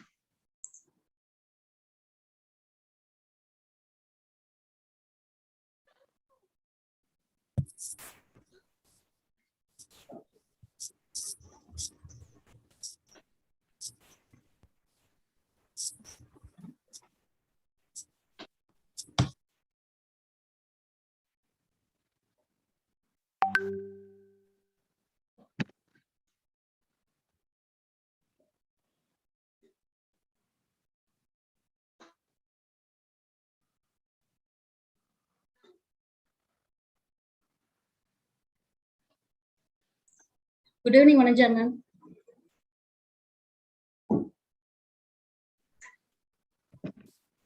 Good evening. Your speech was really nice, ma'am. In the morning. I'm waiting to hear your research. Tomorrow.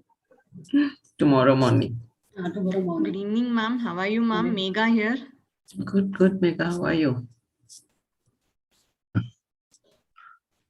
Good evening, ma'am. Good Sanjay evening, here. yeah. How are you? Good, ma'am. Ma'am, you're at home, ma'am? Yeah, morning I was in office. Now I came because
Vanaja ma'am, good evening. I'm Satish here from the backend team.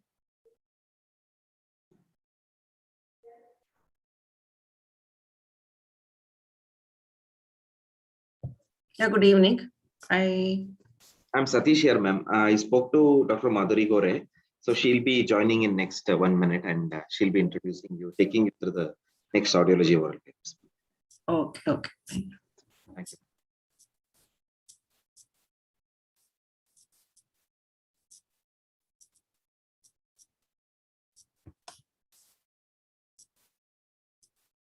In both the digit span as well as the dot matrix task that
Okay, welcome, ladies and gentlemen. So we will begin the last section for today, which is going to be the oral paper session.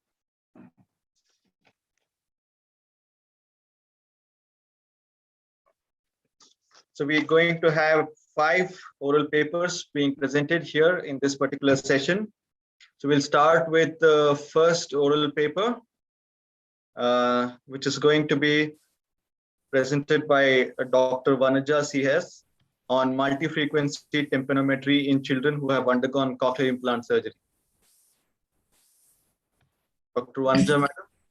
Yeah, I'll share the screen. Yes, yes, please.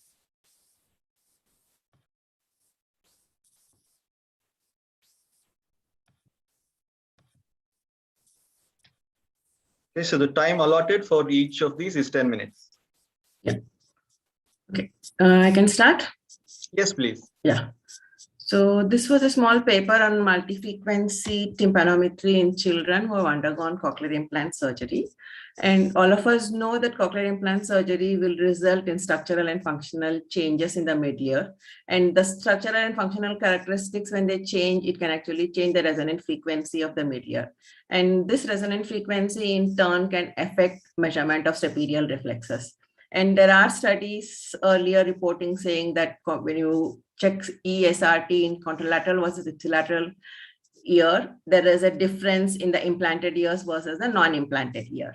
So, but there are dearth of studies on multi-frequency tympanometry investigating the admittance of mid-ear in children after they undergo implantation. So the main objective of this study was to check whether the admittance of mid-ear in implanted and non-implanted ear was same or different for the following probe tones, that is 226 Hertz, 678 Hertz, 800 Hertz, and 1000 Hertz. So we had 20 children in the age range of 3 to 14 years who participated from this study, and informed consent was taken from all the parents and guardians, and we followed all the rules of the university. The inclusion criteria was mainly, we only took children with unilateral cochlear implant and who had undergone cochlear implant surgery through posterior tympanotomy approach. And any child with history of or complaint of media pathology was not included, or any congenital head and neck abnormalities, or anybody suffering from upper respiratory tract infection at the time of testing were not included in the study. The procedure was a simple procedure where we just did tympanometry for 4 frequency using interacoustics 8235 emittance meter. And before doing the emittance evaluation, we did otoscopy to ensure that the external ear is normal. And admittance at the tympanic membrane was measured for all 4 frequencies, and the type of tympanogram with the multi-component tympanogram was also noted in both implanted and non-implanted ear. The data was analyzed using statistical package for social sciences 20.0 statistical version software. And initially, Shapiroval test of normality was done, and it showed that the data is not normally distributed. Hence, further analysis were carried out using non-parametric tests. Admittance values were compared between the 2 years using Wilcoxon sign rank test for all the 4 probe tone frequencies. So this is a result of statistical analysis, which shows that the admittance values were lesser in implanted ears when compared to the non-implanted ears. And Wilcoxon sign rank test showed that this difference is significant for all 226 Hertz, 678 Hertz, and 800 Hertz, but it was not significant for 1000 Hertz. Though there was a difference, it was not statistically significant at 1000 Hertz. And the qualitative analysis showed that the tympanograms were shallower in the ears with implant, and there was higher prevalence of notching was observed in the contralateral ear compared to the Siii ear. So if I just compare like 1000 Hertz implanted ears versus non-implanted ear, the 1B, 1G tympanogram was seen in almost 15 years, indicating that the implanted ear has definitely stiffness dominated. There is more stiffness in that ear, whereas in the non-implanted ear, it was only 2 years had, 2 children had 1B, 1G tympanogram. Majority of them had 3B, 1G tympanogram, which shows that the resonant frequency of these children is around 1000 Hertz. So basically what it is, this paper is telling us is that there is lesser admittance in the side of cochlear implant, suggesting that there is increased stiffness after cochlear implantation. And this increased stiffness will increase in resonant frequency of the middle ear. So these findings correlate with previous studies which have shown reduced tapered displacement in ears with cochlear implantation. There are no studies on multi-frequency tympanometry or multi-component tympanometry. We couldn't get comparing these results, but we also got studies on wideband tympanometry, which show similar results. The wideband tympanometry results show that the absorbance is lesser till 1 kilohertz in ears which are implanted when compared to the non-implanted ears. And there is one study was done comparing implant and non-implanted ear, like the study we have done. Another study was pre and post surgery, which is a better technique. And even in that, they found that the absorbance is reduced post-cochlear implant surgery. So basically, the implication of this is saying that the reduced admittance indicates the cochlear implantation will be more, stapedial reflex will be more difficult to monitor in ears with cochlear implantation. So this correlates with what has been shown previously by ESRT studies. So we would recommend, based on this, saying that the ESRT should be monitored in the contralateral ear whenever there is unilateral CI. And if it is monitored in the implanted ear, then high probe tone frequency should be used rather than using 226 Hertz. 1000 Hertz would be a better option. So the conclusion is that the results suggest the admittance of the ear is probably reduced or altered, and it's reduced post-surgery. And these results warrant testing of contralateral ear in electrical stapedial reflex testing. Thank you. These are my references.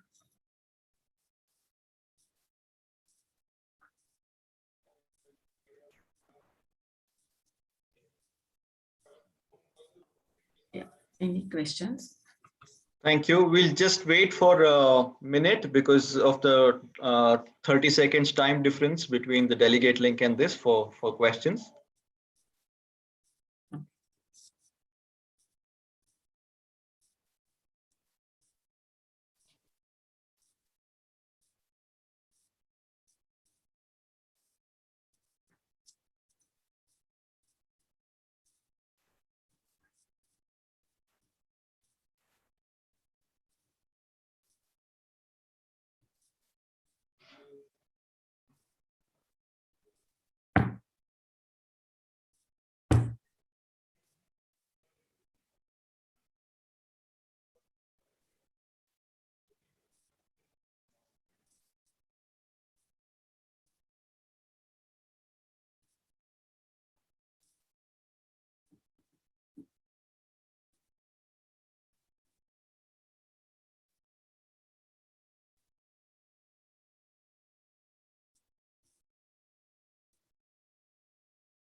Okay, we have one question. Yeah. Which in your based on the study, which probe tone frequency is best for measuring ESRT? 1000 hertz. 1000.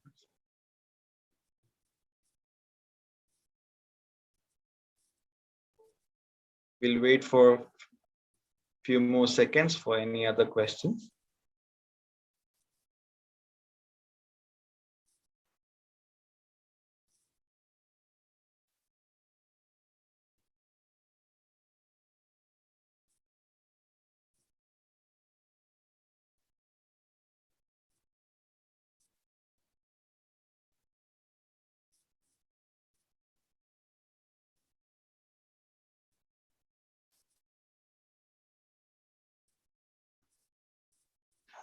Sir, I've received a few questions and I've posted in the chat.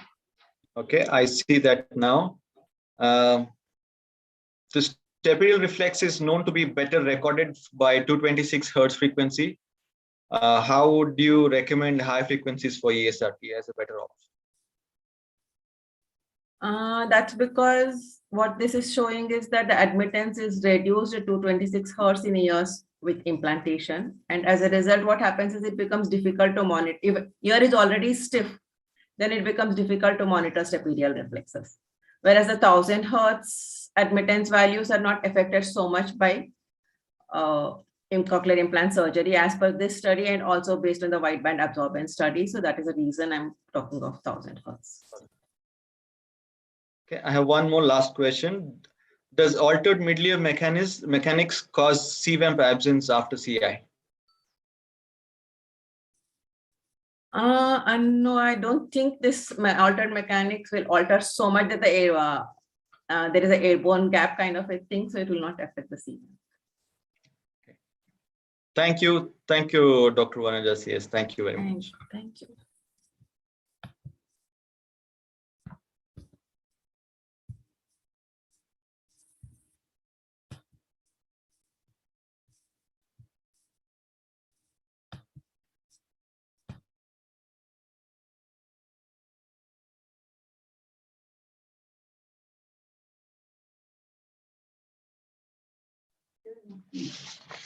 Okay.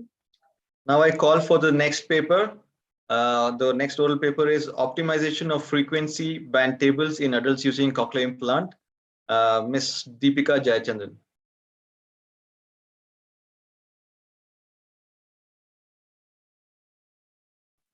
Sir, good evening, sir. Good evening. You have 10 minutes for this talk. Yes, sir. So, good evening to one and all present here. My title is Optimization of Frequency Band Tables in Adults Using Cochlear Implants.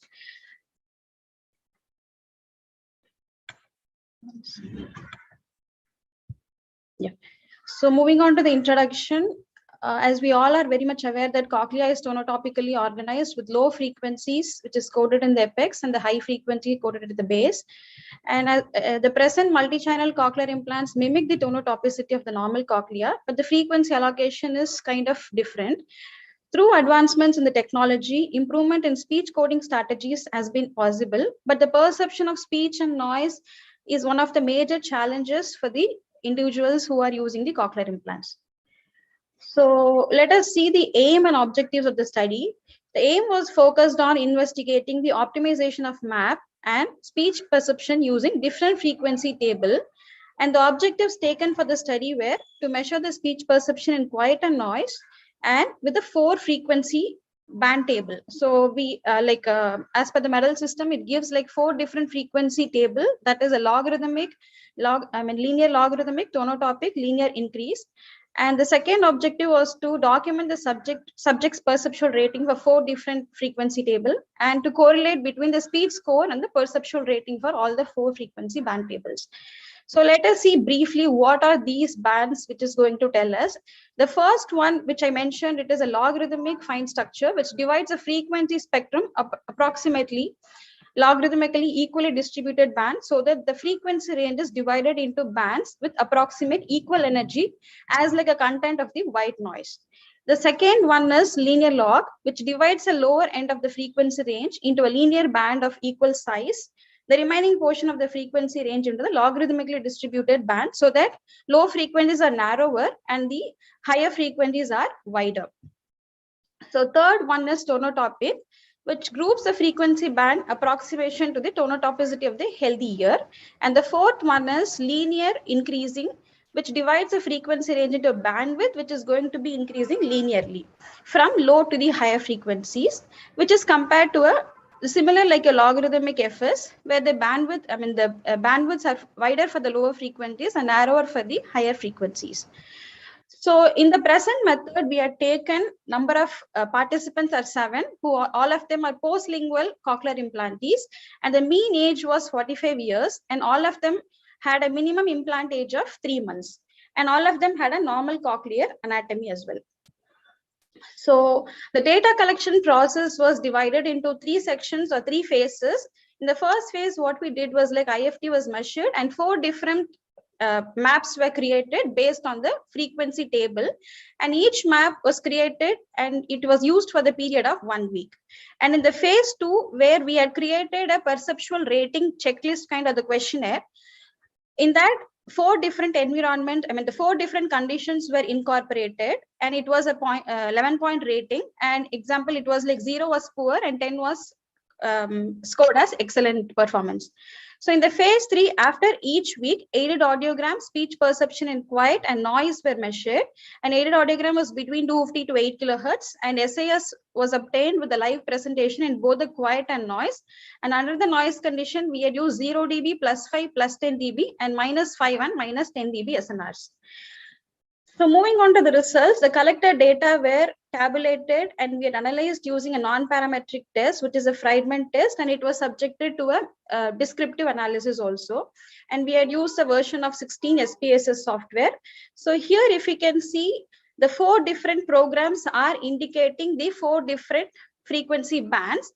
And this was a perception score in quiet condition for 4 tables. The score, maximum score we obtained was like 41%. That is a linear log, linear increases with the frequency table has been depicted here. And the scores were different for all the 4 different tables. However, it was not statistically significant. So the results for the speech and noise condition was this. So we had done it for the +5 dB, +10 dB, 0 dB, and -5 dB and -10 dB SNRs. And these were the comparison scores obtained. Still here also in +5 dB and +10 dB, there was a greater improvement was seen for the program 4. And again, in the conditions where I mentioned that there was a questionnaire, a checklist we had used to quantify the perceptual rating of the individuals, where we compared between the quiet noise, and it was categorized again into conversation and into music. So under the 4 different map conditions, all the participants could do, could do better in the program 1. So here the results, what we had focused here to say is like to correlate between the speech score and the perceptual training for all the 4 frequency table. There was a low to moderate correlation also was obtained, especially for the program 1. The program 1, which I mentioned in the previous slide, that was like linear log. That was a default program used by all the individuals. So to move on to the conclusion, we have logarithmic FS, which was more consistent performance. And that was also default program used by all the participants from the day of switch on. And logarithmic FS has been used by the participants as well for the period of longer when compared to other programs. And performance with other programs were satisfactory, but not up to the level of the logarithmic FS. So this could be due to the related or the reduced time period or the stabilization or acclimatization of the frequency band table. So as long as the period of acclimatization could have resulted in the better responses from the other 3 programs also. So these are my references. Thank you.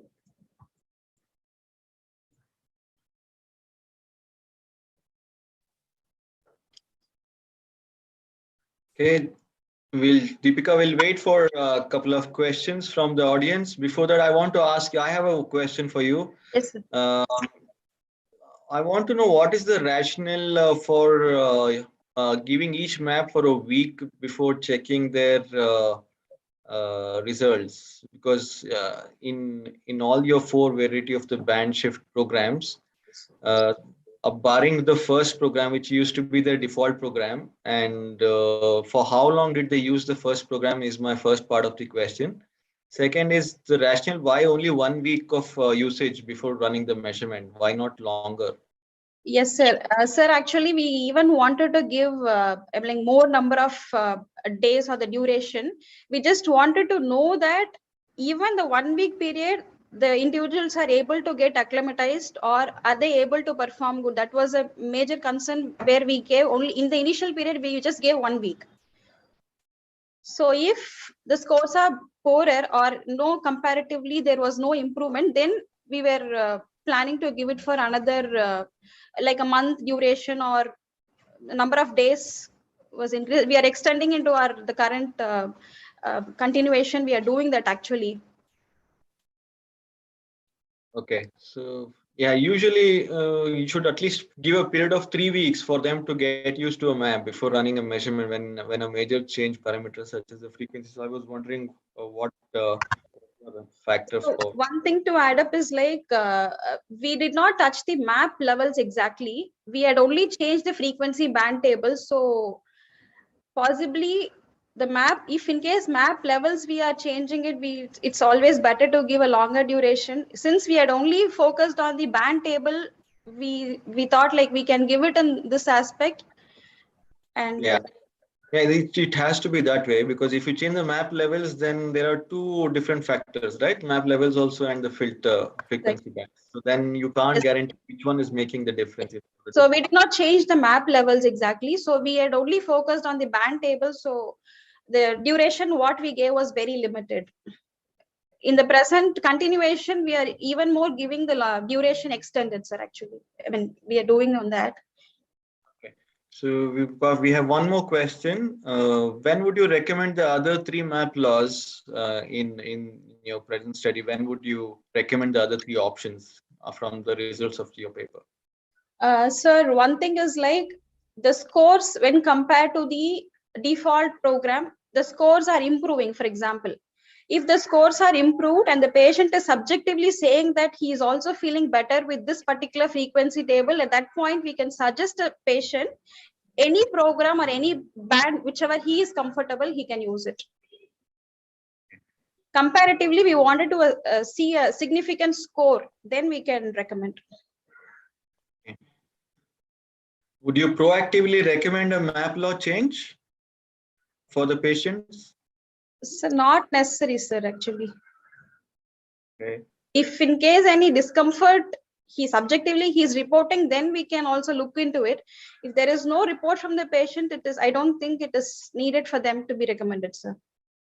Yeah, okay. So on similar lines, I have another question from Dr. Praveen Kumar. Is it ethical to give a map to be used for a week or any length of time for the sake of an experiment or a study? Sir, actually, it is, I would suggest is like, it is not an experiment. It is just like a different programs we can consider. It is something like a programs only we can consider. So whichever without utilizing it or without experiencing it, we cannot suggest it to a patient as well. So the patient doesn't know what it is going to happen. Since that only we have recommended for him to use it, and whenever he is comfortable or he is convenient, he can put it in such program. So I don't find it is kind of experimental here. It is for the benefit of the patient only we are looking for. Okay, so you're saying it is another parameter change that you're trying to make, like on any other major parameter that's going to be. Because always it is not also suggested to go ahead with the kind of a default frequency table. So we do have availability, so we can utilize it when the patient is feeling comfortable. We can ask him to use it. Something like a hearing aid, different programs only, Okay, so I can give you one more minute. I have a couple of questions. Quickly, one question from Dulase Kritiga that asks you on, does changing the band table change the perceptual levels, the M levels? Does it change by changing the frequency band? Sir, as far as observed for these patients, there was no much greater change. Okay, I have one last question. Can you tell the gain? What did you do with the map tables in the study? Did you vary any gain levels? Gain wise, it did not vary. So frequency allocation wise, it varied. Okay. All right. Thank you, Deepika. Thank you. Thank you, sir. Thank you.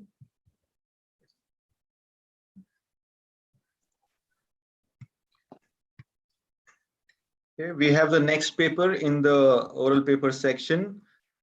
Profile of Audiological Assessment for Cochlear Implant Candidacy in Children in India by Ms. Megha. Thank you, Apurva. Good evening, everybody.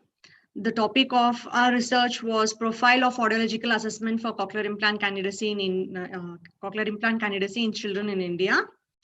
Prentice et al. In 2020 had surveyed of preoperative testing methods used by audiologists in evaluating adult CI candidates across the United States, and they found a huge variability in the preoperative testing methods and practices across the healthcare professionals assessing for the adult candidates for CI. And they attributed this to the differences in the candidacy criteria used by different insurance schemes in the US. In the Indian scenario, there are a dearth of studies on the protocols followed in CI candidacy for children.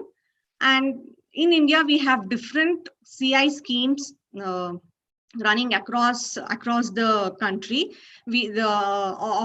Some of them are like ADIP scheme. We have Shruti Tarangam. We have Tamil Nadu Chief Minister scheme, and guidelines given by CIGI as well. When we see the candidacy criteria, the preliminary evaluations are pretty much the same across all the schemes, except that Shruti Tarangam has an additional test for ASSR as a candidacy testing.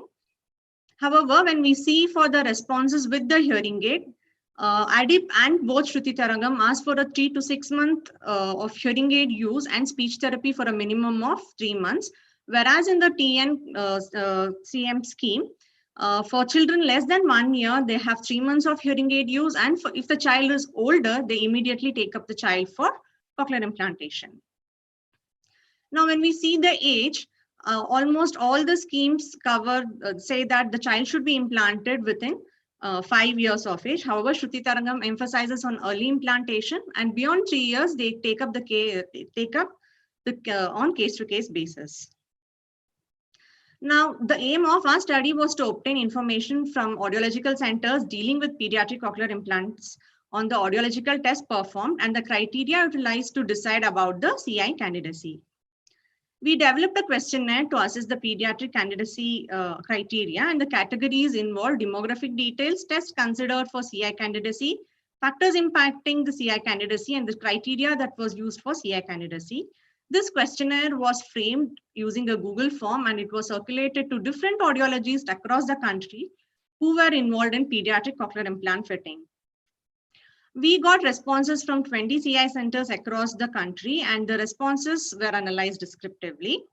In the demographics of the 20, 40% of the audiologists were working in university or academic institutions, and 35% were working in private setup. And all the audiologists had experience of more than 5 years. In the audiological test that had to be carried out for cochlear implantation, condition play audiometry, auditory brainstem responses, emittance testing, BOA and OEs were commonly done across all the centers. And for the procedure that was followed to perform the hearing performance with the hearing aid, aided behavioral thresholds were done at all the centers. In addition, some of the centers did aided CAAPs, speech and language checklist, questionnaires, and link 6-sound test. For the audiological criteria that they used to select the candidates for cochlear implantation, 100% of the centers say that the child should have bilateral severe to profound hearing loss and poor speech perception scores. In addition, 85% of the centers agree that aided thresholds out of the speech spectrum at all the frequencies. In addition to that, aided spectrum out of the speech spectrum in at least 2 frequencies, and also poor speech scores on developmental scales were also the criteria for considering the child as candidate for cochlear implantation.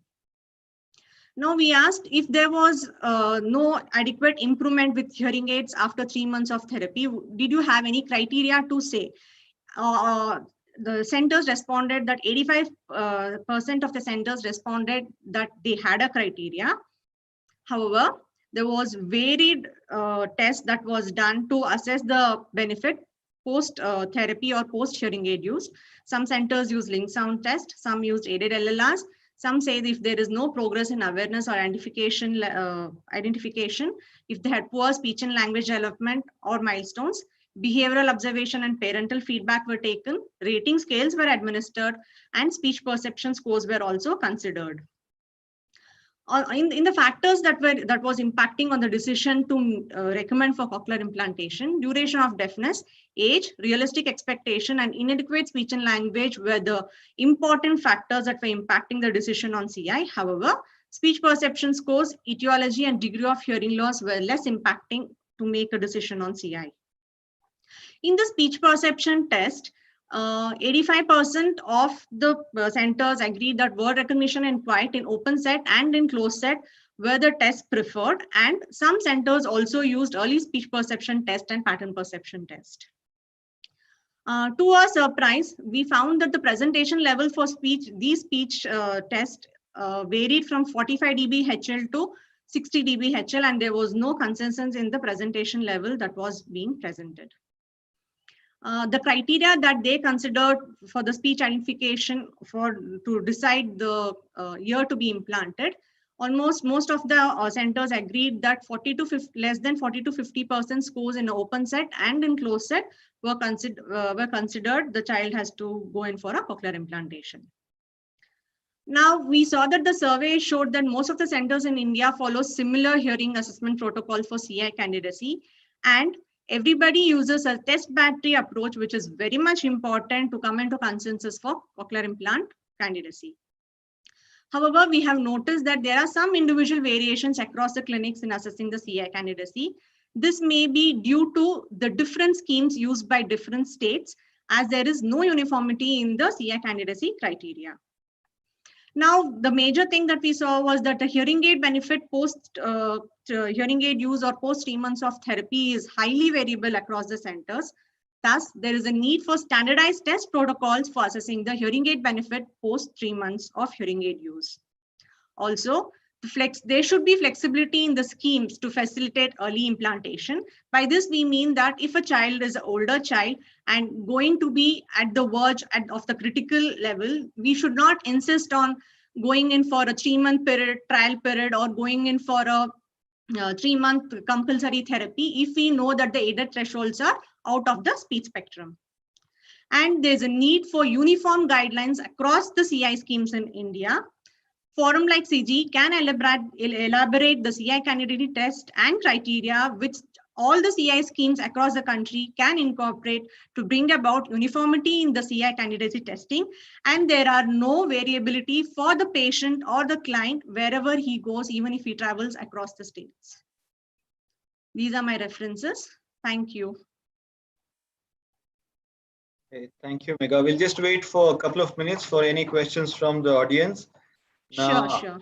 I have one question in the meantime, which I can ask you. Yes.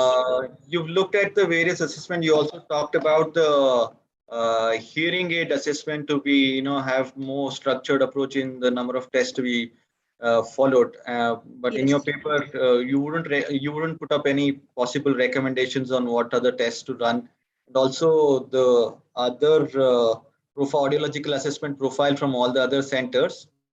Would you based on the reports which you've mentioned here, is there a summary list would you want to propose for the assessment part, so that it's more structured and more similar, which can be extrapolated into different programs?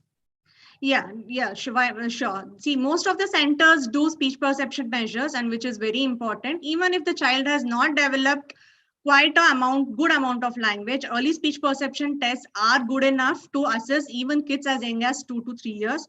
And we have language specific tests in India available for all these children. So ESP or early pattern perception test can be one which can be supported with the aided audiogram. Because many centers do a simple link sound test, or they just administer the rating scales. Rating scales are highly variable across. Like if I administer a rating scale, it is different from what a mother perceives or what a clinician perceives. So more objective measures like speech scores and the aided audiogram should supplement the results when we ask for a 3-month trial period. And also, what is the presentation level which you would recommend to do the open set? We usually use 45 dB HL. Only one level?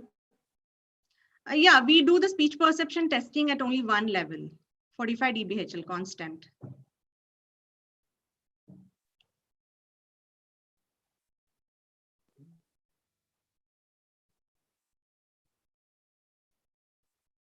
Okay, we'll just wait another few more seconds. If I get any questions, we have another minute.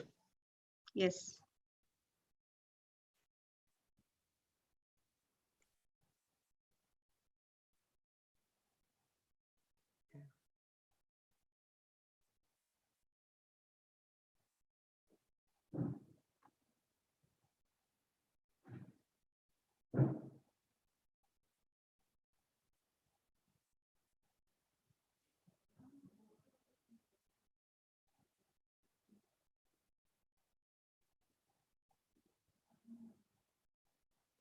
Apurva, you're not audible to me. I'm not able to hear you. Yeah, I have one question from the audience, from Dr. Alfagal Mohammed, asking you, did you include age of implantation in your research? Example, minimum age for CI? No, we have not included that question here. No, that question is not part of the survey question. No, that question was not part of the questionnaire. Yeah, so it was specific to assessment only, but not. Yes, it was specific to assessments. And there was no age specific question. No. Okay, I have one more question from the floor, from Dr. Chandrakant Vishwakarma. So, do you believe in one nation, one policy? Which state policy would you opt if you had a choice? See, it's not just one policy. I think we all have to come into consensus and then decide on the policies. It's just not one person making it. We have to see what best are for the candidates. How early can we implant a child? How early can we rehabilitate? Those are the goals. It should be from morning. We are also hearing those things.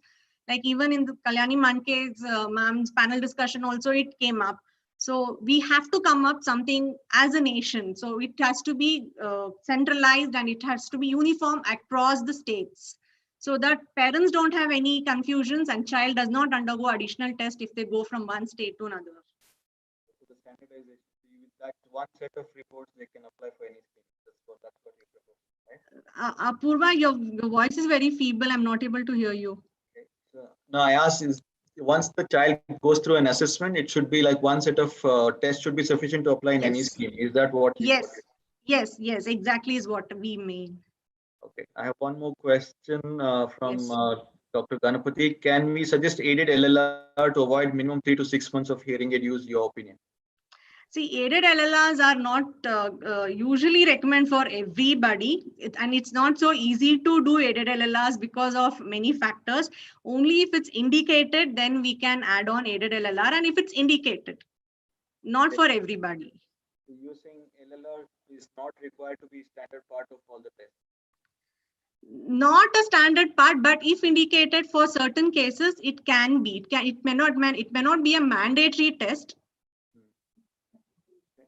Okay, last question. We get more information through speech and aided scores. When we do not have such information, or when we lack such information, or when we need additional information because the radiology is showing something, then we can do those aided LLRs. It cannot be mandated for every kid. Okay, Megha, that's all time we have for this. Thank you so much. Thank you, CG, for giving this platform. I thank all the participants, and I thank my institute for allowing me to present the topic. Thank you. Go on to the next oral paper. Next presenter is Ms. Muthu Selvi, and the topic is Utility of Live Aided Cortical Evoked Potentials for Optimizing Programming of Cochlear Implants.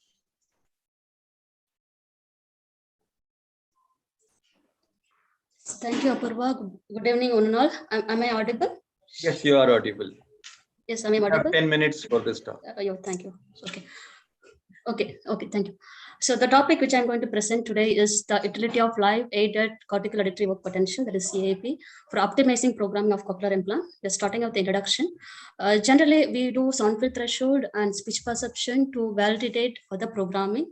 In a children who does not give consistent response, the other option is to run a aided CAP on them.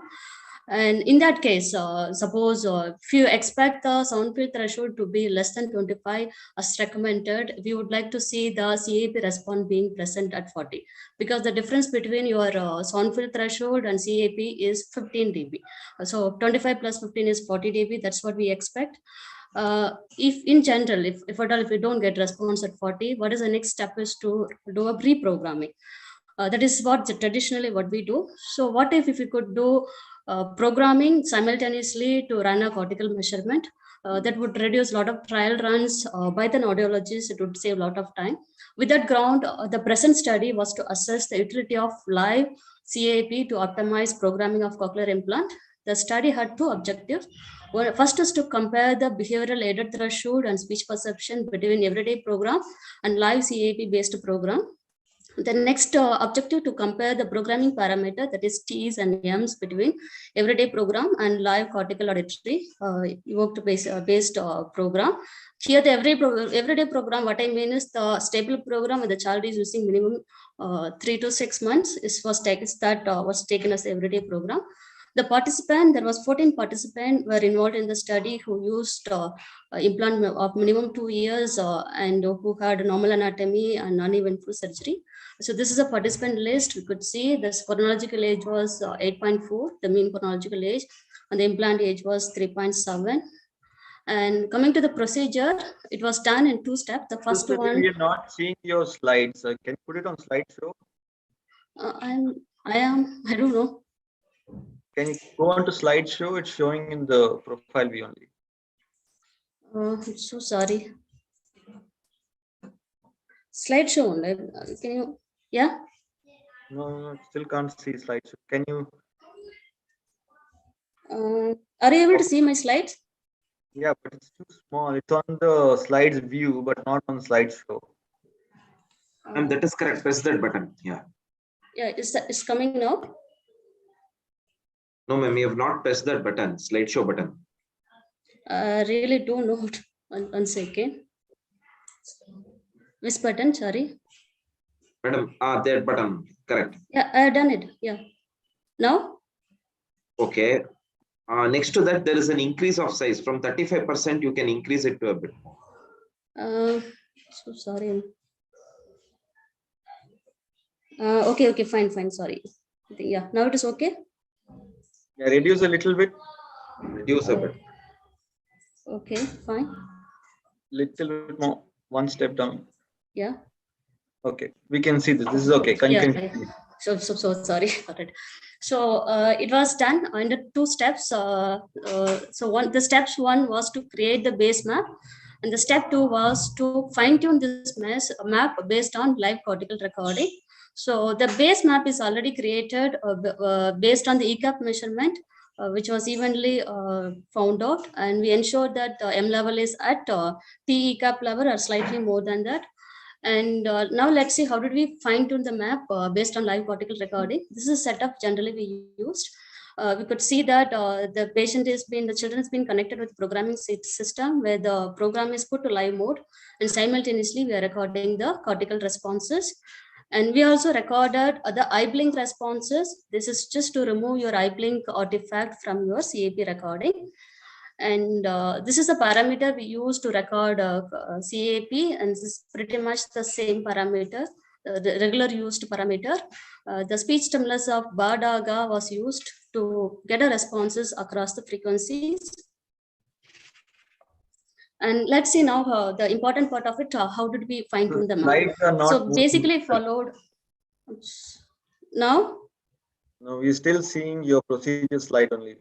I can't see any other slide. For me, it is moving. Okay, now I can see the fine tuning program screen. Yes, I'm so sorry. Yeah.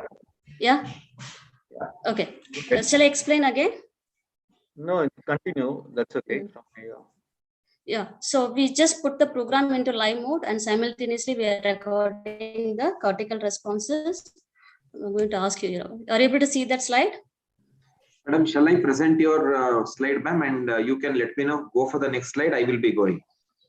Yes, please. Huh? Yes. You can stop the screen sharing, I'll be doing it right.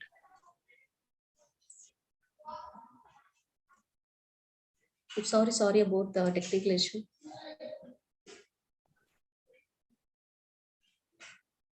Satish, you have the presentation? Yes. I have ma'am's presentation. I'll be doing. Please load it. Yeah. Okay. You can Is this the slide, ma'am? Yes. You can show go to the previous one. I just would like to show that once more. That was important slide. Yes. Yeah. So this is set up. Yeah. Yeah. Go ahead, Muthuselvi. Just say next slide. Yeah. Thank you. So this is a setup generally we used where the children's being connected to the programming system and put into live mode, and simultaneously we recorded the cortical responses, and we also recorded eye blink responses to remove the eye blink artifact from your cortical response. Next.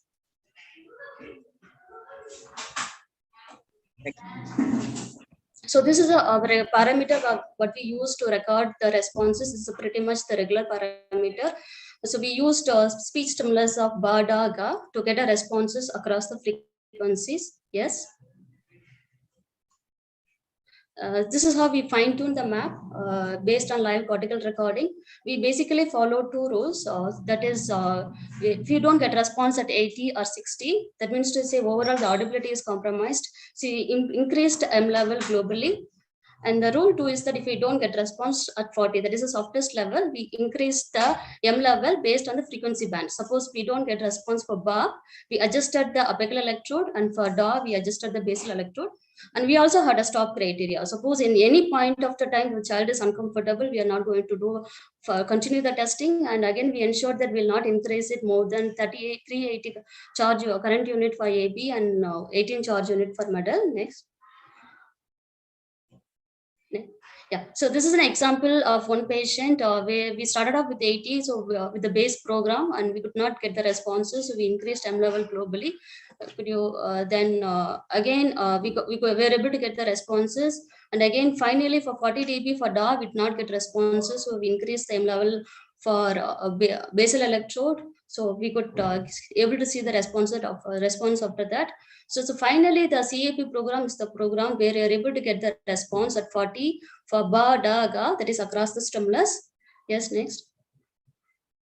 So this is now we had a everyday program, and this is a CAP based program of one of the participants. So this CAP based program we given to the patient to use it for 2 to 3 weeks. Out of 14 participants, the 2 participants, they did not, the CAP, for them, the CAP based program was a bit loud. So for them alone, we gave progressive map, and this patient, we assessed them after a month. Yes. So after 3 weeks, we did a behavioral measurement of sound field threshold and speech perception. The speech perceptions were measured using picture identification test by Pratibha et al. This actually assessed the user's PB list.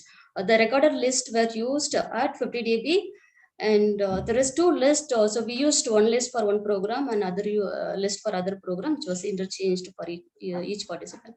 Yes.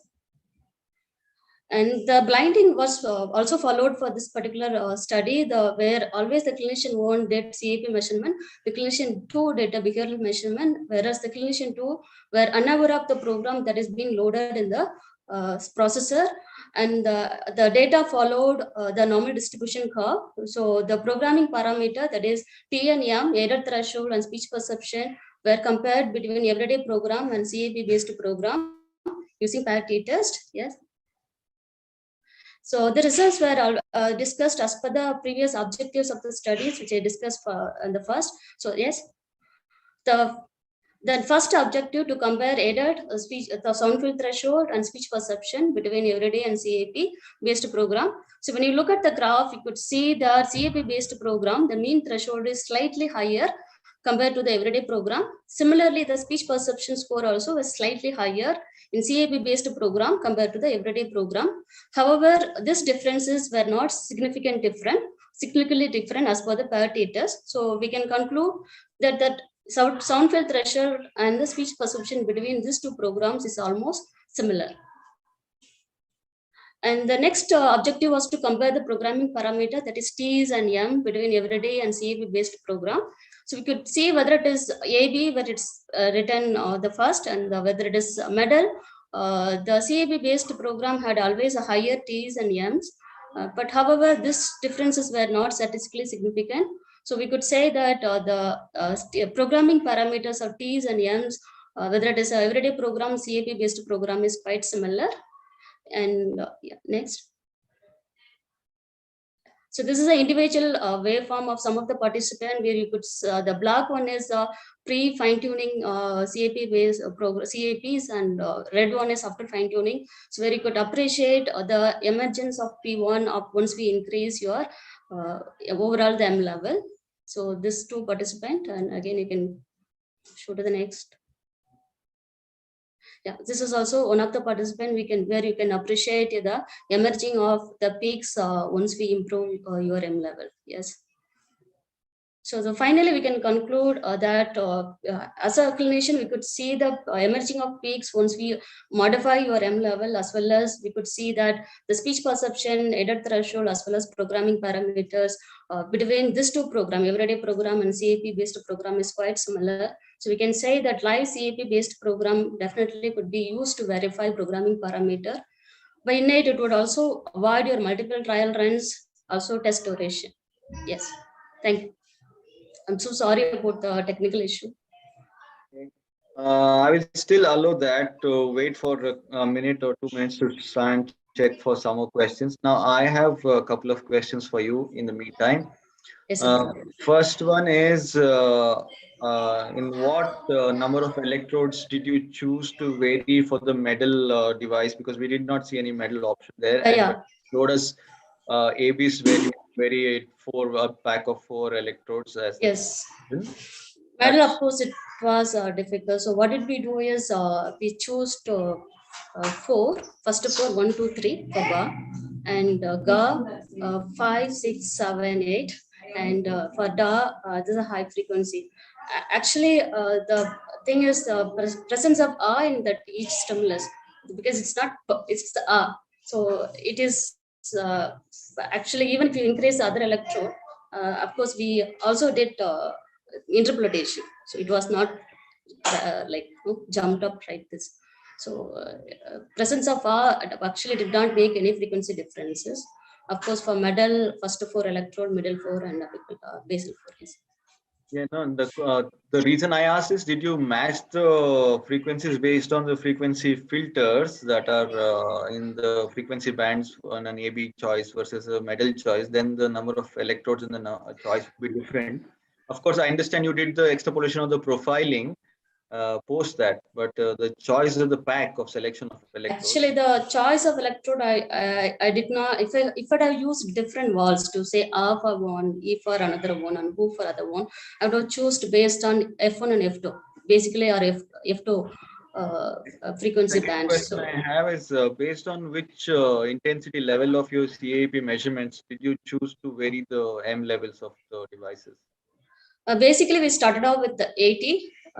If you don't get response at high intensity, so to say 80 and 60, we know that overall audibility is compromised. When will you increase the, at what level if you don't get CAP, did you raise the M level? Across any level. So basically at 40 we look for, we would like to get CAP at 40 years. So if you didn't get at 40, then you would increase the M levels, right? Yes, yes. Okay, I have the same question, and I have Dr. Al-Fagil Muhammad also asked you the same question. P1 used for electrical threshold estimation, but you made changes in MCL levels and not T levels. Why was that? This is actually what I did was acoustically elicited CAP. This is based on my previous experience with the research of my PhD. What we found was if you're doing acoustically, the T level actually does not change your CAP threshold. So what does it change is only the M level. So based on that, we chose M level, not the C level, T level. Okay, but how do you theoretically explain that? Because if you're using 40 dB presentation level to elicit a response, and if you actually, so we would have needed a comparison increment of without the M level change, but only T level change, and to try and see if yeah, that's what we have done it as a part of my PhD. I think I'll be presenting in tomorrow. So where we did not find any changes with respect to T's. So only the M level made a lot of changes. Maybe if you would like to predict T's, I would prefer electrical CAP rather than acoustic. So where the wisdom at all also found very good correlation. Yes. This question is from Dr. Deshpande. I'm sorry. Okay, Yeah. Next question for you. This is from Dr. Shweta Deshpande. By how many current units or charge units for the M or the MCL levels increase? Yes. So even I was expecting this. So if it is AB, we increased by 2 charge unit, not more than that. If it is AB, 20 current unit. If it is metal, 2 charge unit. Okay, you mean 2 QU, right? Not 2 QU. Yeah, QU. All right. I have next question from Dr. Deepa Valame. Did you compare the maps obtained using your protocol with behaviorally obtained maps? I think you did that, so I will leave that question. Last question for you is from Dulase Kritiga.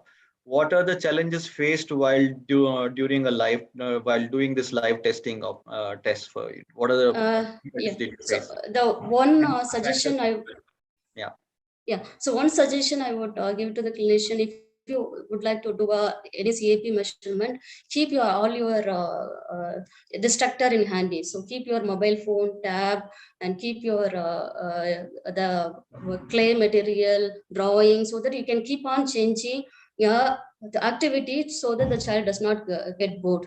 So the main aim is to keep the child awake. So you need to keep at least 2-3 activities in handy to ensure that the child is not bored throughout the testing. Yes. Okay, last question. Does this is from Dr. Ranjit Rajeshwaran? Does speech coding strategy have some role in your measurement? Does speech coding strategy affect or has a role? So far for this, I did not change the speech coding strategies between this, so I cannot really comment about it. So between the everyday map and the map, CAP based map, they use the default speech coding strategy where the company recommends. Okay. So by default, you are using the MEDAL and the AB, which uses different coding strategies. So you did not make. Yeah. So I compared AB separately and MEDAL separately. Yes. All right. Thank you. Thanks. Thank you. Okay. We come to the next oral paper presentation. This is by Dr. Sanjay Kumar Munjal, and it's on does early device activation warrant early map stabilization? Hello. Yes, Dr. Am I audible?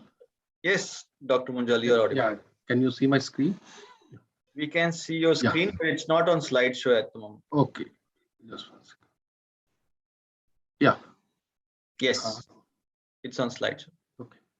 So the topic of my presentation is, does early device activation warrant early map stabilization? You all know that the acceptance of a cochlear implant has increased stupendously in the past decade with better outcomes and social inclusion reports. There has been an improvement in device technology over the years, and surgical procedures have improved. The modified surgical approaches warrant early wound healing, minimum incision, and reduced edema around the surgical site. This in turn helps reduce the off-air time between surgery and device activation for the recipients. So with the evolution of surgical techniques, the implant activation has been significantly reduced from 4 weeks to around 2 weeks at most of the centers. And the recent research focuses on changes in impedance with an early device activation. There have been many reports which have reported that there are changes in the impedance when there's a means impedance is more when there's an early device activation, but there are other reports which suggest that there is no significant difference in electrical impedance with early device activation. Who at all reported that a significant reduction in impedance after 1 day of surgery, followed by a significant increase in impedance at all channels after 1 week. At 8 weeks, the electrical impedance slightly increases. So there have been different reports. So to the best of our knowledge, the research on the long-term changes in the mapping parameters with early activation is limited. So the study was conducted with the aim to understand the impact of early activation on stabilizing map parameters over 1 year by comparing retrospective data between the early and late activation groups. So we took 97 individuals who were using the cochlear implant with the hearing experience of at least 1 year. The average age was 11 years with a hearing age, average hearing of 3 years, and they were full-time Siii users with non-additional disabilities, and all were users of cochlear nucleus devices. The subjects with incomplete insertions or electrodes presenting with short circuit or open circuit were excluded from the study. So the groups were divided into 3. Those who had the activation at around 2 weeks, then around 4 weeks, and some had more than 4 weeks, that is around 5 weeks. So their stimulation level, the electrode impedance were estimated at basal, medial, and apical electrodes during the time of surgery, at device activation, that is on switch on, and then 6 months and 1 year after the device activation. And of course, TEC levels and electrical impedance as well as NRTs were measured. SPSS was used to analyze the raw data. The Kolmogorov 1-of-1 sample test was used to predict the distribution of the observed sample. The ANOVA was administered to compare the differences between the various groups. The repeated measure ANOVA was administered to compare within group differences over a period of time. The KS1 sample test predicted normal distribution of the data, so the quantitative measures, the parametric measures were used. And so this table depicts the difference between the different between these 3 groups on the various variables. As can be seen in this table, only the impedance at the basal electrode, that is electrode 1, was the impedance was, there was a difference between the 3 groups on the day of the switch on, and no other variables differed significantly for the groups. So additionally, there was no significant difference post-operatively also at a different point of times between the groups. And then we used Waki's test for sphericity, which suggested that these variables showed significant differences over time for all the variables. So that means these differences were similar for both the groups. So there was not much difference between the early activation and the late activation groups. Then we performed the multiple comparisons using Bonferroni post-hoc test, which also showed that there was no significant difference between the groups for all the variables. However, for electrode 1, we could find that during the switch on, so there was a difference in the values between these 3 groups. For others, though, there were differences at switch on, but they were statistically not significant. But they were statistically significant for basal electrode. So the present results suggest significant difference between the early and late activation group only for 1 parameter. So the NRT, T, and C levels for all other electrodes varied significantly over time. And although no group differences were observed, that is, the electrical stimulation levels evolved similarly for early and late activation groups. So the changes in electrical impedance over time have been evaluated by several authors, suggesting reduction in electric impedance over time, highest impedance being measured at the time of the surgery and reducing thereafter, though we found it on the switch on that there was more difference. The results suggest that an early activation time has no disadvantage over late activation, despite save the family from incurring travel expenses for visiting the implant center repeatedly. There's less off-air time for the recipient, there are less boarding and lodging expenses for families who would prefer to stay near the center until switch on was done. So to conclude, yes, there's no difference in evolution of psychoelectric levels for early and late activation groups. Thank you so much. Thank you, Dr. Munjal. We'll give a couple of minutes to try and see if we get more questions from the floor. In the meantime, I would like to ask you, what would be your time window from the surgery to switch on?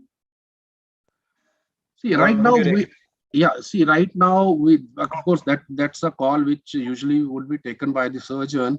But now at our centers, we are doing at 2 weeks. 2 weeks. 10 days to 2 weeks. So in case if the healing is complete, would you consider switching on earlier than 2 weeks? Definitely, as I told you that it is a call which has to be taken by the surgeon, but as such, there are not much differences in the electrical levels as such.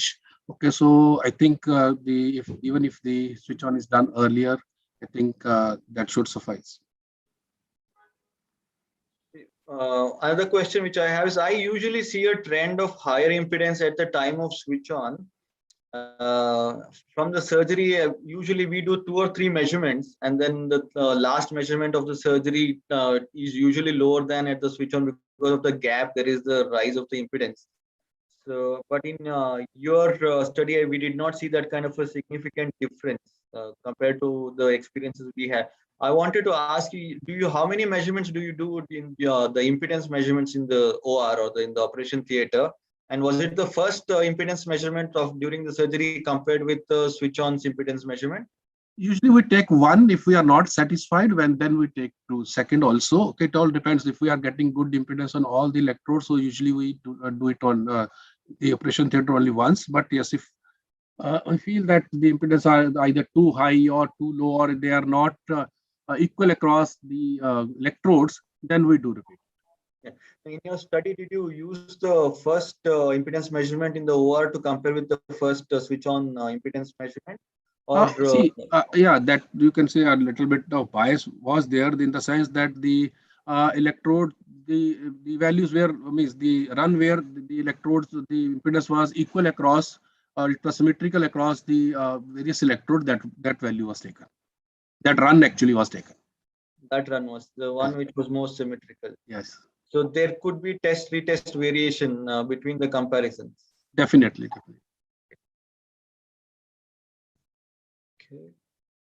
Okay. As of now, I don't have any other questions. We'll just give another 30 seconds. Okay.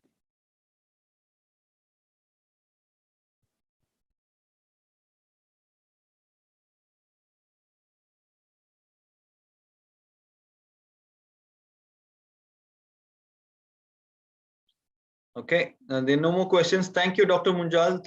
Thank you for this paper. Thank you so much. Yeah, with that, we come to the close of this section on oral papers. So hope you all had a good day of the conference. We will reassemble tomorrow morning. Thank you. Sanjay can.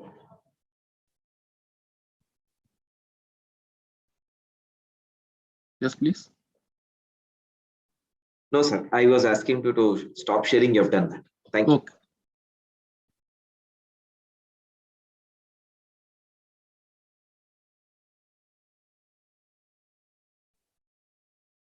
Shrikant.